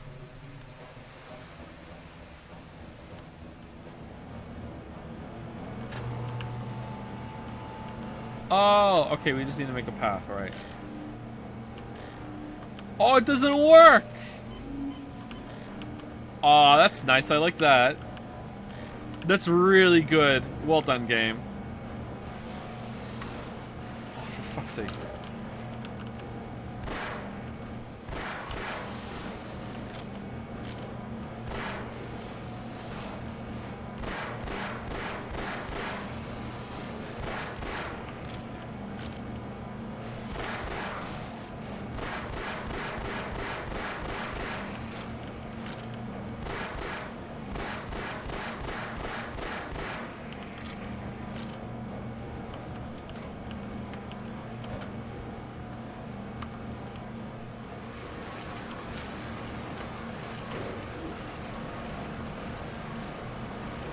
The way what did the game do? The HEV armor charger things don't work on our armor because it's body armor from like because we're a guard, but they're still in the game because the facility would have them, right? So that's really neat.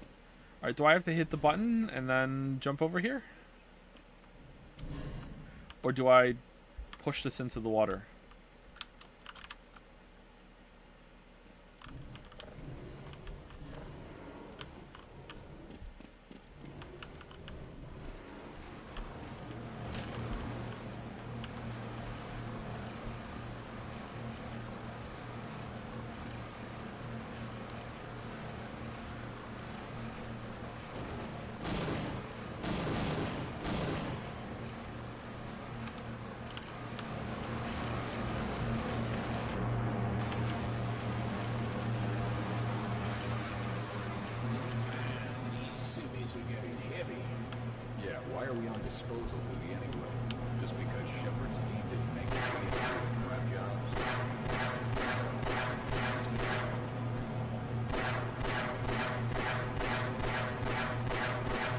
How did they not think people were going to shoot them?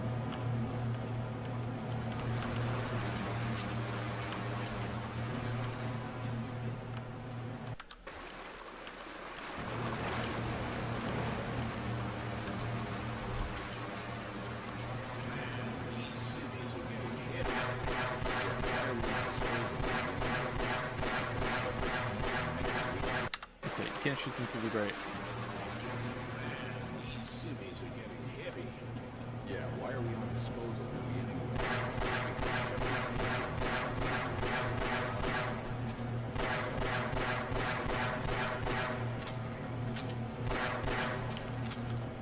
Oh, I wanted to drop the gun. Lame. Lame.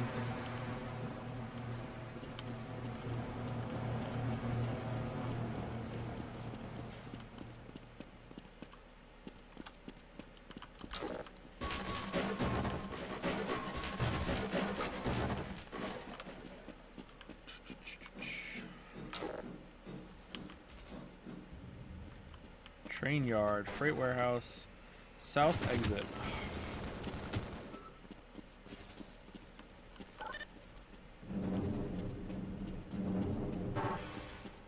Will you be playing Hunt Down the Freeman? Probably not.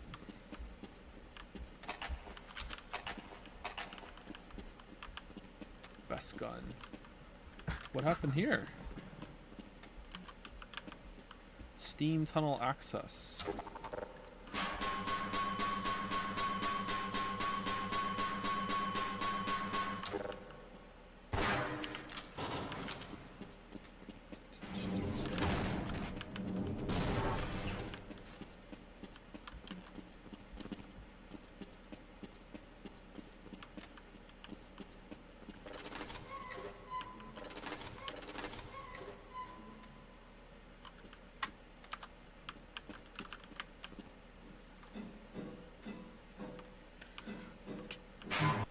Uh-oh. Uh-oh. Thank you, Rabbit Tax, for the 10-month resub. Thank you, Glodny Alpha Week, for the new sub. That was a mouthful. Thank you, Evil Panda 14, for the resub as well, 10 months. And thank you, Kitten E, for the 7-month resub. Thank you so much. Sorry I didn't see him until now. Sorry for mispronouncing your names.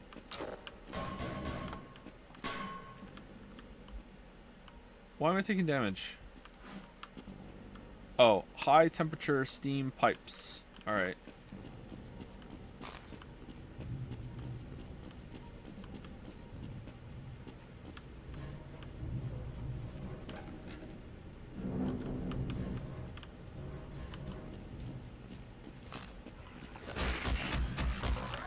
Still haven't gotten to space in space exploration, by the way, Boulder. I'm finding it pretty daunting and a little confusing how to first do it. I'm guessing I'm supposed to take a capsule up to the up to the planet orbit and go to that planetary platform you find where there's a bunch of shit waiting for you and do your first round of science, but there's like no resources there, whereas I've scanned like multiple planets and asteroid belts, and those seem like a better bet to go. Like the asteroid belt seems like a good place to set up a base rather than orbit, but I don't know how to get there at first. How many hours have you been playing the mod so far? I don't know. I've capped out all the science before space science, and I'm just prepping for that now. Usually I just let it run. I set up a big huge core mining thing, and that was like the latest project I finished, and then I had to find a way to get all the ore and the copper and the stone run off into recyclers, otherwise the machine would back up. And then the coal backed up, so I had to like make a huge island and just fill it with radar stations and burners to burn off all the excess coal. Because otherwise the coal backs up and then the core miners don't run anymore. And now I can't get all the all the fluids to go into all the storage containers I have, even though I have pumps at every stage of the way. They won't fill up, and I feel like it's kind of glitched or something. I don't know what to do. I don't understand how the fluid dynamics works in Factorio.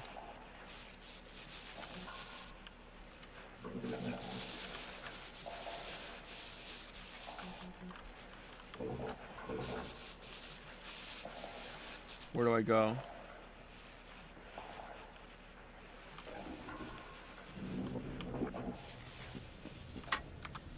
I gotta say, there must be something to the level design in these games where I often say, where do I go? And then I usually find it fairly quickly. Even though it's not always that obvious. Is everyone's planets, the first planetary system that you have in space exploration, is it always the same? Or is it random? Like what kind of planets and shit you can get?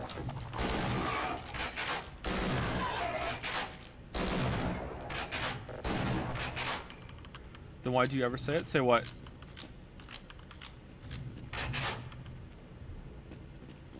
It's always an Earth-like planet? Yeah, but what about the rest of them in the solar system? Or star system, I should say.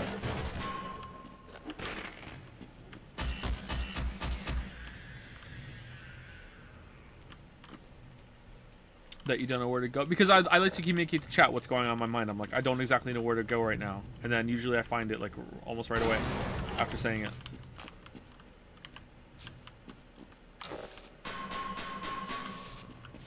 It's a mod chat. Yeah, sorry, I just assumed that most people have been here for the previous streams when we discussed it. There's a mod called Space Exploration for Factorio, which basically extends the game. It makes the current ending of Factorio, if you played it. Space Exploration basically makes that ending the prologue, and there's a whole like 3 trilogy game fucking after it of shit to do with in Factorio with different systems and going to space and going to different planets and setting up rocket supply chains and shit like that. And I'm at the point where I'm about to go into space in the game, and I have sent a bunch of satellites up and found a bunch of different planets in my star system and moons, and I wanted to know if it's the same for everybody in your first star system. Coal liquefaction lets you turn coal into oil and oil products. I don't have that technology yet though, because you need to do some space research for that, right?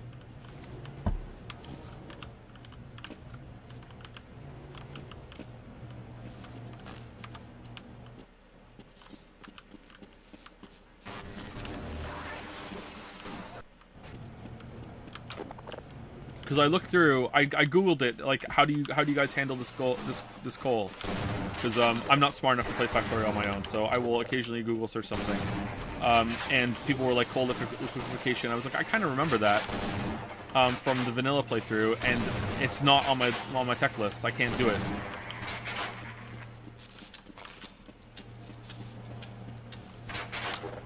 I'm also gonna have to learn how to use logic circuits because I never use them in the base game. It turns Factorio into kind of like Dyson Sphere program. Yeah, only just so much more difficult. Again, kind of like what we were just talking about when it comes to writing and creating things in the creative process.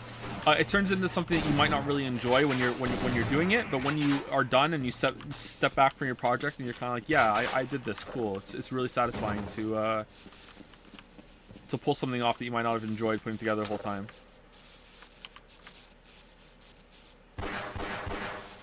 Oh boy, once you go to orbital, you have to do circuits. Yeah, are they hard to learn? I'm guessing no. Maybe a little, there's a learning curve to them, but I'm guessing it's not too bad.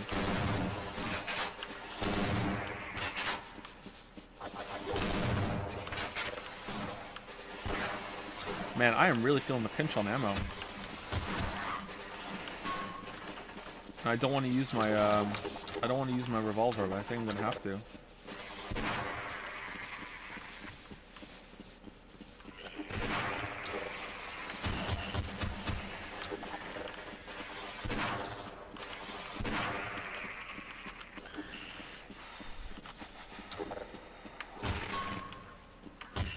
What can I do with circuits? Can I set it to a point where it's like if this container gets full, then turn power on of this machine next to it or something like that? Can I do that sort of thing or no?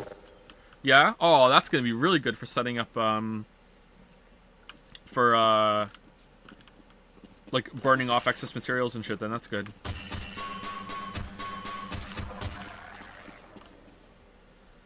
Can I set it to, if this fluid storage container gets full, flush the whole system? You need a comparator to compare levels, but yeah, okay. I don't know what that is, but I guess I'll figure it out.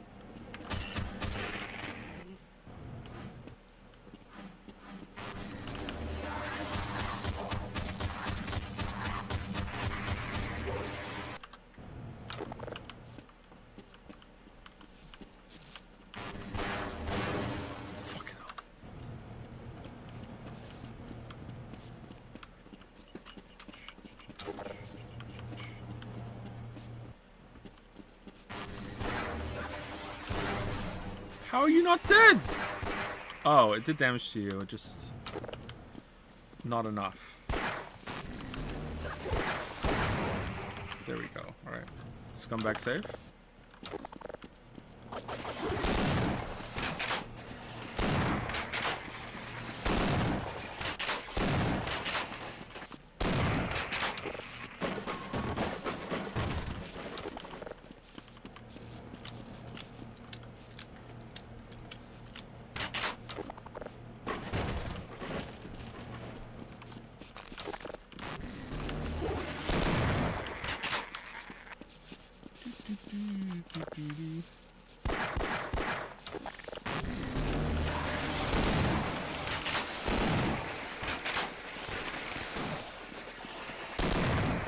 Man, this room sucks.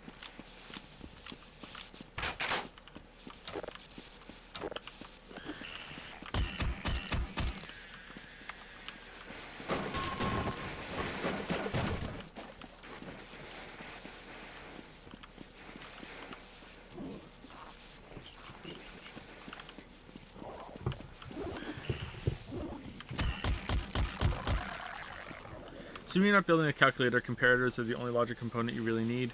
They compare the state of two things and can activate something else based on it. Okay, I've legitimately never made a logic circuit in Factorio, so I have actually no idea how it even looks like. So I'm guessing it might be a little confusing at first, but after I play with it a bit, I can learn it.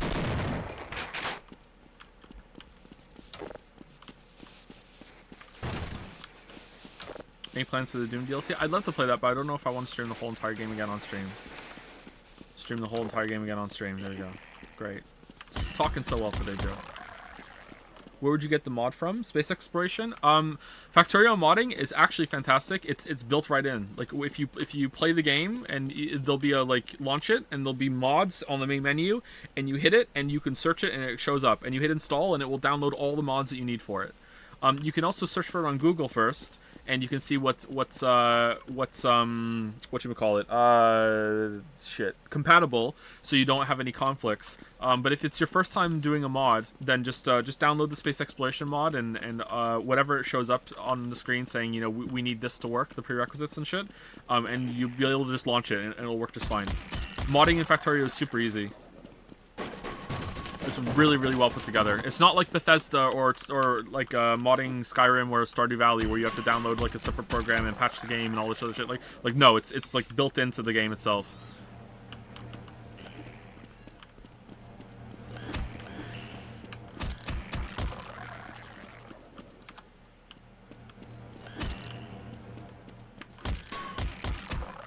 Like, I highly recommend it, but I also want to give you a warning. If you were into Factorio and you really enjoyed Factorio and you didn't know about Space Exploration mod, like this is a big project, okay? Like, if you got addicted to Factorio and you might get addicted to space exploration, like just know what you're getting in for. Like, it is a huge, huge thing.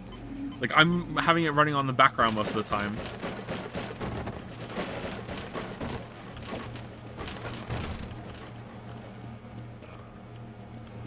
I'm one of those people that doesn't make everything in machines in the game either, so sometimes I will just like get my character to just make like 1,000 of something and it's gonna take 4 hours and I'm like, yeah, you know what, I don't care. Like, I'll just alt tab out and do something.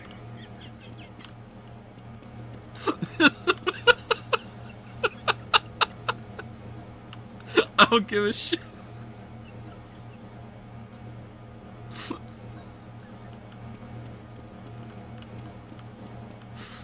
Oh, man.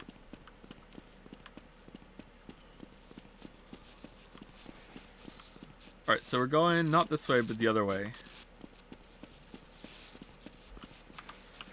That's like doing a dungeon without gems. Yeah, probably, but I'm playing solo, so who cares? I can be inefficient when it's just me. I'm not slowing anyone else down. Alright, so we came here just for the health thing, okay.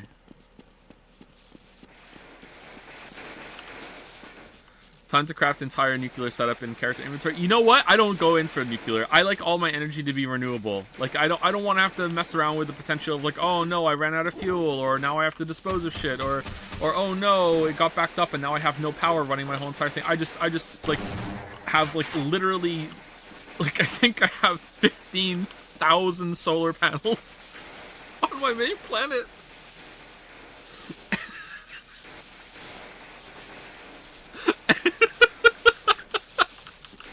and like fucking like 8,000 accumulator. Like, I don't give a shit. I want the power to be there.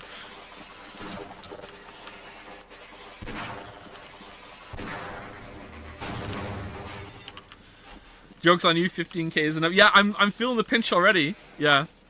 I'm feeling the pinch already. I see, so that's how you're still planet bound? What do you mean? There's an even better solar panel upgrade in the future, and I'm looking forward to it. How do we get up there? With the boxes? I'm gonna upgrade all my solar panels. That's how you're still playing. Yeah, I also put a core miner on literally every single core miner opening on the planet. Every single one. And there is a belt going, not a train, a belt going from every single one to the main central core mining thing. I've mined every single one. Now, my planet is not... I have a smaller starter planet. I don't have a full-size starter planet. I can't remember what it was. I think it's like, I think it's 4,000 radius. Trains are fun. Yeah, I have a train system. I just don't have a train system for this. I have lots of I hit the wrong button.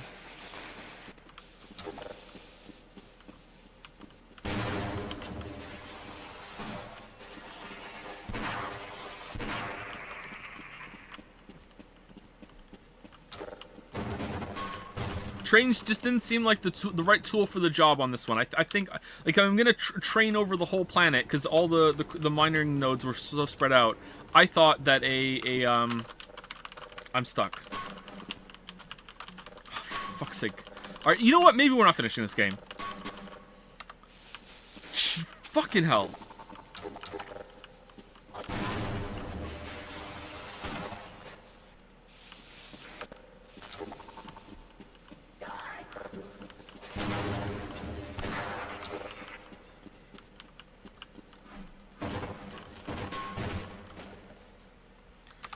Trains are always the right tool. Are they though? Like, even in this case, if I'm running tracks all over the map in the same place, I can just put a belt.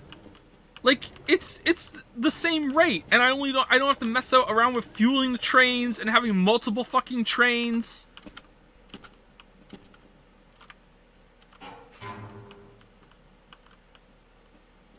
I do like the trains. Fuck.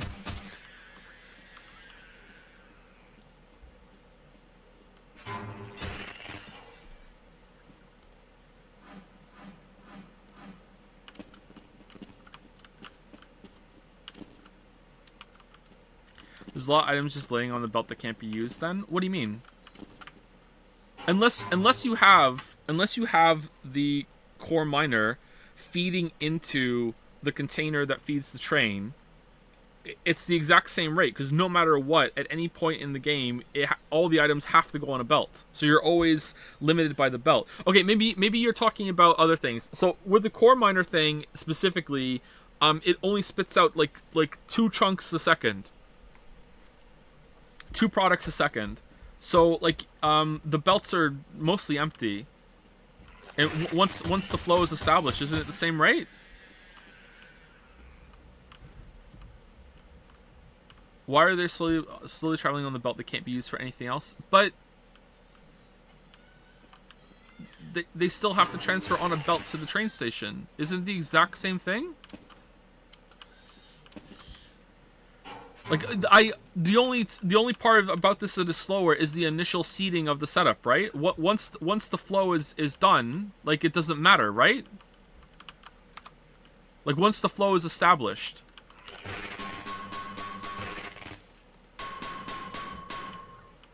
Hey, it works, but trains are easier to add new nodes to, including core miners. I don't know. Maybe core miners, the way I'm using core miners is wrong, but like, to me, they just all go to a central like processing facility where are you fucking shitting me, game?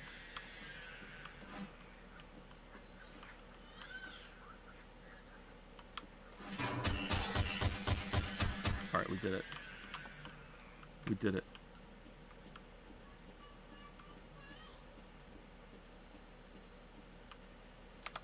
Remember the Factorio Q&A stream when someone built the next video countdown timer that was going up? That was a good... Yeah, that was a good bit. I remember that. It was really funny. speaking of funny. Come on. Come on.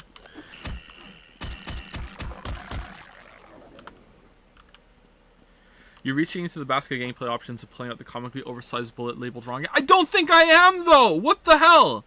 You know, do I have to fire Factorio and show you my fucking build, and you have to tell me where it's wrong? Once it's established, the rate of fucking flow is the same. It doesn't matter. And if I have to build a bunch of fucking... Like the planet's huge. If I have to build a huge rail system, why don't I just build fucking belts?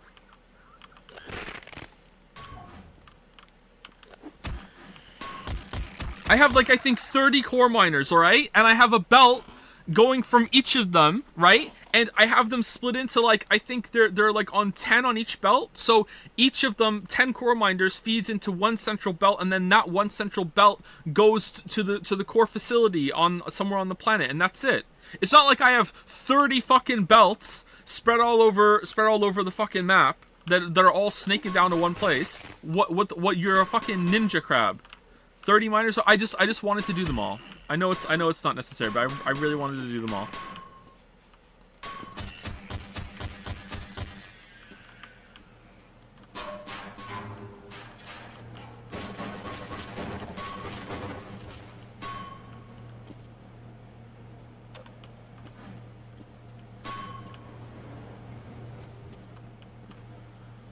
I assume your factory is under 1k iron a second. Anything over that needs trains. Even with core miners in space exploration?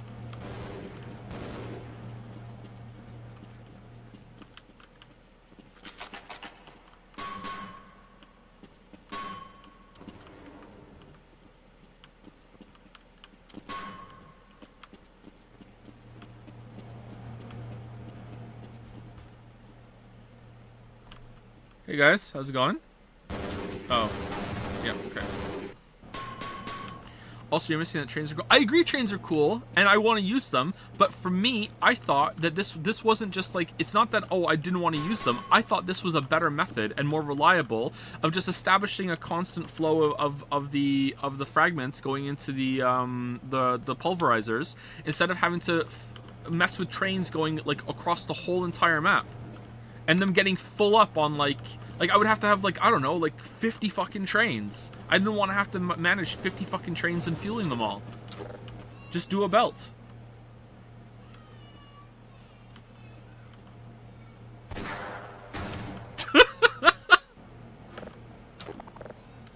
But you sank ludicrous amounts of iron into belts rather than much cheaper rails and trains. Yeah, but I had like a huge storage facility that was just full of the belts already.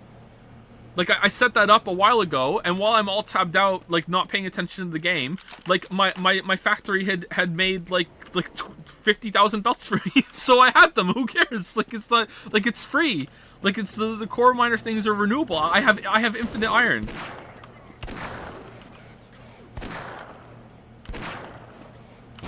I don't have infinite shots though. Are you at least using the max speed belts? The max speed belt I have is red belts, so I'm using red belts. The faster than that, you can only make them in space, so I can't go faster than that.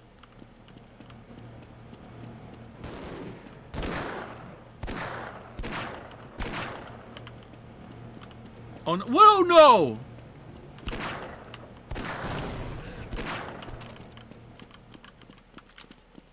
What's wrong with that?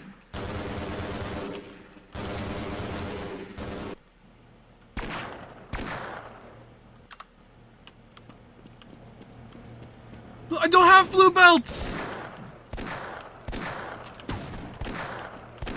I think a bunch of people are erroneously assuming that the same rules apply to space exploration that they do base Factorio, and they don't even realize how the core miner mechanic works.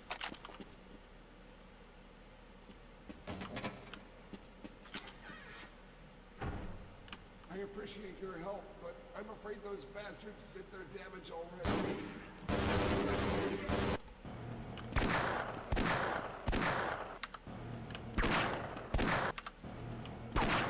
Stop fucking shooting on reload!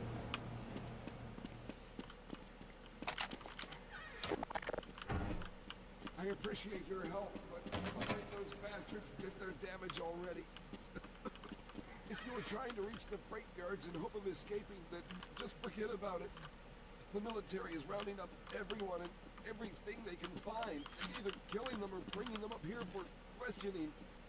A colleague and I came up with our own plan for escape, and we were on our way to one of the old prototype labs when we ran into them. Are drones on space exploration? Yeah, they're in there. Yeah. If you still want to get out of here alive, your only hope may be to find my friend. If you can get past the soldiers, find Dr. Rosenberg. With him, you may have a chance to get out of this place. I'm not using them for management factor yet. I'm using them on the player drone thing. I have 30 drones that I use. I can go higher than that, but I like to have I don't like to run out of power, so I just have 30 that will fly around me. But I'm not using roboports in the field just yet. I think they crash on space exploration. So you have to research better logistics for them or whatever. But they don't crash if they're on the player. I've never seen them crash.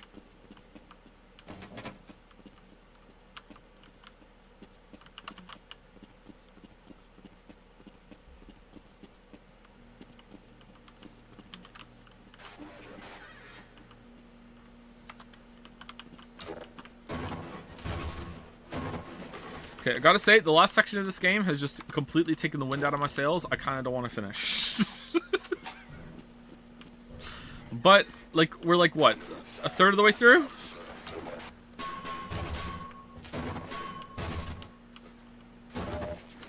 Swarm safety is misleading. They still crash. They just don't do damage to stuff around them. You have to set up a constant drone replenishing system. What the fuck? Why did they do that? Is it because they don't want you remote doing factories through the satellite system, and they want the player to have to actually physically go to a lot of different planets and shit? Because that seems like a shitty change to make. Oh god. Why are there so many? You know what? Let's reload it.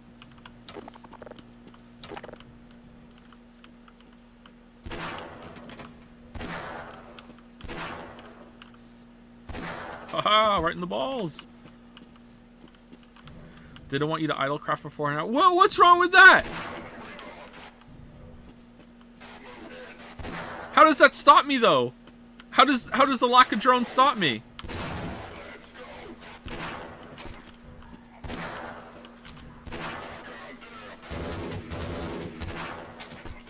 Oh, that sucked.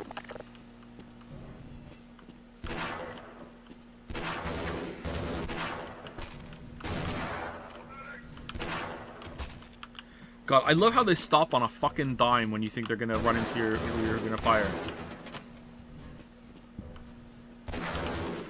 Fucking dodges, man. That was awful. That was There's nothing up here. Let's reload it. Again?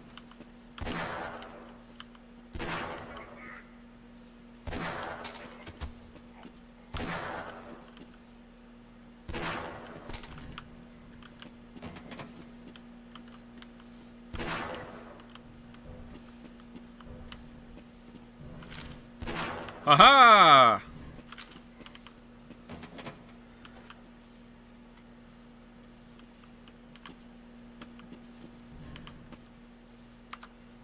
I, for one, am glad I don't have to see Joe's abomination of a Factorio. What's wrong with you? I haven't seen it and you're judging it! What's wrong with my base? You don't know?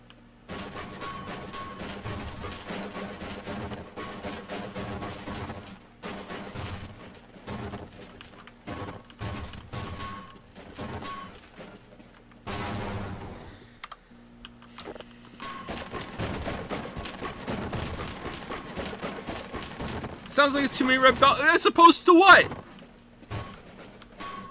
I had belts to spare, so?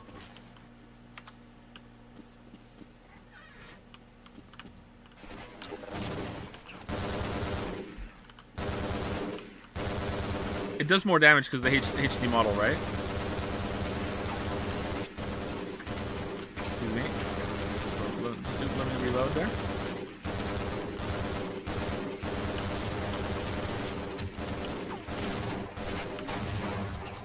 Alright, that one well. That went well. I'll take it. That went well.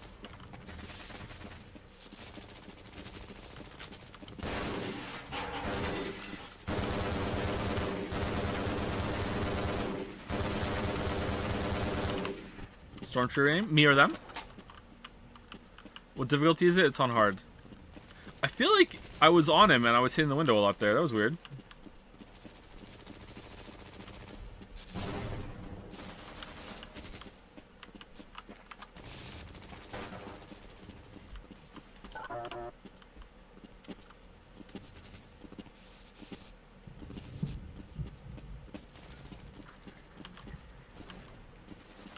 Any chance you're placing else? No, because you probably hate my Factorio Factory.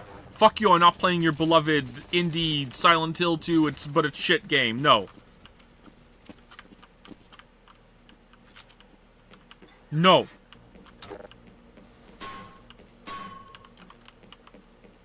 Can't believe I'm being judged for this shit. Nothing wrong with belts.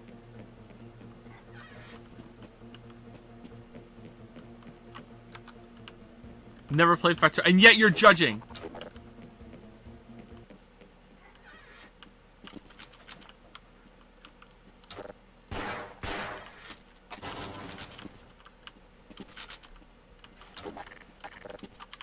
Silent Hill 2 stream when? Oh, Sweet Summer Child.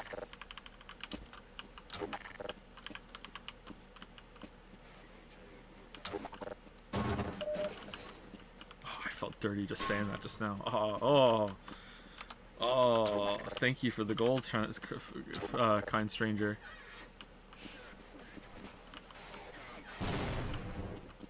Why are you guys saying like, oh god and shit? There's only one of me. Wow, that hurt.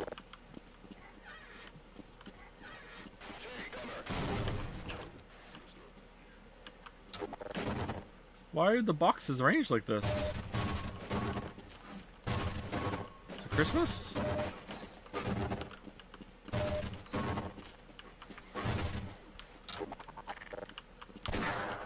Making a maze for the head crabs?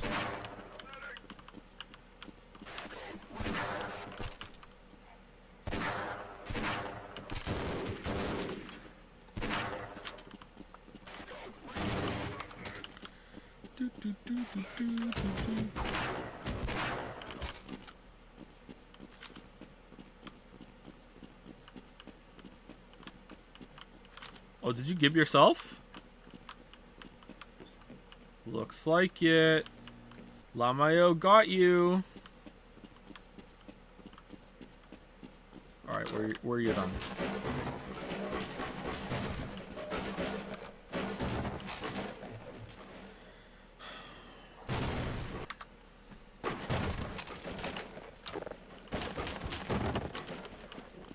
Every game. Every game. Every game. Not today.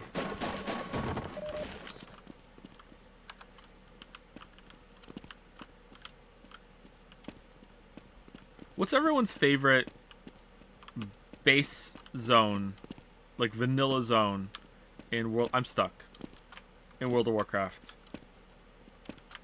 I like Desolus. Desolus was pretty good.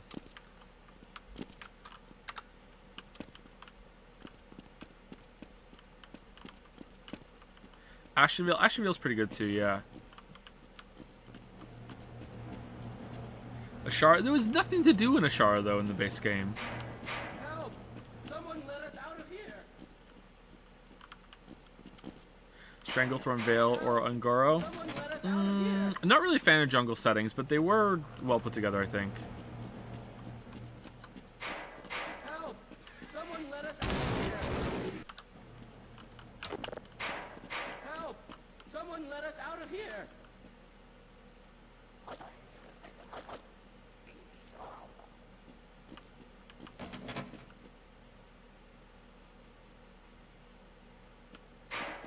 Help! Someone let us out of here! Tanaris. Tanaris was pretty good. Help! Someone let us out of here! Pre or post Cataclysm? Pre. Before the Cataclysm. Help! Someone let us out of here! How are you just a god? What the hell?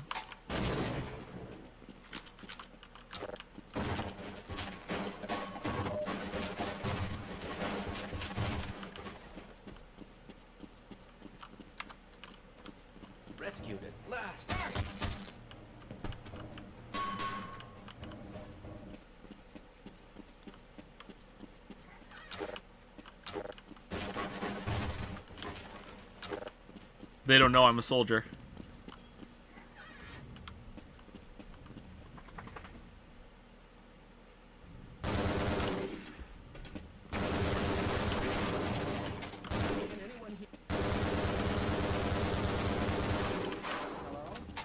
Can anyone hear me? Mind me. Oh, did you make that joke already? Sorry. You were the one who said they don't know I'm a scientist yesterday.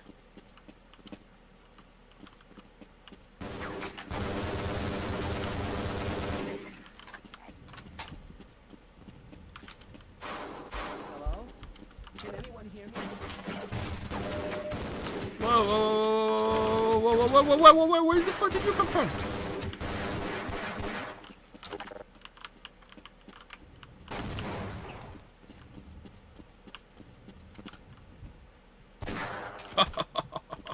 Hello? Can anyone hear me?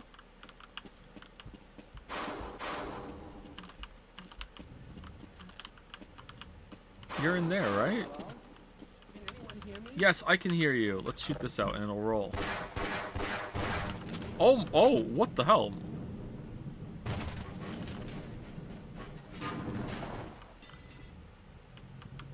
Actually stunned. Okay. What could go wrong?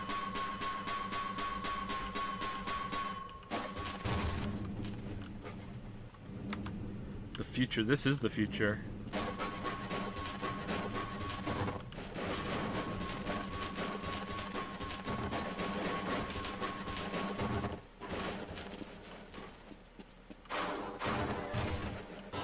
No, I'm afraid I'm not Dr. Rosenberg.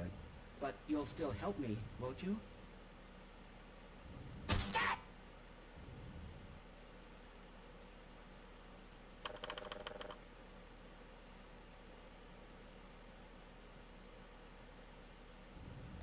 What would win, crowbar or wrench? Crowbar. Crowbar for sure.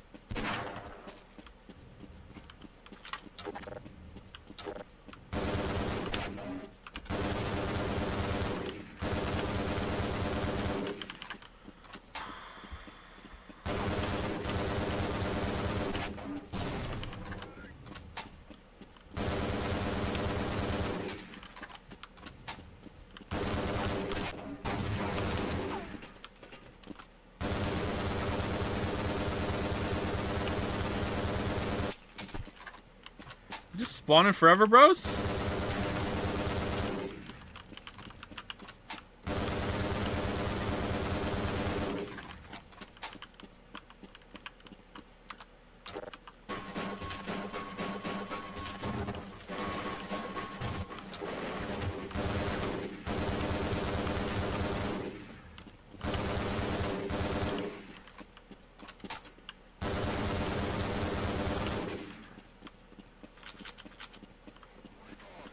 You guys were done.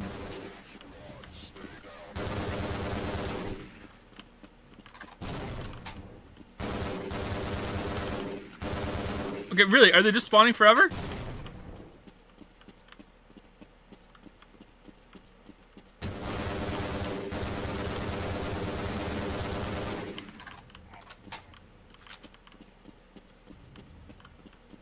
Okay, now we're done, right? Took some damage at the end there. God damn it. Alright. Oh, where'd you go?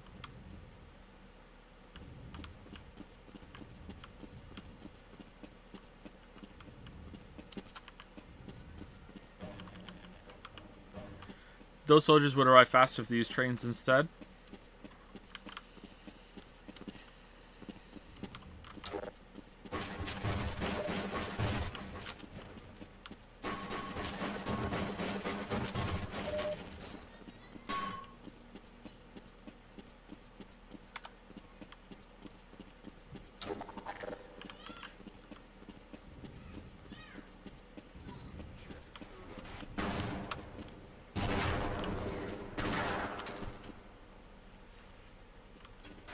Can't wait to show my factory on stream. And people who have never played space exploration or even Factorio are just gonna light up the chat with fucking Lamayo, Lamayo, Lamayo. Oh my god, worst thing I've ever seen. And with no context whatsoever.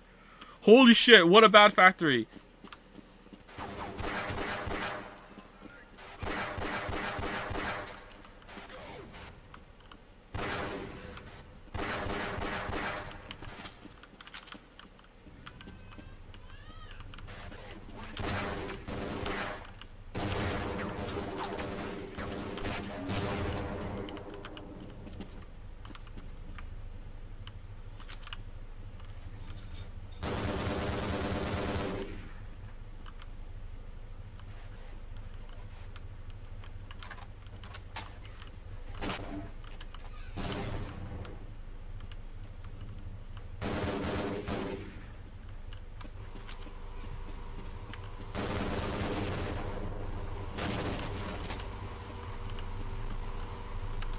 For Birger? For England, James?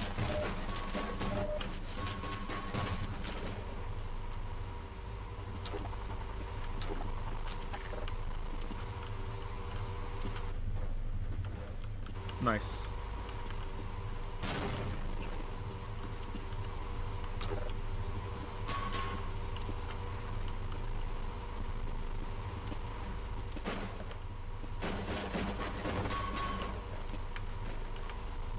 See, this tank would be able to move if it was on a belt. So true, Oomphy, but it's stuck on this shitty train instead. So true. So true. More people should be saying it. Oh, there's a missile launcher in here. Oh, crap.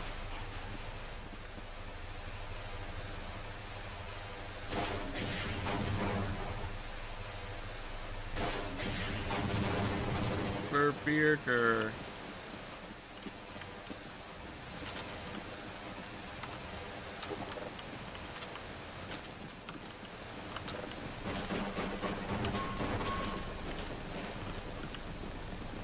For mod names space exploration, you don't actually do much exploring of space, it feels like. What do you mean? From what you're hearing me talk about it? I'm playing it extremely slowly. Because I'm not really playing it. It's just more like a background idle game for me. It's more of like just you know, it's on. Like there's a whole hundreds of hours ahead of me where I'm about to go into space and I'm going to be in space for hundreds of hours after that.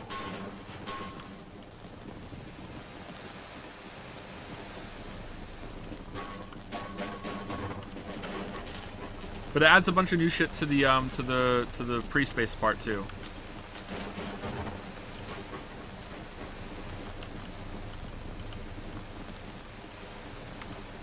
Oh, there's a lot of health here. God damn it. I need armor though, not health.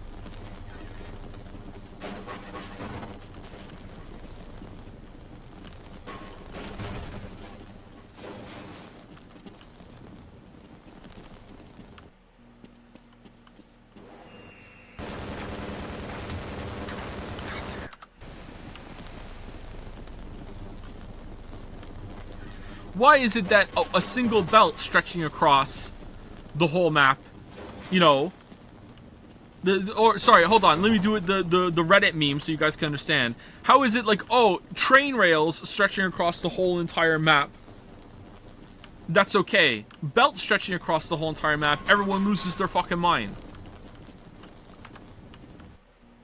Don't have to fuel the belt, doesn't take power.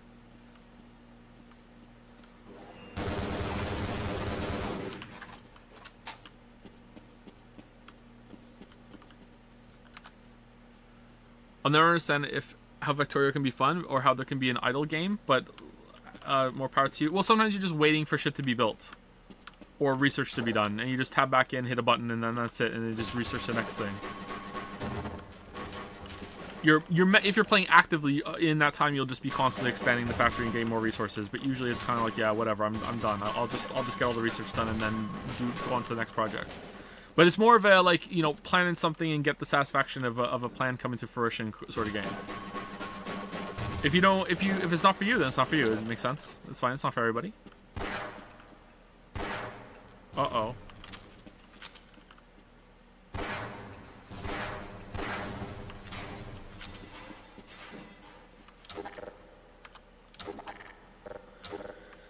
Sounds like a Q&A game. Yeah, it's a Q&A game.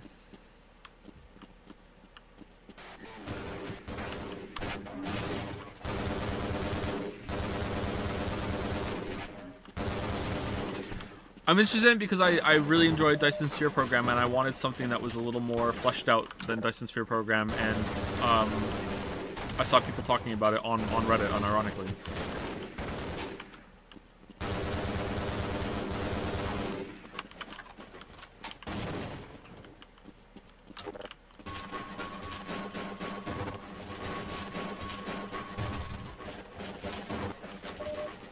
Factorio looks daunting. I wouldn't know where to start. The difficulty curve is actually pretty well paced. It starts you off with small little projects, and you kind of get it. It's like, okay, look, you're going to start off with mining it by hand loading all of the burners you have to make iron and make more, and then you research a little bit, and then it's like, okay, now you get a machine that can make the items for you. Then you get an inserter that will put the items in the smelter for you and take them out, and you put it on a belt and it moves it, and it starts off very slow. And before you know it, because I felt the same way, I looked at that, I'm like, oh my god, that looks so daunting. How the fuck do you even do that? We're talking like when the game came out, like, I don't know, like 10 years ago now, or however the fucking old Factorio is, that you can, you will scale up, and all of a sudden you will look at your factory hours later, and you'll be like, oh my god, how did I even make this? Like, it just, all of a sudden it will dawn on you have this huge factory. Raider from Backseat Streams. How's it going, Raiders? Welcome. We're playing Half-Life Blue Shift. It sucks. Actually, it doesn't suck. It's alright. Woo raid. There's a goose. How's it going, Backseat? Is Backseat here, or is it just Raiders? Is he raiding like I do? I just send the Raiders and I don't go myself. Who is the MC? It's Barney from Half-Life 2 is the MC of this game. You play as a guard. One of these guys. Oh, trains! I don't know how to work these. Oh no! My weakness!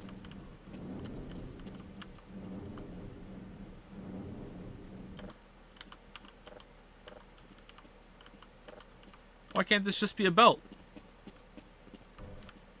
I'm here just shutting my stream down. What were we playing? Anything good? Hello! I'm in here! Can anyone hear me?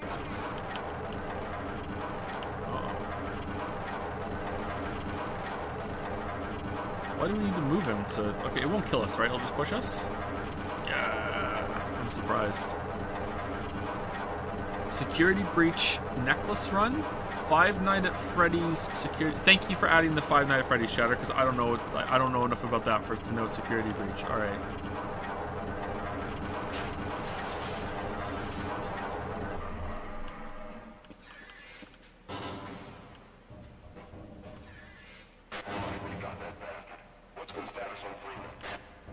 Yes, I'm Dr. Rosenberg, although I'm not very... Oh. Well, alright. Not allowed to do it.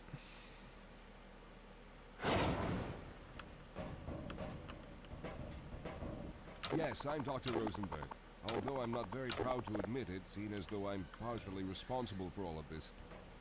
How did Lore? you know my name? Oh, I see. Poor Harold. Yes, our plan was to get to one of the old prototype labs. It involved something that very few people in the facility are authorized to know about. What's that? The same technology Ligma? that brought about this catastrophe could also be our only way out. You see, I was involved in the very early work on teleporter technology. Alright, let's go! Move it on, let's go. There may be enough equipment in the old lab to piece together a device that would allow us to teleport outside of the facility. He sounds As familiar, yeah. improbable as that may sound to someone like yourself. Of course, none of that does a whole lot of good while we're stuck in here. Perhaps I could help boost you through that vent in the ceiling. If you're lucky, you might be able to take those soldiers by surprise. Let's try this.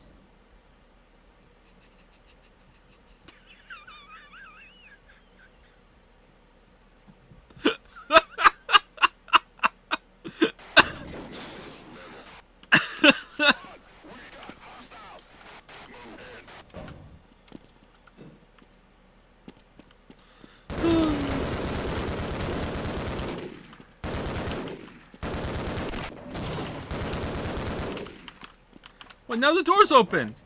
We'll need to head back. Oh, for fuck's...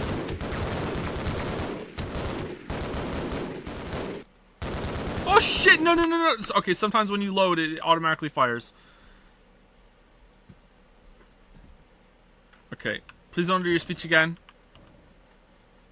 Do the boost, please.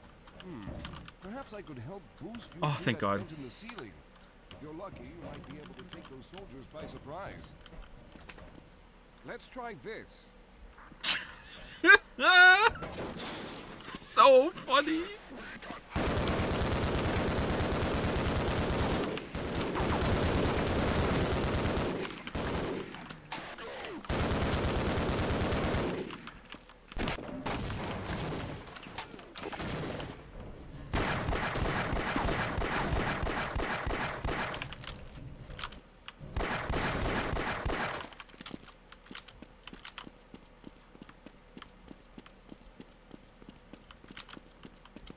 Okay, now what?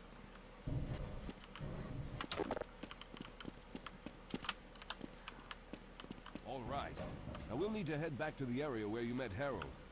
The access to the old lab should still be there, but we may have to break through some of the newer construction to get to it. Let's get going. We're only halfway done? Oh god. What do you mean you have to rest? You took Anne's step. You're not even out of it. Lead the way, Calhoun. All right, Calhoun. You'll have to slow down a bit. All right, let's stick together. Can't let you do that, Calhoun. Slow down, Calhoun.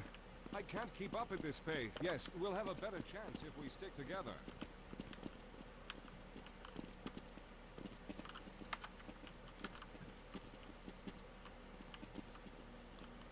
Stairwell? Oh, okay. What's so well about it? Now there's no time to waste. Shut up! Let's hurry. There's no time. No! What are you doing? Dude, you're dead. Alright, you know what? Whatever. Okay, you pull it, you tank it. You pull it, you tank it.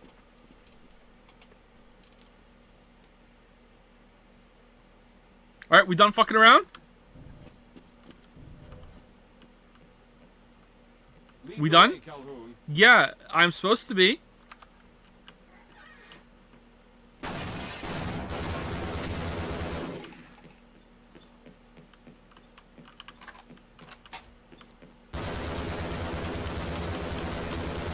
That went well. We're playing on hard, by the way, and it sucks because the enemies are just so bullet spongy that if you're in a tight area like this, you just have to play like shit, just. And I don't do that because I have no patience. So we're gonna get down to like 1 HP soon, and then we're just gonna go into a quick load fucking spiral.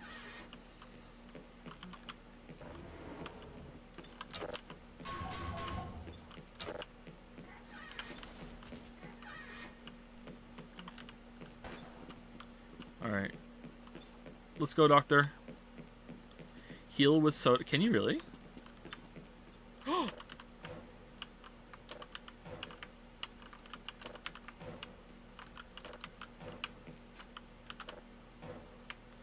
Oons, oons, oons, oons, oons, oons, oons, oons.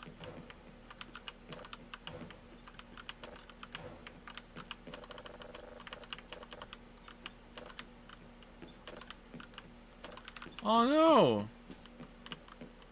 Hold on. There's gotta be another one somewhere. See, I knew soda was good for you. Where'd he go?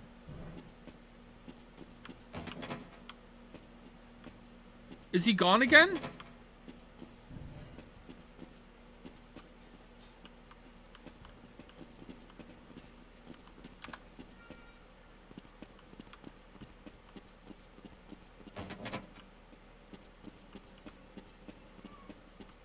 Oh, we're back here again. Oh, it's like a Metroidvania. All right, cool.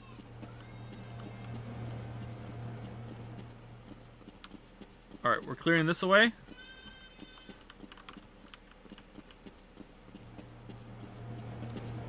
Where is this guy?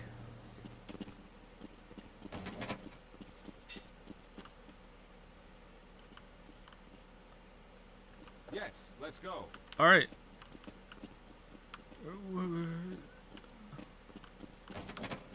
Hold on, Calhoun. I need to take a break. Let's go. I need to rest a bit before...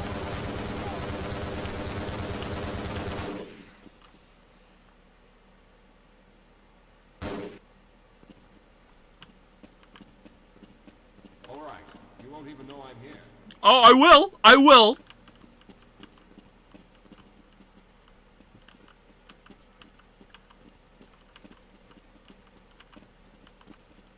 Yes, here it is. What? We need to break through this to get to the elevator. Okay. All right. I see now. All right.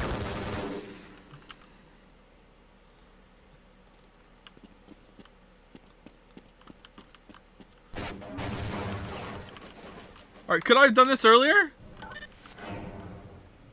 I see you've already found the elevator. Let's hurry then. We should have chosen the lambda reactor for an escape, but they're as bent on fighting the creatures. All their hopes set on someone named Freeman.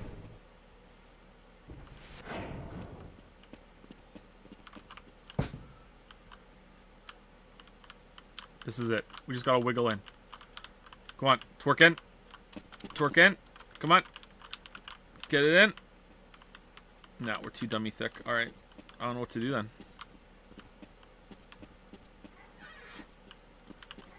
Is he supposed to be with us right now or what?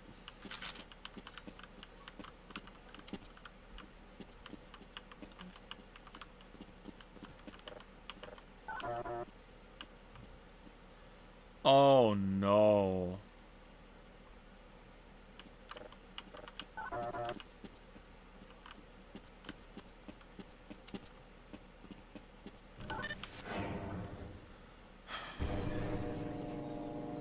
Do do do do do do do do do do do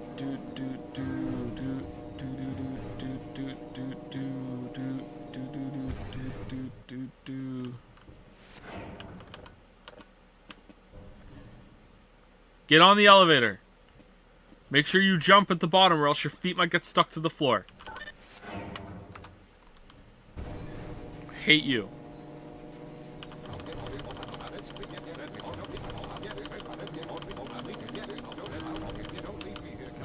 We need to stick together.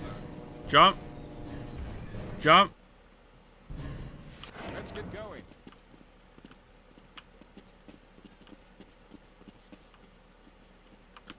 Well, I hope the old security system is still active. With any luck, my fingerprint ID is still valid and on file.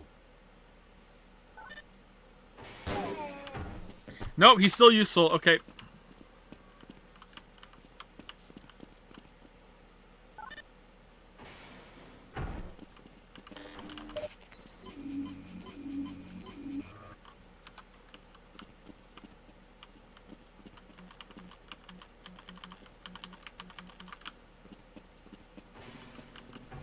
Dr. Rosenberg, thank God we made it.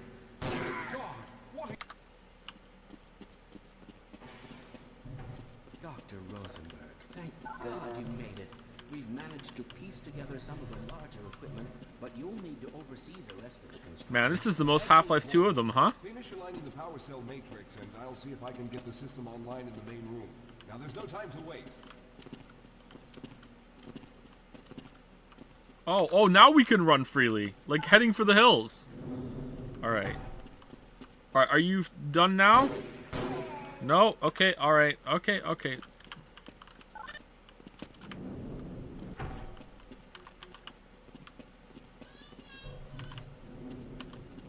looks like the equipment is in better shape than I expected. Let it be stand, weebs, that it's not just anime games I can just completely check out toward the end, alright? Like, I am so fucked up right now. Its current state. You see, Mr. Calhoun, teleportation isn't as easy as going from point A to point B.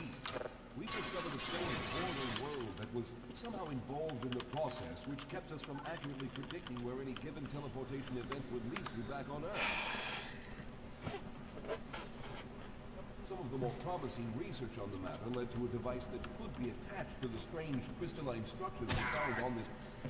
How is he essential? some of the more promising research on the matter led to a device that could be attached to the strange crystalline structures we found on this border world. Now, this device would then be used as a focal point and a relay to aid in the teleportation. Well, in theory, that is. We lost contact with the survey group shortly after the device was in place. We later discovered other methods of aiming the field, but all of the equipment in this lab uses the older technology. In order for any of us to get out of here alive, someone will have to go to the border world and activate the device. Will we? I'm afraid you're the only one who can do this. Why? Seeing as how everyone else will be needed to operate the equipment. Oh. We should be able to get you fairly close to where the survey team had set up, but Oh boy. the likelihood of running into alien creatures is very high. Once you find the device, simply power it on. How long will you continuing today? Until we're done. We're doing this today. I don't care. We're finishing. And then I'm going to show you my Factorio factory. But not really. We're not doing that. As we can only keep it open for a short amount of time. Uh-huh. Yeah, let's go. Come on. All right. I'm going to initiate the teleporter charging sequence now. Be ready, Mr. Calhoun. Once the field is open, it will become unstable very quickly. Simmons, can you hear me? It's ready. Oh, you're Simmons.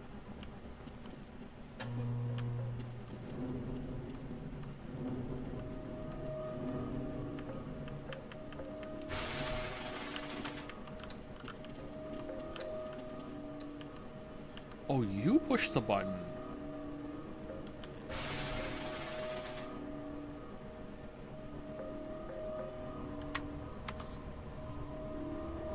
Maybe all you have to do is push the button. Yeah, okay, alright.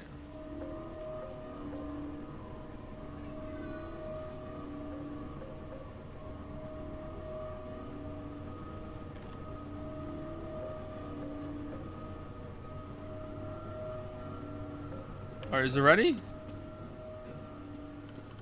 We're almost there. Oh.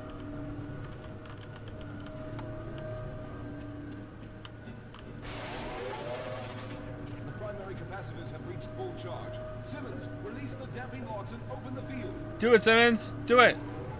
Yeah, your job's done. Shit. The field, it's open.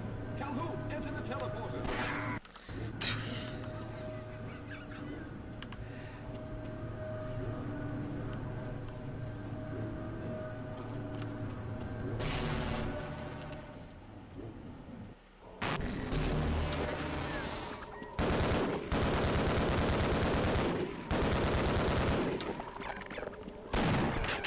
Why do I have to kill every NPC? Because sometimes when I do, something funny happens.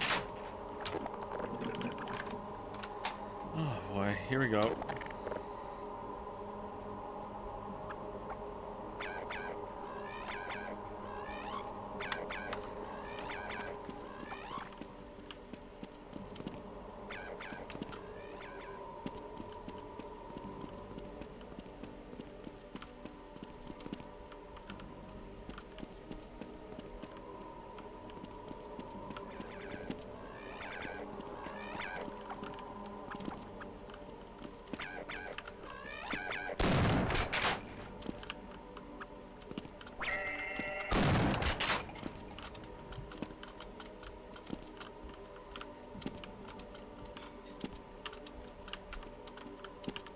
Feels like I'm like grabbing on something there.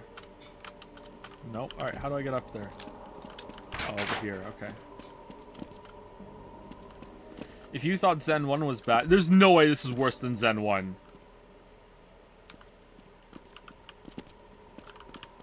And then the chat lit up with Fido.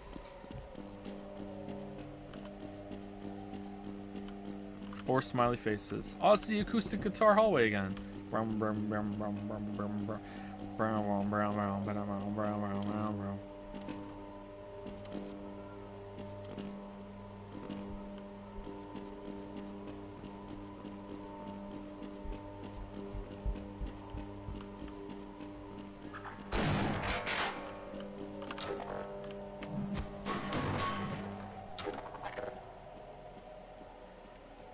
On a Belt was my favorite.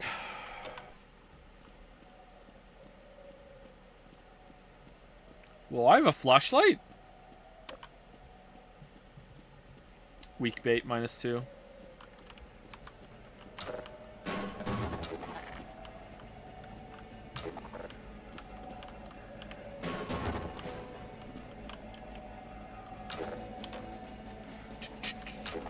Isn't this the same music from Opposing Force?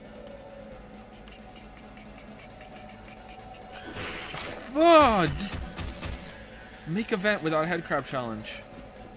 What's with all the belt mentions? I told people that I'm doing Factorio space exploration, and that instead of using a train system to do something, I do use trains.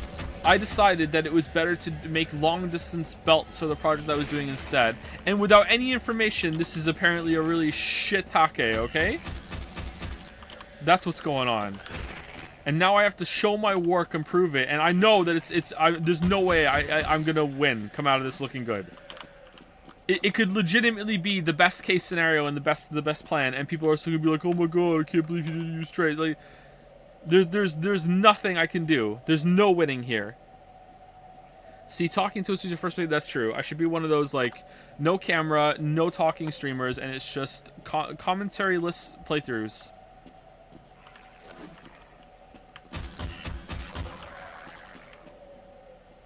I will mime how I'm feeling, but even that might be too much.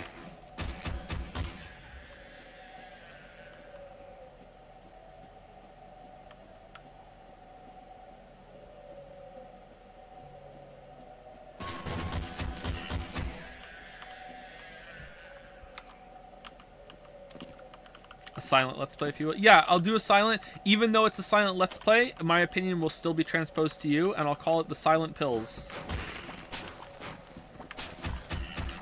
Alright, that was really bad. I'm sorry. That sounded better in my head.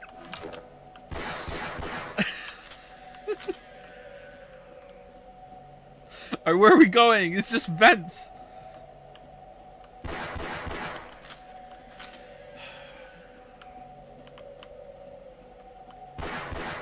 %90 of the -2s come from 10% of the shatters. Never forget. Whose idea was this? This is not fun. What even was that I just picked up? Missiles or...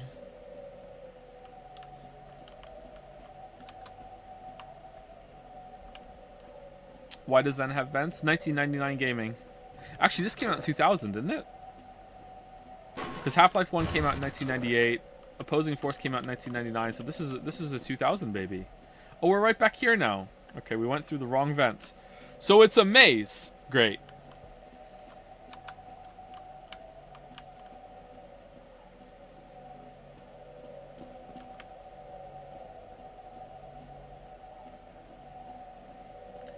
We love you, Joe, no matter your transportation choices. That's not true. That's not true. Okay, this one's empty. All right. This one's empty.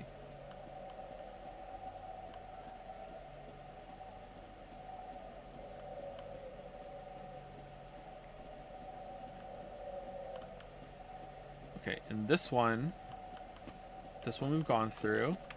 All right, we go through. There's one over there. All right, and we don't go the same way we went last time. Whoa.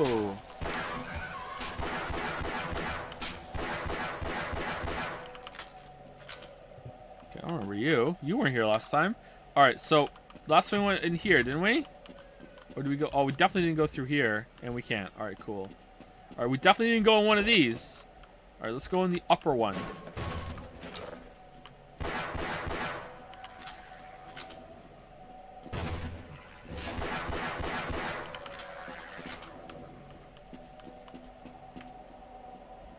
Wait, how are we here without the HEV suit?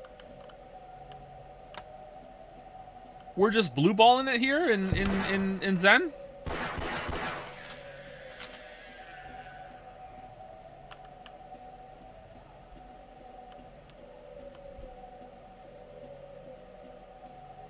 Zen has air somehow, does it? Okay. Body armor. I thought you needed like an environmental suit to survive in Zen. I thought like you needed like oxygen supply. Although I don't really know how that would be supplied to Gordon considering he didn't have a helmet, but yeah, whatever.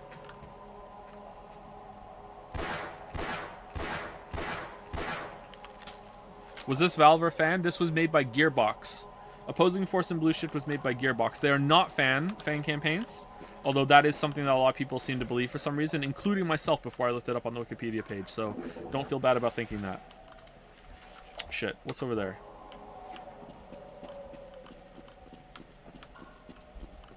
Barney is actually a robot. I thought Barney was a dinosaur. From our imagination. Okay, apparently this was the way. This looks like a boss room.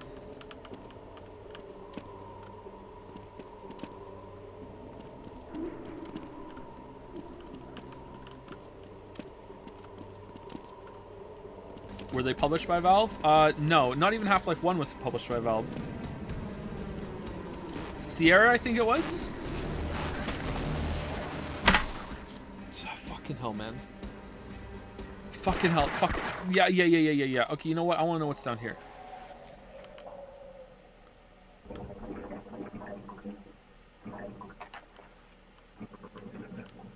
Subnautica?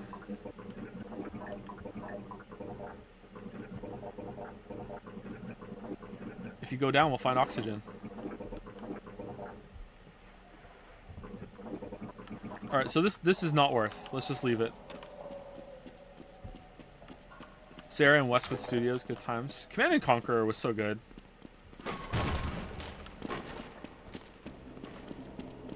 What's your favorite Command & Conquer game, chat? And be warned, there's a correct answer. There is a best one.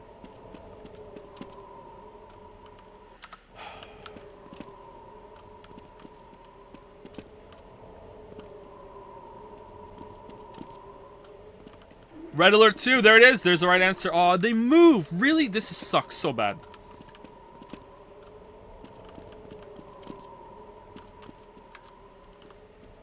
They're all average. Wow. Red Alert 2 is like legitimately a great game. And Command & Conquer 1 was great. It broke new ground. Actually, did it? I don't know if it did or not. But it was good, and I liked it, so I can say it broke new ground. Is that a plane? Can't get me.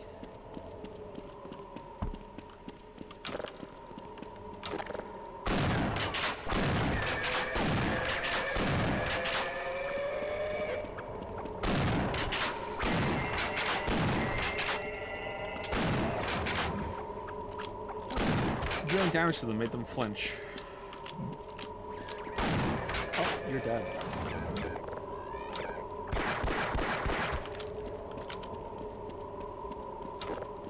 Did you ever play Command & Conquer 3? I don't think it did, actually. Oh, I tried. I didn't like it. It had some weird mission-based system or something where I can't remember what it was. There was something off about Command & Conquer 3, or it had too many missions where you didn't build the base or something. I can't remember. I didn't really like it all that much.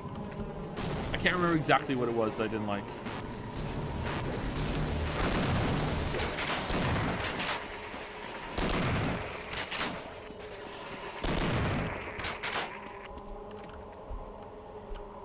You missed Tim Curry?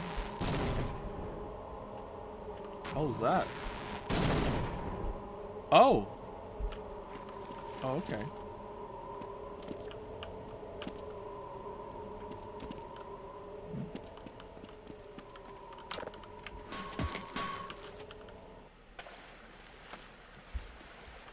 Ew. Like, he's just looking at this with his bare eyes right now. Do you play Generals 1 or 2? I think I played Generals 1. That was interesting. Is Command & Conquer Generals the one where you can play as China and you can have like a bunch of like... You can make a hacker unit that just sits in your base with a laptop just earning you money? Yeah? This is fucking weird, huh?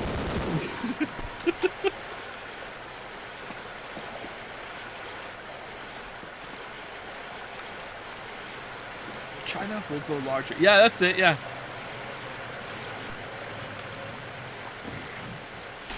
Awesome.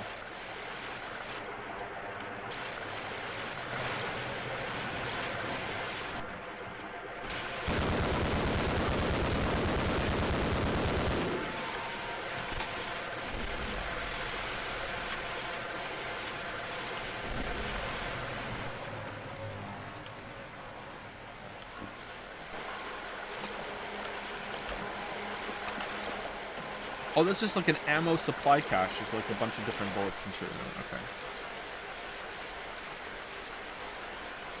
I think Command & Conquer Red Alert 2 is the best one because it has the most creative units. It's really, really fun. It's wacky bullshit in the best way.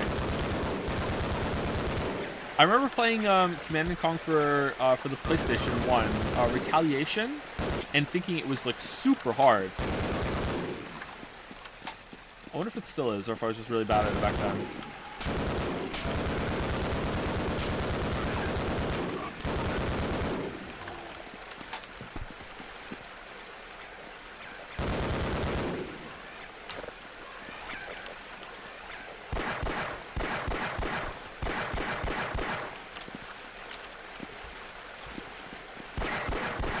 Controls were probably awful. Yeah, but you could get used to it a little bit, yeah.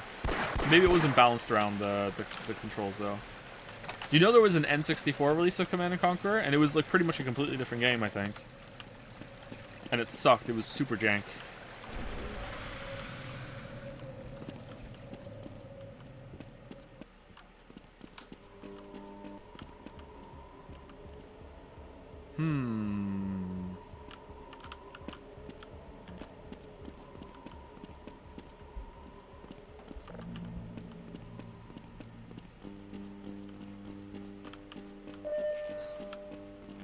What ports would you be playing Metal Gear Solid on? Whatever I can find. I own all of them except for like on disc for PlayStation, GameCube. Oh, actually, do I have Metal Gear Solid 1? I don't think I have Metal Gear Solid 1. I have the rest of them, and I have Twin Snakes on GameCube. But I don't have Metal Gear Solid 5, which is probably the easiest one to find, right? So.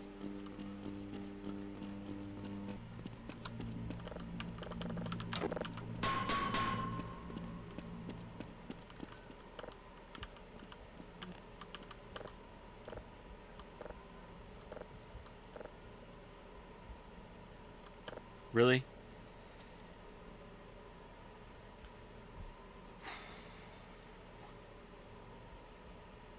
Did you stream N64 games before? No, I've never streamed an N64 game. I actually don't own an N64 anymore because when my parents got divorced, my dad took it back to Wales with him and all of my games.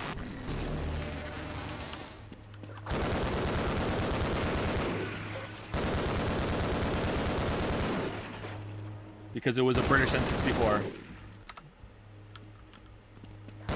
And you can get an adapter, it could have worked, but he was like, no, I'm taking that, that's for me. I was like, okay. There was no arguing with him at that point.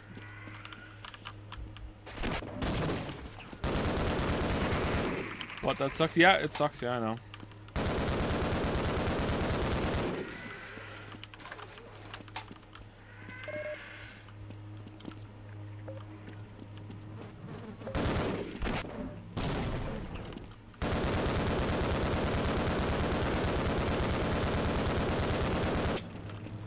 Oh wow, these are bullet spongy as hell.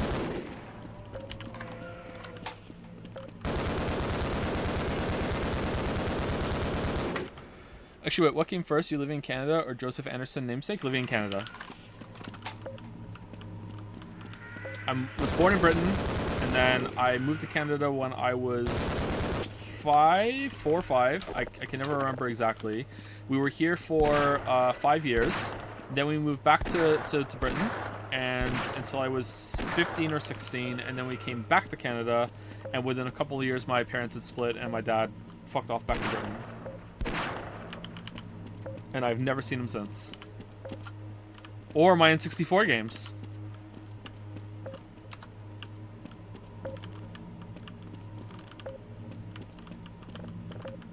Okay, what are we supposed to do now? Are we supposed to change it to a different setting? No, it's still there. Focus emitters aligned. Do I destroy it?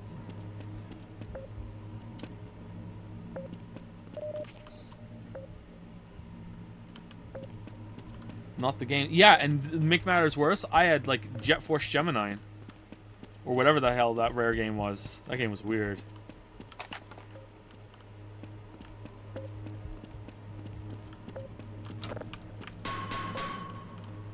I'll replace them all one day. It's not really that big of a deal. It would be nice though if for the boys to play them right now because they're really into games. Did you happen to have Space Station Silicon Valley too? I did. What do I do here, chat?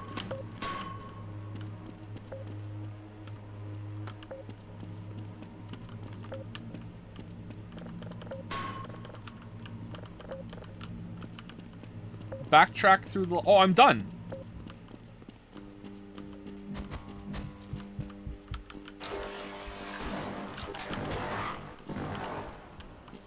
Oh.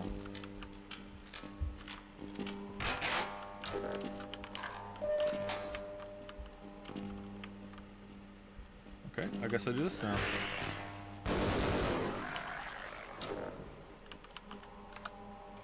Man, you just know that From Software played this game and was like, whoa, this shit is fire. Especially for Dark Souls 3.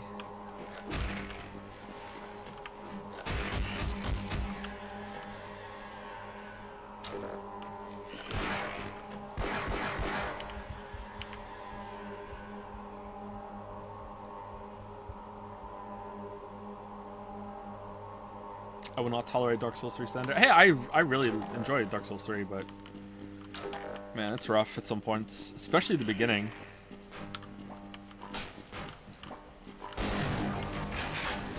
The sock puppet guy ambushes in Lothric can just fuck off.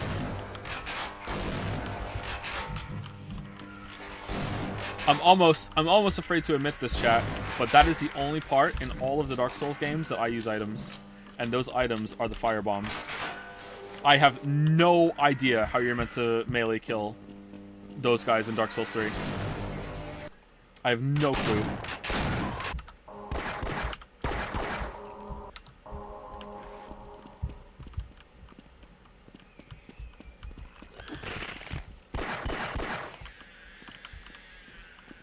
You get good, do you? Is there a way to do it? I've tried for so long and I can't do it. There's always some sort of pattern with their thrashing that gets me. Skill issue? It could very well be a skill issue, yeah. I'm not denying it. I'm not denying it.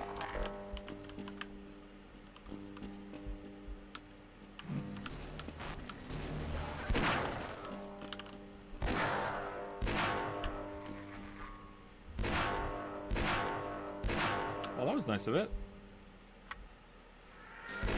Oh, where'd you come from?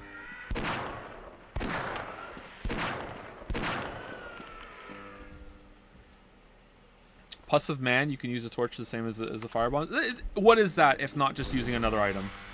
Oh, we're going to take fall damage now. That's great. Awesome. Thank you. Very cool, Blue Shift.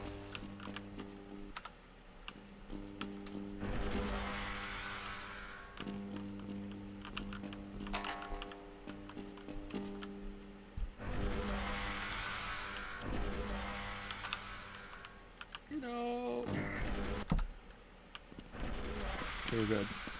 Yeah, the Pus of Mana. Is that what they're called? I don't know what they're called. There are some hollows in that area that the big sock puppet guys burst out of, and I've never been able to kill them reliably melee without taking damage. Like they just are insane. So I just throw fire bombs at them. That's the only way I know how to kill them, and that's only if I fail at rushing them down, like just running in and hitting the guy before it spawns. But I think you get less souls from that. So I don't know how you're meant to kill them melee. Also, I don't know how you're meant to kill the ones that come out of the dragons later with melee. Although I think I did it once and I thought I just got lucky.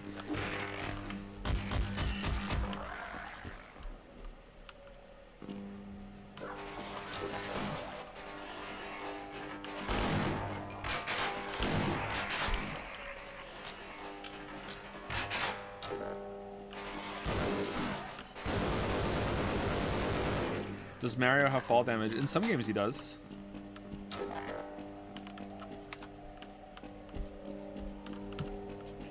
You're playing Elden Ring right now with heavy weapons and your Elden Ring video keeps reverberating in my head. Like in a negative way, like you're disagreeing with it? Or... they buffed heavy weapons, so maybe it's better now. I'm sure they made some other little changes to some of the fights as well.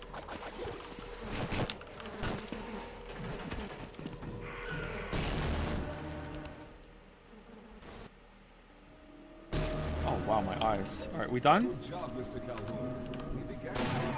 Still no? What about Simmons?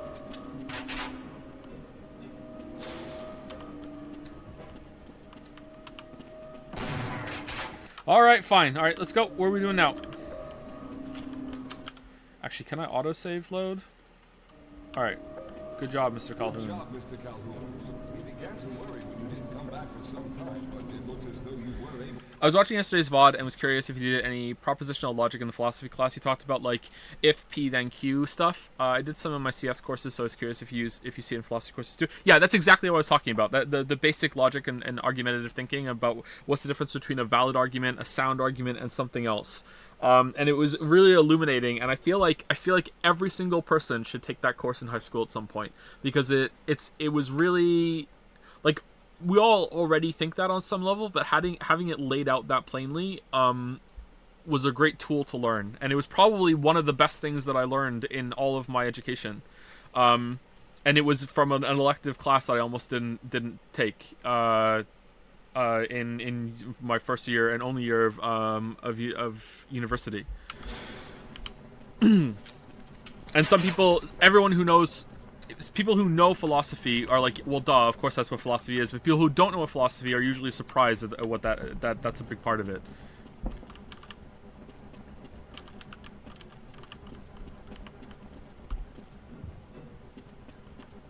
A few of our colleagues went down there a while ago, but we haven't heard from them since. We can only fear for the worst. Okay. I hate to keep putting you in this position, but you must realize that if someone doesn't go down there, then none of us will get out of here alive. Okay, is this an elevator Besides, too? you're the best equipped to deal with any dangers that may be waiting. Here, I'll show you to the access elevator that leads to the power generator. Follow Okay. me. I feel like I'm not getting sucked off enough for what I just did. Went through Zen, did a thing, killed a bunch of... Really? Okay, whatever, dude.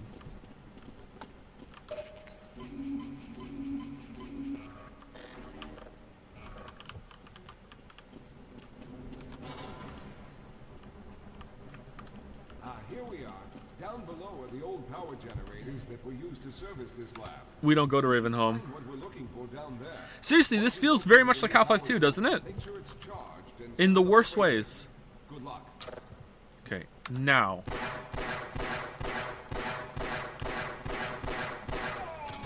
Really? Alright, well, what about one shot as a treat? Alright, there we go, we're done. One bullet. No! What the fuck?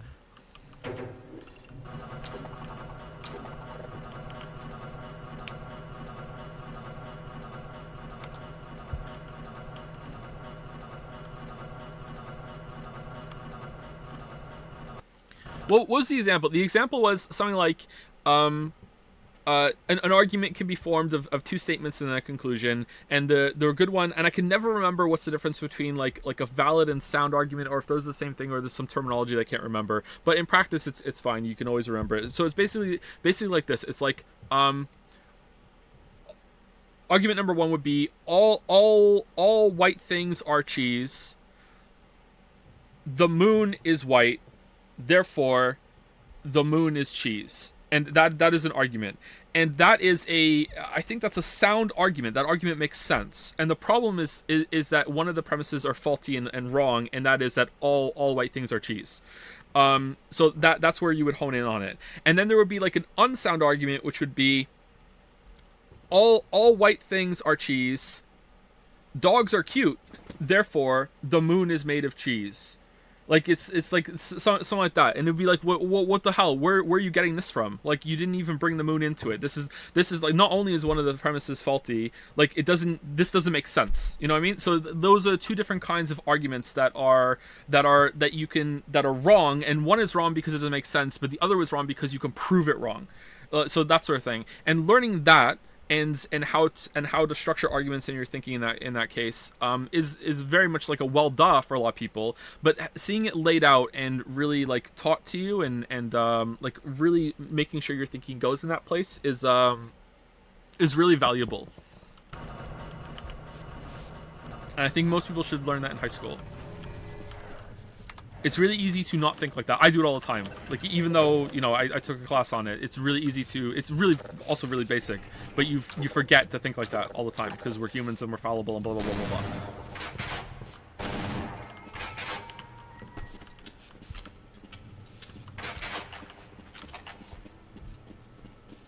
High school? No, I didn't learn that in high school. I learned that in first year of university. But I think it should be taught in high school.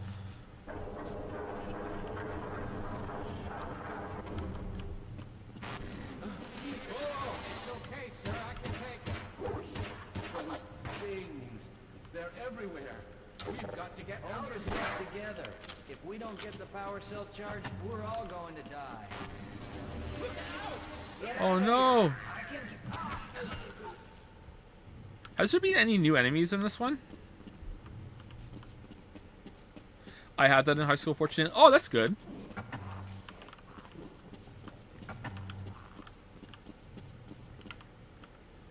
Personally, it would be more effective in college than high school. Do you think so? I think it's pretty fundamental to learning, and like I'm a big proponent that the most important thing that you can learn, number one above all else, is reading comprehension, and I think that's linked to reading comprehension. Like, and if you teach that and pretty much nothing else, someone will come out of that a good student, as long as you also encourage like interest and shit like that. But that is the most important thing, is reading comprehension. Alright, where am I supposed to go? One of the most important media literacy skills is understanding arguments. That's what I mean by reading comprehension, and it's linked to it.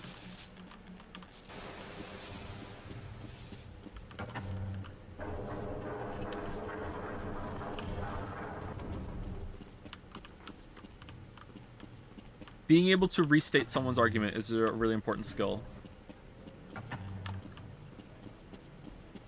Okay, and he says as he's completely lost in the game.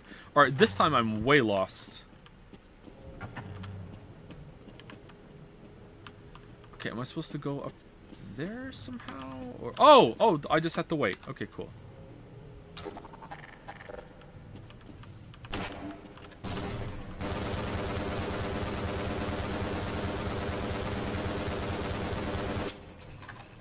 Wow, the spread on this is amazing, huh?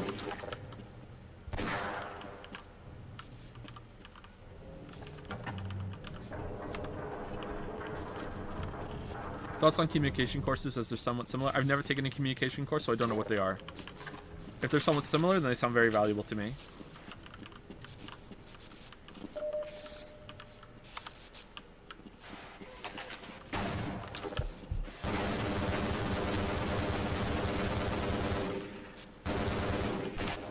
This dude just get back up again? Another thing that was that turned out to be very valuable for me in my line of work when it comes to testing games was I think this is just a scientific method, although maybe it's just a part of the scientific method, and that's a lot more broad than I'm going to say right now. The idea that when you have to have a controlled experiment and testing variables, and that if you change too much, this can be applied to a lot of areas in your life.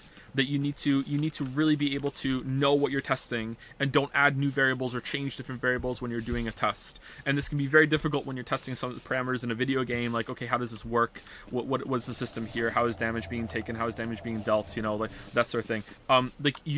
It's really important to really understand how that works, and that ties into arguments a little bit, I think, too.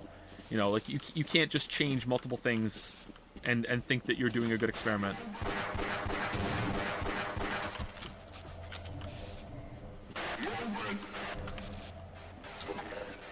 Like an example of when I did that and people didn't understand what I was doing was when we were playing Persona 5, and we were fighting the Trudeau boss, and the boss kept saying the boss is looking it on when you're supposed to send someone up somewhere, and I sent Ryuji up and I got smacked for it, and then in the next turn I was like, okay, is it actually meant to be on, or is it someone else? Does it happen every single time? And I didn't want to change anything else, so I went with someone else and tested it, and then it turned out, okay, yeah, it is on. Now, whether that was a waste of time or not, you know, I didn't want to send on, and then after I send on, it's like, oh, I just got lucky that time, and I know that it's that. I wanted to know if that was actually what you're supposed to do, and I was reading the tell right for if I'm supposed to look out for tells for the rest of the game, you know? You sent on twice?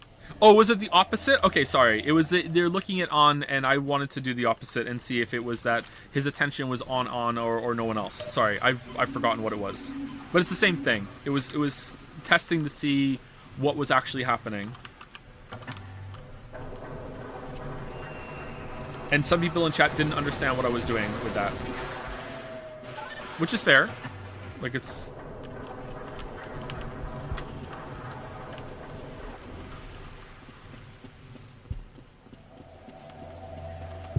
feel like we need to use this for something. Why are you so dedicated to pronouncing words wrong? Is her name not On? Don't they call her On in the game?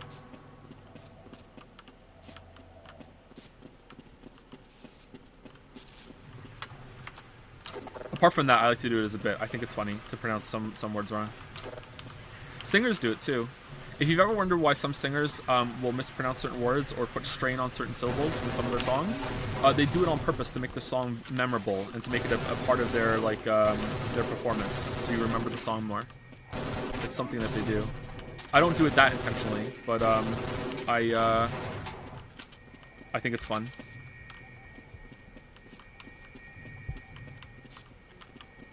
Also to make it rhyme. Yeah, sometimes they do it to make it rhyme.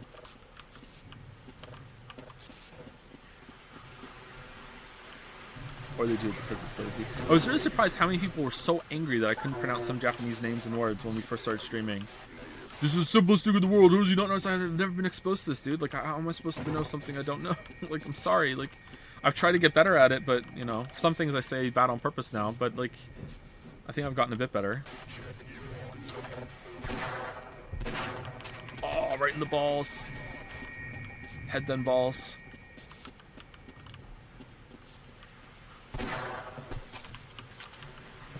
Yeah, there's an XK CD comic. You're more likely to find the correct answer by saying a wrong thing than asking for the right thing. Yeah, probably. Yeah.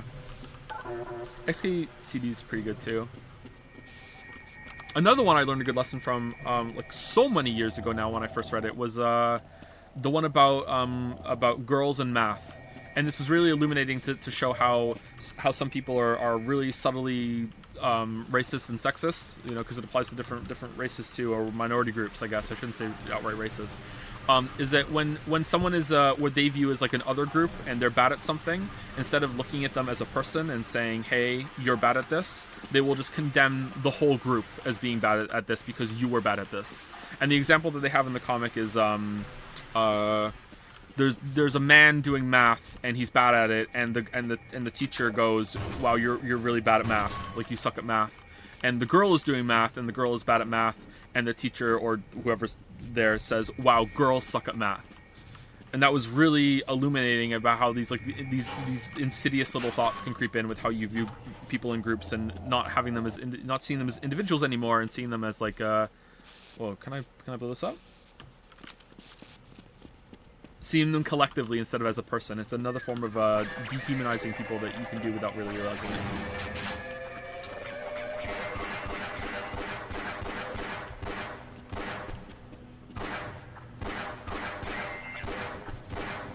It's usually very illuminating. If you do that, then it's a good sign that you are viewing people as a group and not really as people, and you should work on that a little bit, I think. I don't know. It's really nice how the comic brings the point across so succinctly. It's very lean. Yeah, it's really good. I wouldn't know anything about that, Merrick. I waffle on and on. I added a whole idea there about whether or not it was the teacher or not, which was completely unnecessary.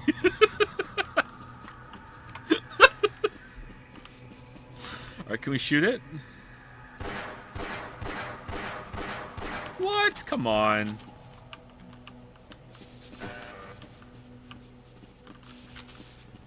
What if we blow it up with a grenade? No. What if we pour water here to complete the circuit? Because that's how water works, and then we hit it.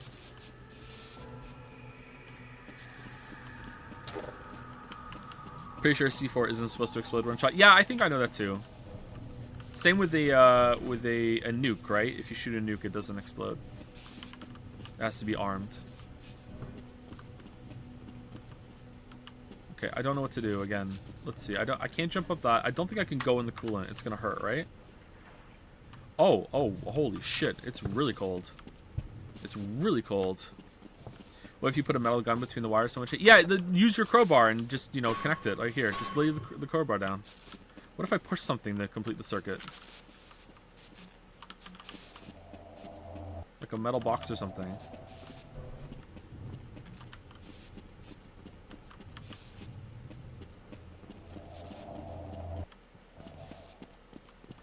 I actually don't know what to do.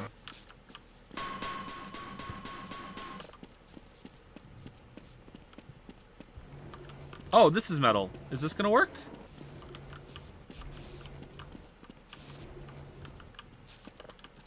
Ha!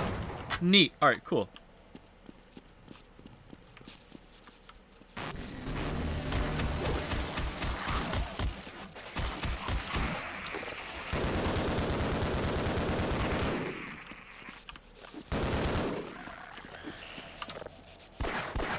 Nintendo fans in shambles right now. In shambles.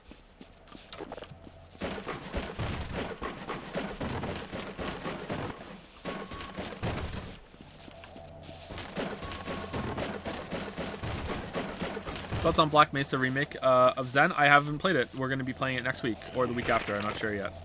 Probably starting it next week. Not sure if we'll finish it next week. I'm very much looking forward to it, actually. Half-Life 2 in episode 1 and 2 will probably take us a whole week, I think. What are we doing after that? Is it Deadly Premonition or is it Gravity Rush?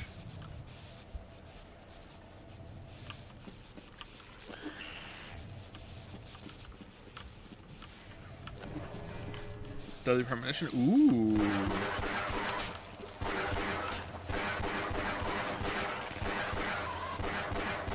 Wonder what kind of Chan we're gonna get out of Deadly Premonition.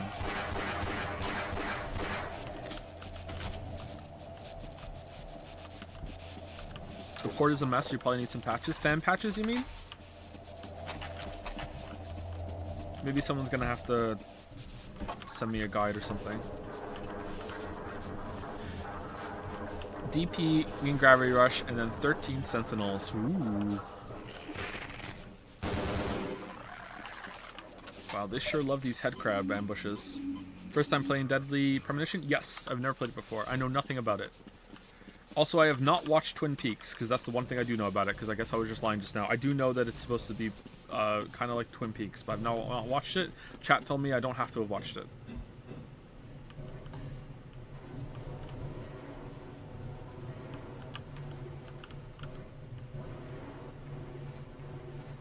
Wait, hold on. Are we really gonna move the barrels and then flood it again to make a bridge? Is that what we're doing right now? This is like so much like Half-Life 2.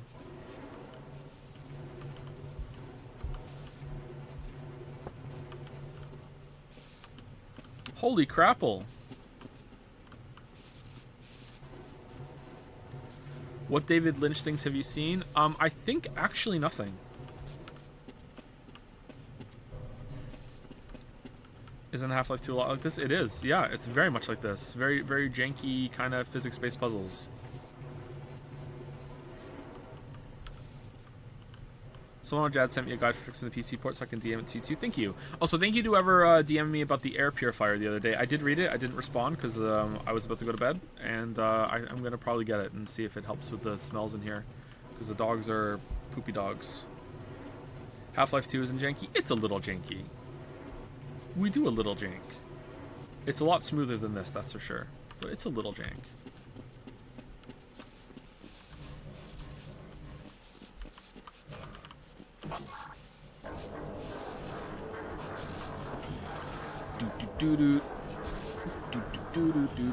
Thank you, Jiroof, for the 6-month resub. Thank you, Heart Trip, for the 38-month resub. Thank you, SmartCat889, for the 3-month resub.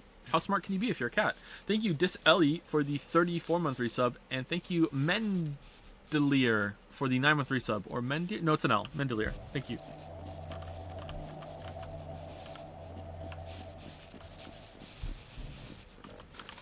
Wow, that really is what you do. I'm stunned.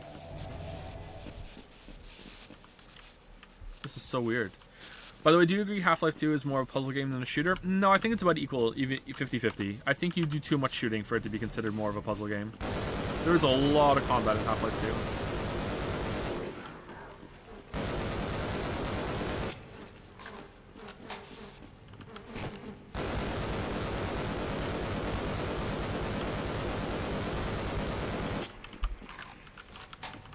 This is giving me some really, really heavy Half-Life 2 live vibes, though. Oh, for fuck's sake.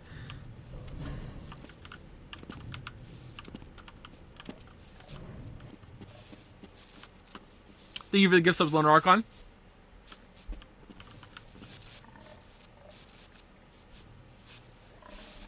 $10 gift subs. Thank you so much. Wait, what? Oh, button.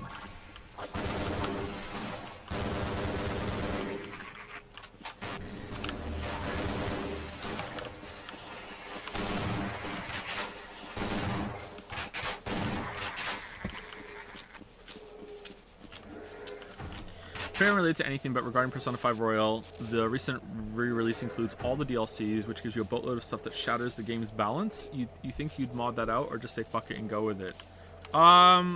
If I remember what's there or what I shouldn't have, I'll just not use it if that's possible. But if not, I don't know if I'm gonna mod it out or not. Like I don't really need to have a good balance playthrough of that. Like I already beat that game on hard the first time, so it's fine. I've done my time, and I want out. Not the worst thing in the world, right?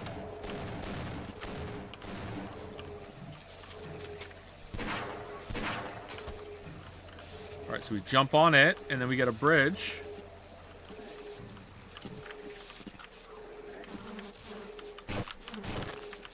Shit. Shit. Oh, they're DLC personas. Oh, I thought it was just gonna be like cosmetic items and shit. Oh, okay, that's interesting.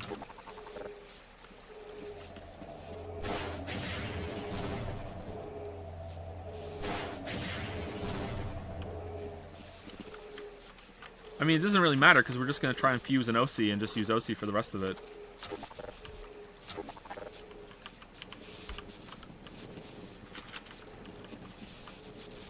Remember when you guys got Northern Lion to say OC?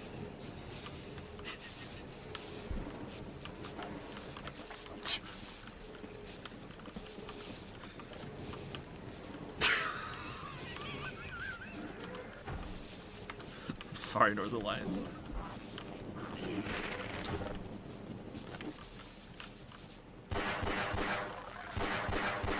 They did. Yeah, I rated him after one of the streams. I think one of the Persona 4 streams, and during the raid, he read out a comment.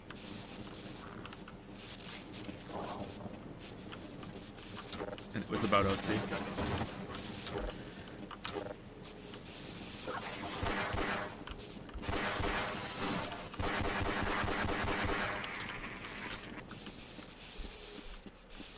We almost done, chat? We have to be close to the end right now, right?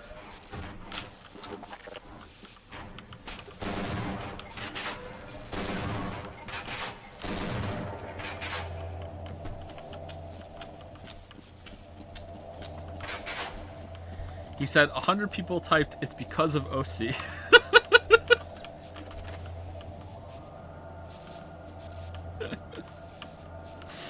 Oh, God.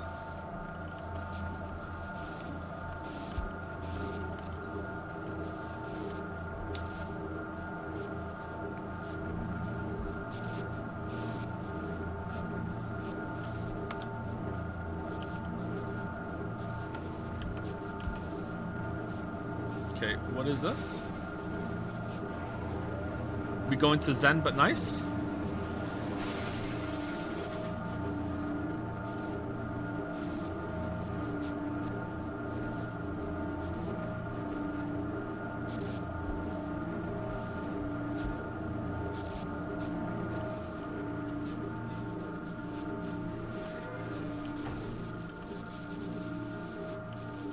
Or is this it? Mission accomplished? We're going to go back up and tell them we did it now? This is what we have to do?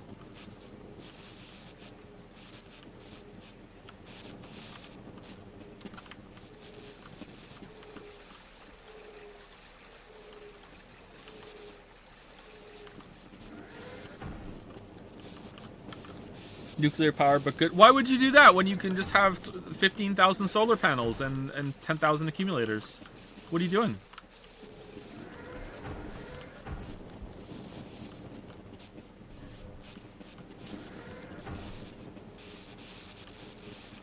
Jump? Okay, let me jump. I'll jump. Nice. Okay, how do I can't get across, back across, so I can't go that way.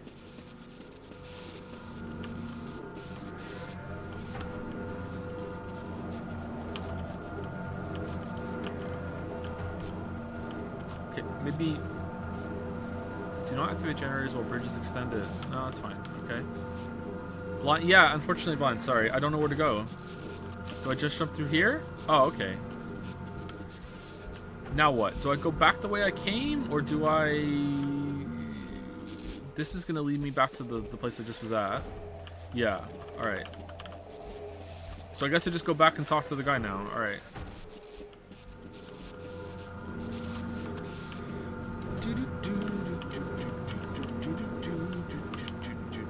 Is OC in Persona 3? Actually, you know what? Don't tell me. I want it to be a surprise.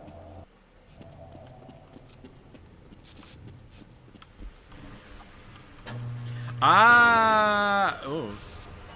Ah, okay. Alright. Alright, okay. We could have jumped over there.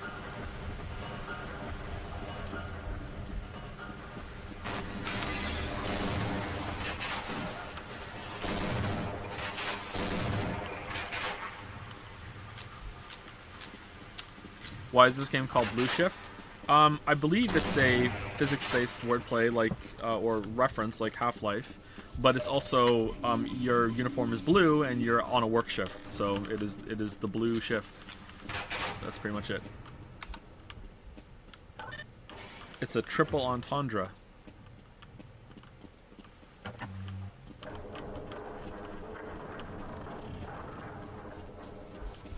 I was hoping you'd show up. You have to get this power cell.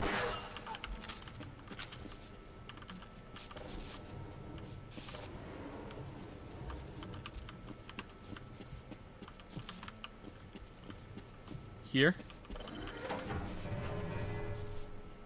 Power cell delivery lift. Alright, cool. Thank you.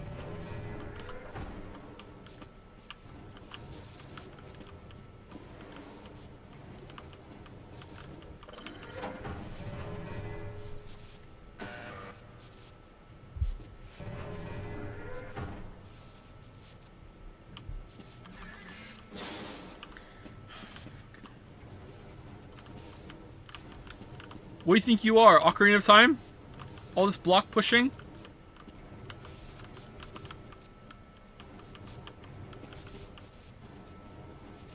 Reload? Alright, I'll reload. Alright, what am I reloading for? Thank you, pilot. I was hoping you'd show up. You have to get this power cell charged and back up to Dr. Rosenberg.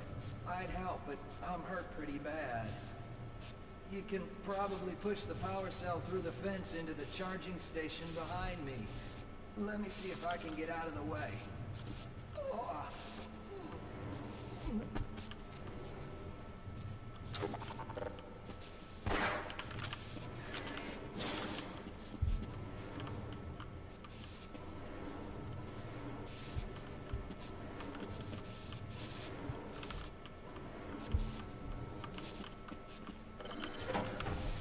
Man, it'd be so better, much better if we had a belt for this.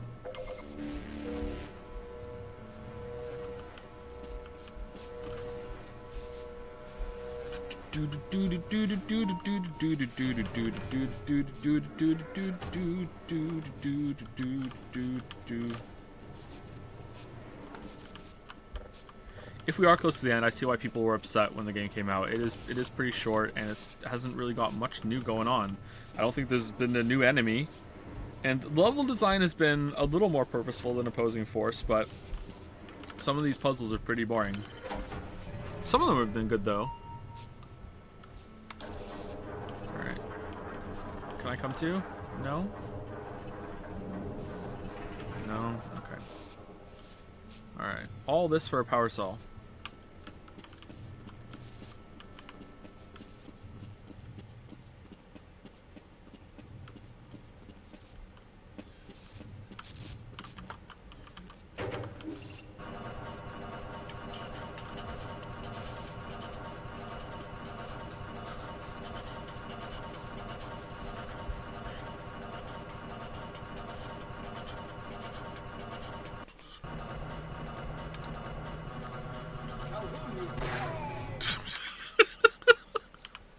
Sorry, it was instinct. We've already begun preparing the device with the fresh power cell you set up. This time, however, the process is going to be a bit more complex, so I'll need you to help me in the main room. Let's hurry. +2 chatter? Where's the +2? Where's the +2?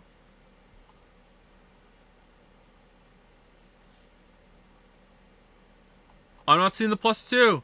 Funniest shit I've ever read. What? Belts are nice, but most of them go to weight. Alright, +2. +2.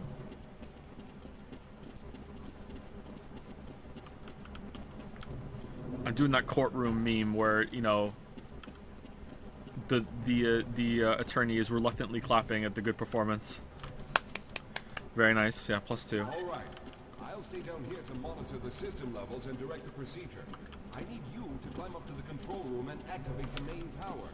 Once the process has started, you'll also need to release the damping locks each time the system has charged in order to open the displacement field. Don't worry, Mr. Calhoun. The process is simple, and I'll let you know when you need to do something. Okay, thank you. Wish I could read.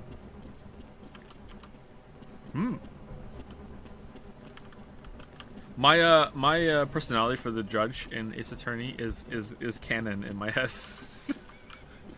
What are you waiting for, Calhoun? Get up to the control room and locate the main power switch. Where's Simmons? Very good.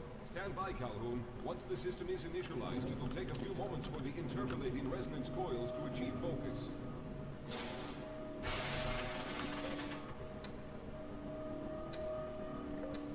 Alright, and then we get teleported out of there, but everyone gets out except for you, who gets caught up by G-Man, who's been suspiciously absent in this game. The primary coolant line has been ruptured. Calhoun, go to the valve located on the catwalk and release the pressure. Oh no! Before the system overheats. I'm going quick. I'm doing it. This is no time for games, Calhoun. I'm doing it!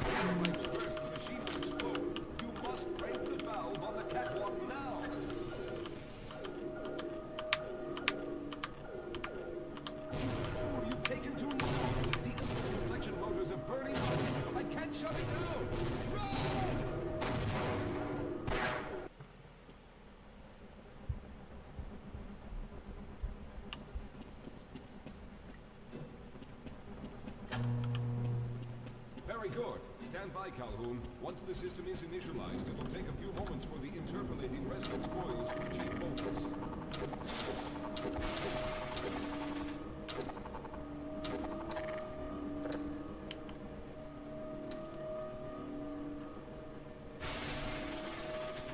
Which game to stream was your best? What's the best game we've streamed? Or what's the best stream we've had? Go to the valve located on the catwalk and release the pressure. Hurry, before the system overheats. The best game we've streamed is either Undertale or Outer Wilds. The best streams that we've had, that would be up to chat, I think. Why do you not want me to do this? When the main charge meter reaches full, I'll need you to open the displacement field from the control room. Okay. Where's it full? Show me where it's full. I don't see a meter. I don't see a meter. We're almost there. All right, good. All right, tell me when to hit the button.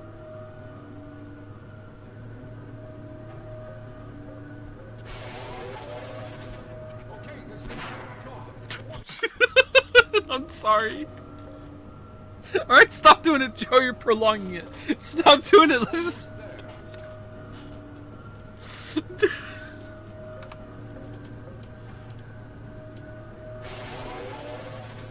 Okay, the system is fully charged. Throw the switch located at the window of the control room. There, the field is open. Go now, Walter.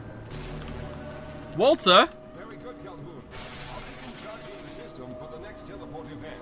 What? We're going one by one? Oh, this sucks. The padding is real. Uh-oh. We've got hostiles.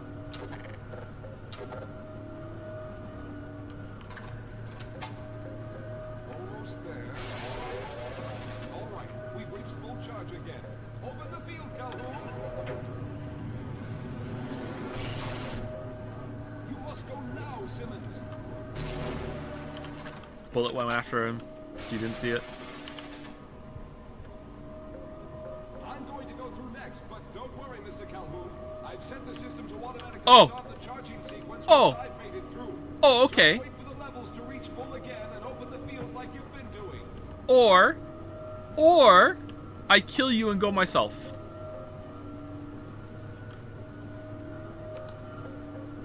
Nope, can't do it. All right. Oh, those are the power levels. Okay. All right. What could go wrong?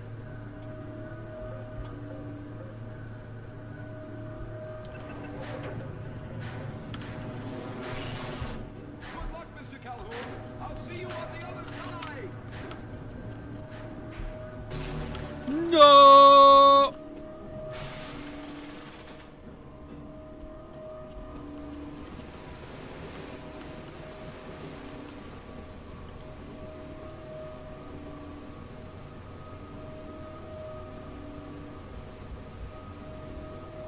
Joe, I was here an hour ago in your same room. What have you been doing? A fetch quest.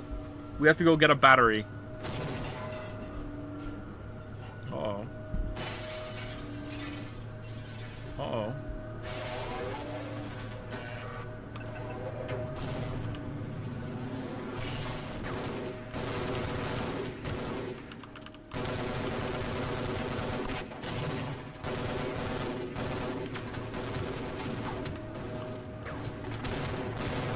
Shit! I've been hit. Oh, really?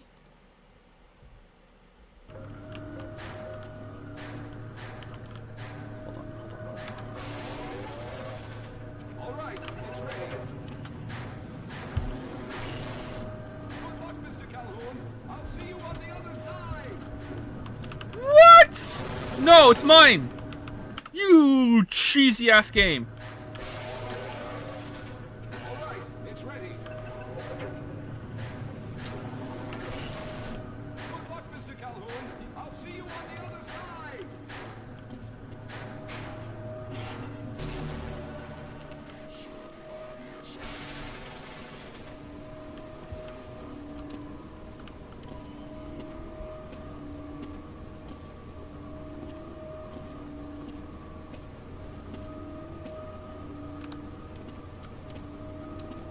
Joe, let end. Is this the end? There's no boss?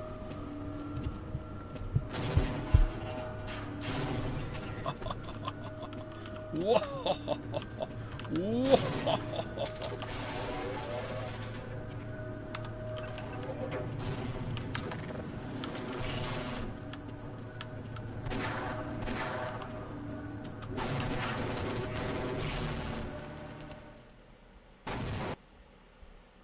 Oh man, sorry, I should have warned you about that again. Ah, there he is. Calhoun, you've arrived. When you didn't come through right away, we thought that Oh no, there's something wrong here. Simmons, come look at Calhoun. His body seems to be in some sort of resonance displacement.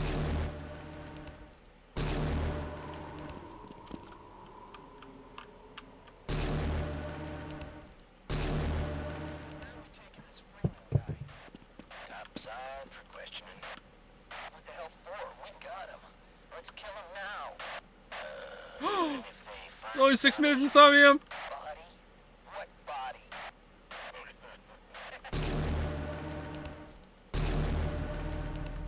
Oh, thank God Oh, made it. you guys were leaving without me, huh? The malfunction occurred at the last moment, and you might have been caught in an infinite harmonic reflux. If that's the case, then you're lucky to be standing here. It crashed.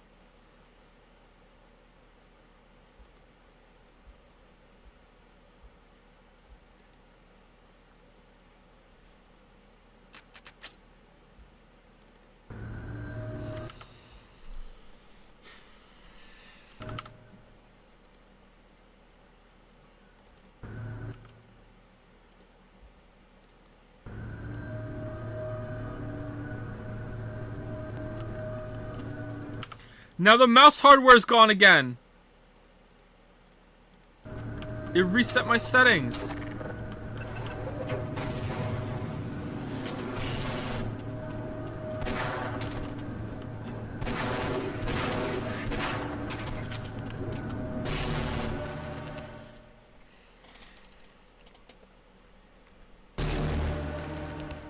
there he is. Calhoun, you've arrived.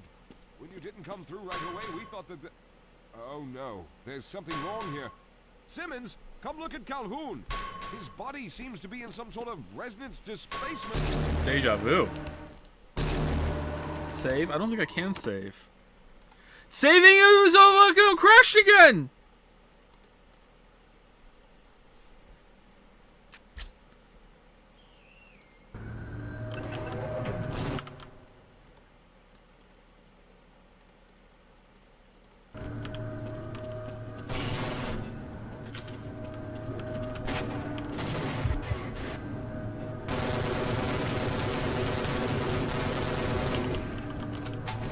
Alright, save it here. What the fuck? I'm gone. I don't give a shit. I'm gone. There he is. Calhoun, you've arrived. When you didn't come through right away, we thought that Oh no, there's something wrong here. This bit isn't funny, just finishing it. It's not a fucking bit! His body seems to be in some sort of resonance displacement.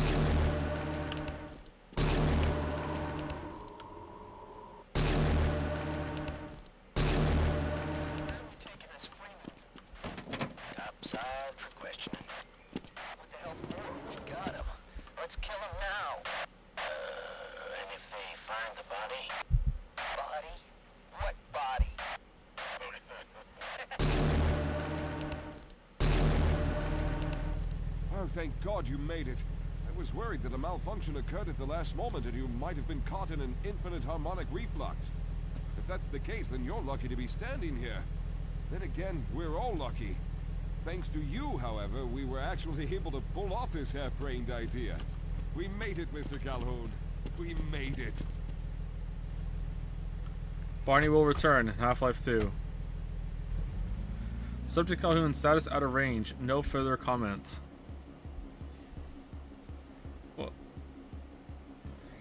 That's it? Wow. Alright. If this was bundled in with Opposing Force, it would have been good. But as its own thing, wow. That's lean.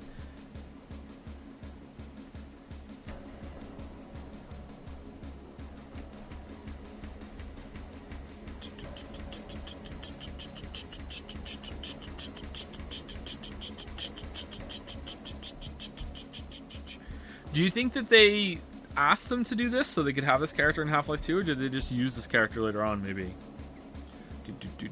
Like people said, it was supposed to be bundled with the Dreamcast Half-Life 1 port. Was it? Okay. I guess it kind of makes sense. I remember getting these for free, so I don't know. Yeah, it depends. If it was for free, then it's decent, you know? It's fun. Alright, let's quit. Alright. Do you guys really want to see the Factorio? Like, really?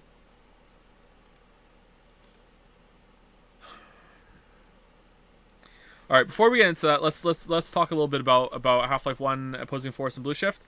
Definitely, I think they get worse as they go along. Half-Life 1 is the best, and then Opposing Force, then Blue Shift. Although Blue Shift did have some parts that were better than Opposing Force. Opposing Force did have some parts that were better than. No, I don't think Opposing Force had any part that was. No, the last boss was better in Opposing Force than the last boss in Half-Life 1. Overall, I think they hold up pretty well. Like they're like a little bit buggy, a little bit kind of like where am I supposed to go, but in terms of just letting you play the game, I still think they're pretty good. They're decent, they're fun. If you were to like make these games today with this kind of visuals, I think there would be a little bit more put into the gameplay and some level design quirks and shit, but I think that they're pretty good. They hold up pretty well. I enjoyed my time with all of them except for Blue Shift really started to drag toward the end. But Half-Life 2 has that same problem too, so I'm really surprised at how many parallels I can draw between Half-Life 2 and Blue Shift of all of them. Like, Blue Shift is the most like Half-Life 2, and that's so odd to me. Yeah, they were good though. They were decent. Yeah, it was a good time. I'm glad I finally played Opposing Force and Blue Shift. They've been on my list for a while. Probably gonna forget them. They play better in normal difficulty, probably, but like clearly I was just out of practice and just a shitter because it got better for me as they went on. I got more into it and I was able to land better shots. I was able to play better. I don't know. I was playing a little bit cheesy with some of the soldiers in some parts of it though, so I'm not sure if that's still a good thing. Maybe it is still better played on normal. I don't know. I don't know. Have you seen an NVIDIA remix? How can it add RTX to Half-Life 1 and other old games? I remember reading an article about how that can happen, and it's weird tech. But it does make sense, obviously, because they can do it. But also, it does make sense if you do a little bit of reading, like it's something you can understand. But I don't remember it, so I can't explain it to you. Sorry. Or maybe I'm lying. Maybe maybe I have a false memory. I don't know. Yeah. Do do do do do do do do do do do do. Next stream Monday. I might stream tomorrow, but I haven't decided yet. I'm kind of worn out after the longer streams. Longer stream today and a little bit longer yesterday. I think one before that was a little bit longer too, wasn't it? So, I don't know. So what's next? Half-Life 2 is next, and then we're gonna play Episode 1, Episode 2, and then we're gonna play Black Mesa, and after that we're gonna play Deadly Premonition. Which game tomorrow? If we stream tomorrow, it will not be Half-Life 2, so don't worry about that. If you don't want to be here for the stream tomorrow, you're not gonna miss Half-Life 2. Half-Life 2 will continue on Tuesday.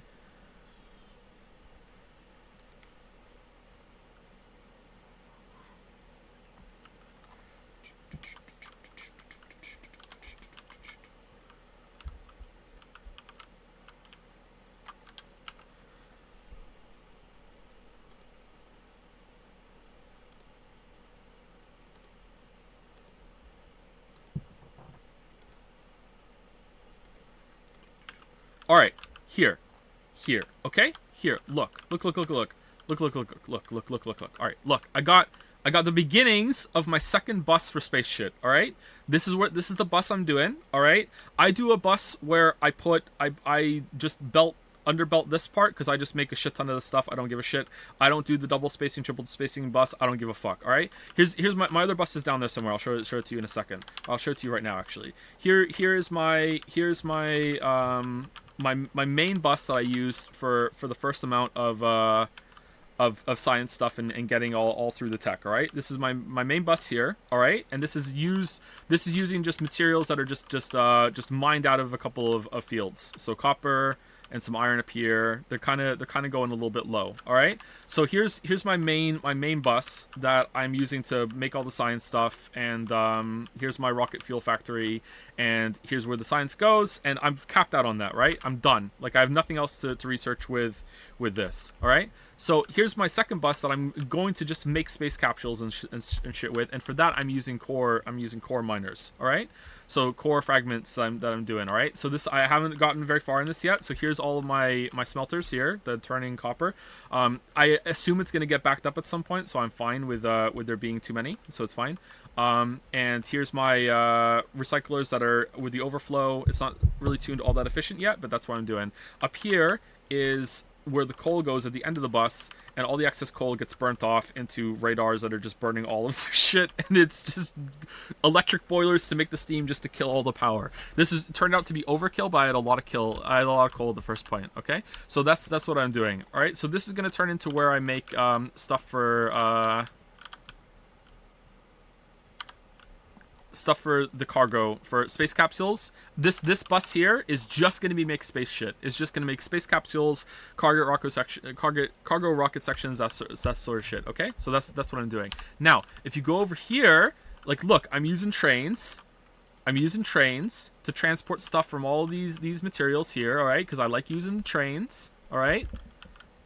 I have extra. I think what's going over here. This is extra coal. Coming over here, this is a coal one that the trains are coming from here. All right. Here's what I'm doing.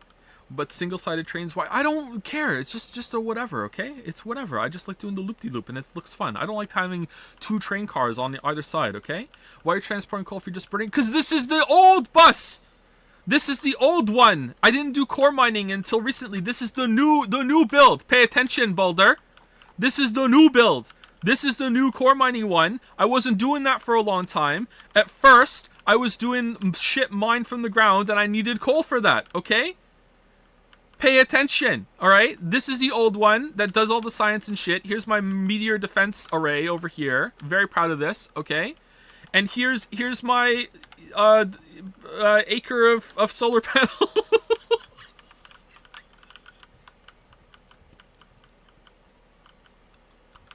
All right.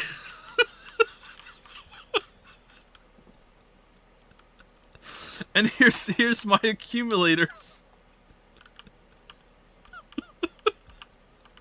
All right, let me tell you a story about what happened. All right, so in space exploration, every so often a coronal mass ejection happens, and they will go on different planets. All right, so there was it was like 500 gigajoules of energy was going to come. All right, it had a 6.4 gigawatts peak power thing. All right, so I very like worriedly like scrambled to make all of these accumulators and solar panels and also as much power everywhere else that I could possibly do. All right, to do this, all right, to power the umbrella, all right, to stop the coronal mass, because that's how much power it takes to stop it, because it's the beams of shit that comes from the nearby star that will destroy your factory, okay? And it was countdown, and it just took like 24 real game hours. This was counting down, and I just let this idle into like making like as many accumulators. Like look at all these accumulators I have. Look at all these where's my solar panel? Look at all the solar panels I have, okay? All these solar panels. Why is that X'd out? I want more. I don't have enough, clearly. And I was like, all right, here it comes here comes the coronal mass, and I had misread the target of the coronal mass, and it hit, and it was in orbit around the star, not even on the planet. It wasn't even targeting this planet. So I'm like ready, and it wasn't even targeted at me. So it's like I just, nothing happened.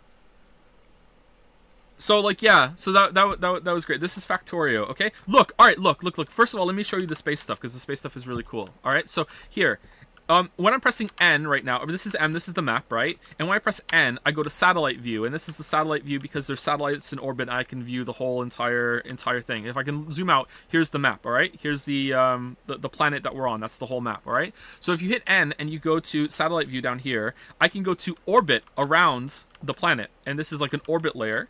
And then I can go to like the orbit around the star, and I can go to the system, and this is the star that I'm around, and this is another planet. This is my planet. These are two moons around my planet. Here's another planet. Here's the asteroid belt. Here's planet, and there's the interstellar map that has even more stars that are on here too that you can go to later. I think, I don't know.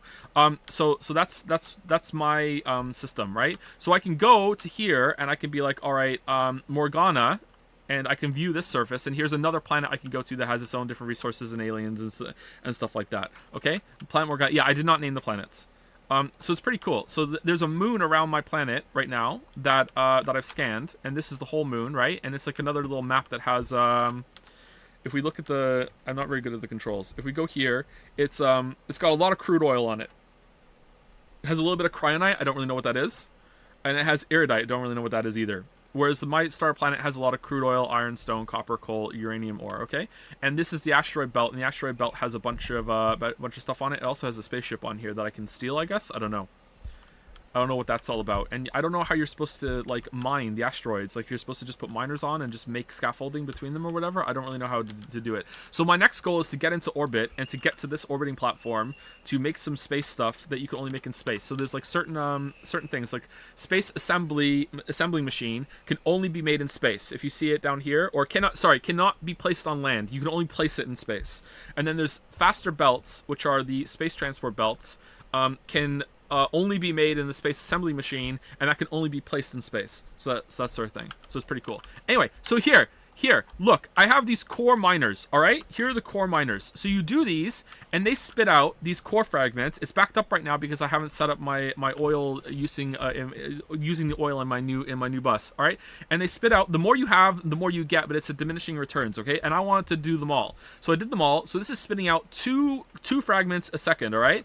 And instead of like, look how many there are. There's one here. Look where the blue lines, these are going to them, okay? The blue lines are all the core drillers, all right? Now, imagine a rail network that goes all the way around here, man. That's using half the belt too. No, that's wrong, because the fucking belts feed into a central belt, and then it uses both sides of them. See? You can't fucking, like, it doesn't produce enough fucking stuff to even fill the belt. So why bother with it? Look, they all feed into one central belt. See here, look, it belt. There you go. Why not? But it's full because it's fucking backed up with the oil here. I just said that. God damn it, Boulder. God damn it. I'm not using them all over here. That's why. Or maybe I am now, but I wasn't before. Like, I need more of these, or I need to fix, like, my crude oil keeps getting backed up for some reason. I don't know why. I don't really understand it. I think I need more pipes, maybe, or one of them's not set up properly. I don't know. So what's wrong with this setup? I don't understand. I don't understand. Having so many trains that are stopping at, like, I don't God knows how many fucking core drills there are. I think it's like 30 or something, or 40. That's an insane amount of stops for trains. Just belt it. Who cares? You need one train for all this? I would need one fucking track that goes to the mall, maybe, or multiple tracks, which is such a nightmare for logistics. Why not just belt it? If you peek in the den, arrow is seething. Why are you seething? What's wrong with the setup? I don't understand. What's wrong with it? Here's my starter. Here's where I started right at the beginning. This is where I landed, right? Here's my starter, and then I went over here and I did this part over here for the first bus, and then I went over here and now I'm doing my core fragment one. There's literally nothing wrong with this. This is the best option for this problem. Best option.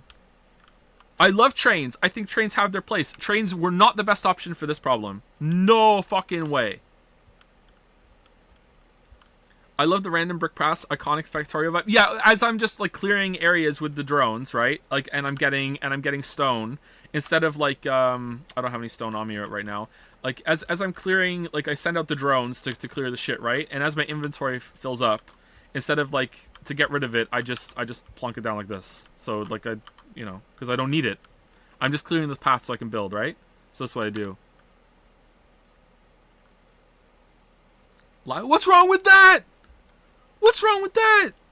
We want to put all the fucking stone in the thing. I've oodles of stone. I've so much stone I don't even know what to do with it. I'm compacting it into fucking landfill down here.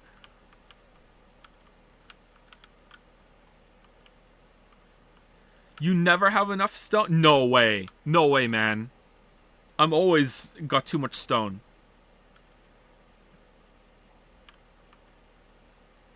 Concrete the entire amount. You know what? I will. What do you think of my burn off all the coal place? This is pretty good, right? I mean, it's not working right now, but it's pretty good, right? Like, who cares? Originally, I had a bunch of boxes with claw arms that were just exchanging the same resources box to box forever, but that wasn't burning enough power, so I went with radar instead. Pollution map. I have biters turned off on the base map because they're stupid. So like I have them on, they're on the other planet, so I get to have combat, but on the base planet it's stupid. You want to see pollution map? Let's see. Yeah, it's not too bad. See. Why do you need to burn power? Okay, so here's why. So these things, right, are so hold on, let me go to the core fragment, the thing. All right. So I just did that completely wrong. I'm sorry. This thing here. So this is a core mining drill, okay? So these will drill down into the core of the planet and spit out these things called core fragments, and it will do it forever. As long as it has power, it does it forever. These are infinite use. They will never run out. They're not like the other resource fields on the planet. Forever and ever and ever that you can get these. It'll do it forever. And you use these to in these things called pulverizers. So the pulverizers will take it and it will spit out, as you can see on the screen right now, for every 20 of them, it'll spit out 8 iron, 8 copper, 4 coal, 8 stone, and it has an 8% chance of some uranium ore, 16 crude oil, 16 water, and 4 pyroflux. All right? So the problem is that if you don't have a balanced use for all of these resources, it'll stop, like this will fill up with coal, or you won't be able to produce anymore because wherever your coal is going is going to back up the machine, and you won't be able to make they won't be able to run with the other things. As you can see right now, it's happening with crude oil. See, there's too much crude oil in this thing, and it's not producing anything because the crude oil is backed up. So I need to burn off the crude oil. I don't know why it's not moving down. Look at all the pumps I have. Are the pumps facing the wrong way? Like, why is it not? It's not like. If I flush out the system, would that be better? I don't understand. Maybe it just. I don't know what to do. I don't know what to do with the oil. Maybe I need to burn more of it, but like I calculated it, and I think I'm using more than I have. So maybe I just need to let it run for a couple hours, and then it'll do it. Or I could just like flush the system, and it'll be fine, and we'll see. So the problem is that not a lot of recipes I use coal. So here, as you can see, if I don't need any more metal plates or copper plates, the ore just doesn't get used by the smelters, and it just goes all the way over here to the recyclers, and it becomes landfill. So it's like 50, I think, 50 to become landfill. So I have like a huge backlog here. If this ever gets filled up, then I'll have to make a logic circuit to deal with it or whatever. I haven't touched them yet. So I can get rid of all the excess that I have, so these machines are still operating all the time to give me the resources I do need. Well, coal you can't turn into landfill, and coal is not used in a lot of recipes. So what I do is just any of the coal that doesn't get used just goes all the way up here, because I left room for the bus just in case I want to expand it. It goes all the way up here and just gets burned into energy that's doing nothing. So that's what I'm doing. Maybe that would tell you something. What would tell me something? Do you have any oil wells? I have oil wells on the other bus, like the other one here. So I have oil here being pumped into containers that's being trained back to the thing. Put pumps between the oil tanks. Is that what I need to do? I thought about doing that, and I wasn't sure if that works. So I need to put some pumps between these, and that'll do it. Okay. This is worse than the variant Sudoku. Then leave, my weeb. You can go. The stream's over. People in chat wanted to see my shit. No large towers. What towers? Thank you for the tip about putting pumps between the tanks. Your oil needs more belts. It's true. It does. It does. What is a pipe, but if not a belt? Add a mod that lets you burn on. Yeah, but I want the tailored space exploration experience. You know.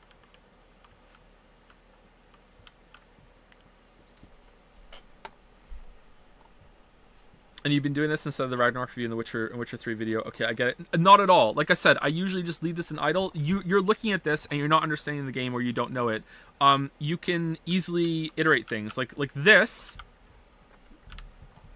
This took very little time for how many items are here, because you can just copy, right? And then you can just paste it wherever you want. I can't paste it there because there's shit there. So I can paste it, right? And then I can go over, and my fleet of fucking drones will just go over and just put it for me. See? It just gets placed for me. So it's not as much as you think it is. It's shit just idles, and then I go in and I just set this up, and sometimes I'll even put a belt. Because I love my belts. I'll actually just put a belt down, and so I'm moving, and I can just walk away from the computer, and I will just it'll just fucking autocomplete while I'm gone. That sort of thing. You can even undo too. It's pretty cool.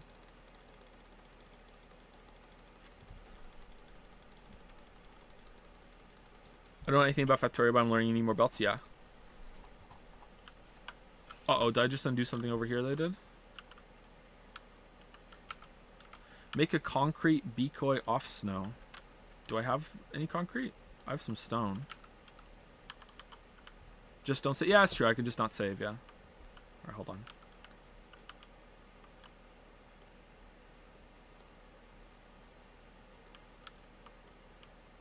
Oh no, I ran out.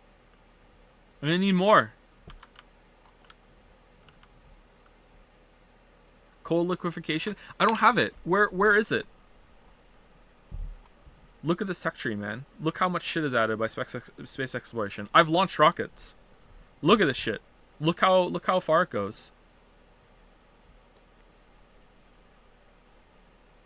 Where's your stone now? Yeah, it's true. You can search for it? Where? Where can I search? Oh, here. Coal liquefaction. Oh, it's pretty high up. Need production science pack. And the space science pack. So yeah, I don't have it yet. What does it do? Coal, heavy oil, and steam turns into heavy oil, light oil, and petroleum gas. Oh, that's really good. Holy shit. That's awesome. I want that. I really want that. That's really good. I could use that for my coal excess for sure. So yeah, like I said, the next goal is to get up into space, but like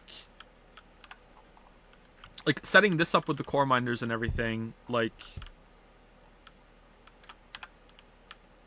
I don't know how much time that took, but in terms of hours, but in terms of days, it took like a week because I don't play it for very much. Or I just let the game idle. So I'm really slow going. That's why I have so many, that's why I have so much shit, but I don't have much progress to show for it because I just let the game run. You're gonna love the production science pack, am I?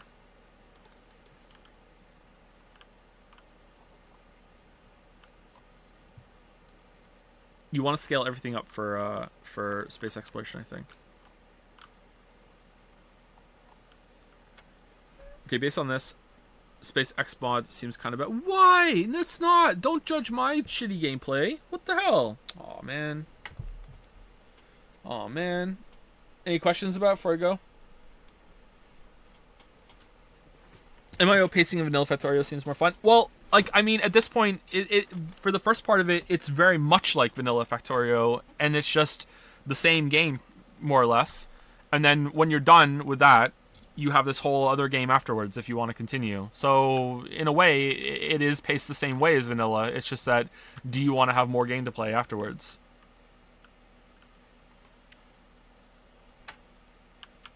I don't know if it's going to be for me, by the way. I don't know. Like, I might get up here and be like, okay, this is tedious. I don't want to do it.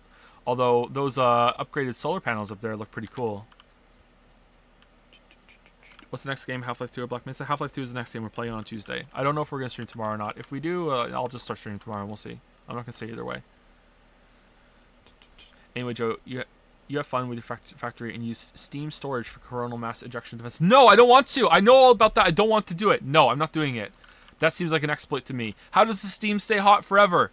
That's stupid. It wouldn't stay hot forever. No. Yeah, this mod is fun if you actually use train. Okay, fuck it. I'm Alt F4 out. Alt F4 out. See you on Tuesday. Motherfuckers. Fucking with the fucking trains and the fucking bullshit. fucking not understanding that sometimes belts are there too. Sometimes you gotta use a belt. So use the fucking train. Just a train. Oh, that's to travel 10 meters from one out to the other. Oh, better use a train. Better use a train. It's got better throughput. Better use a train. Fucking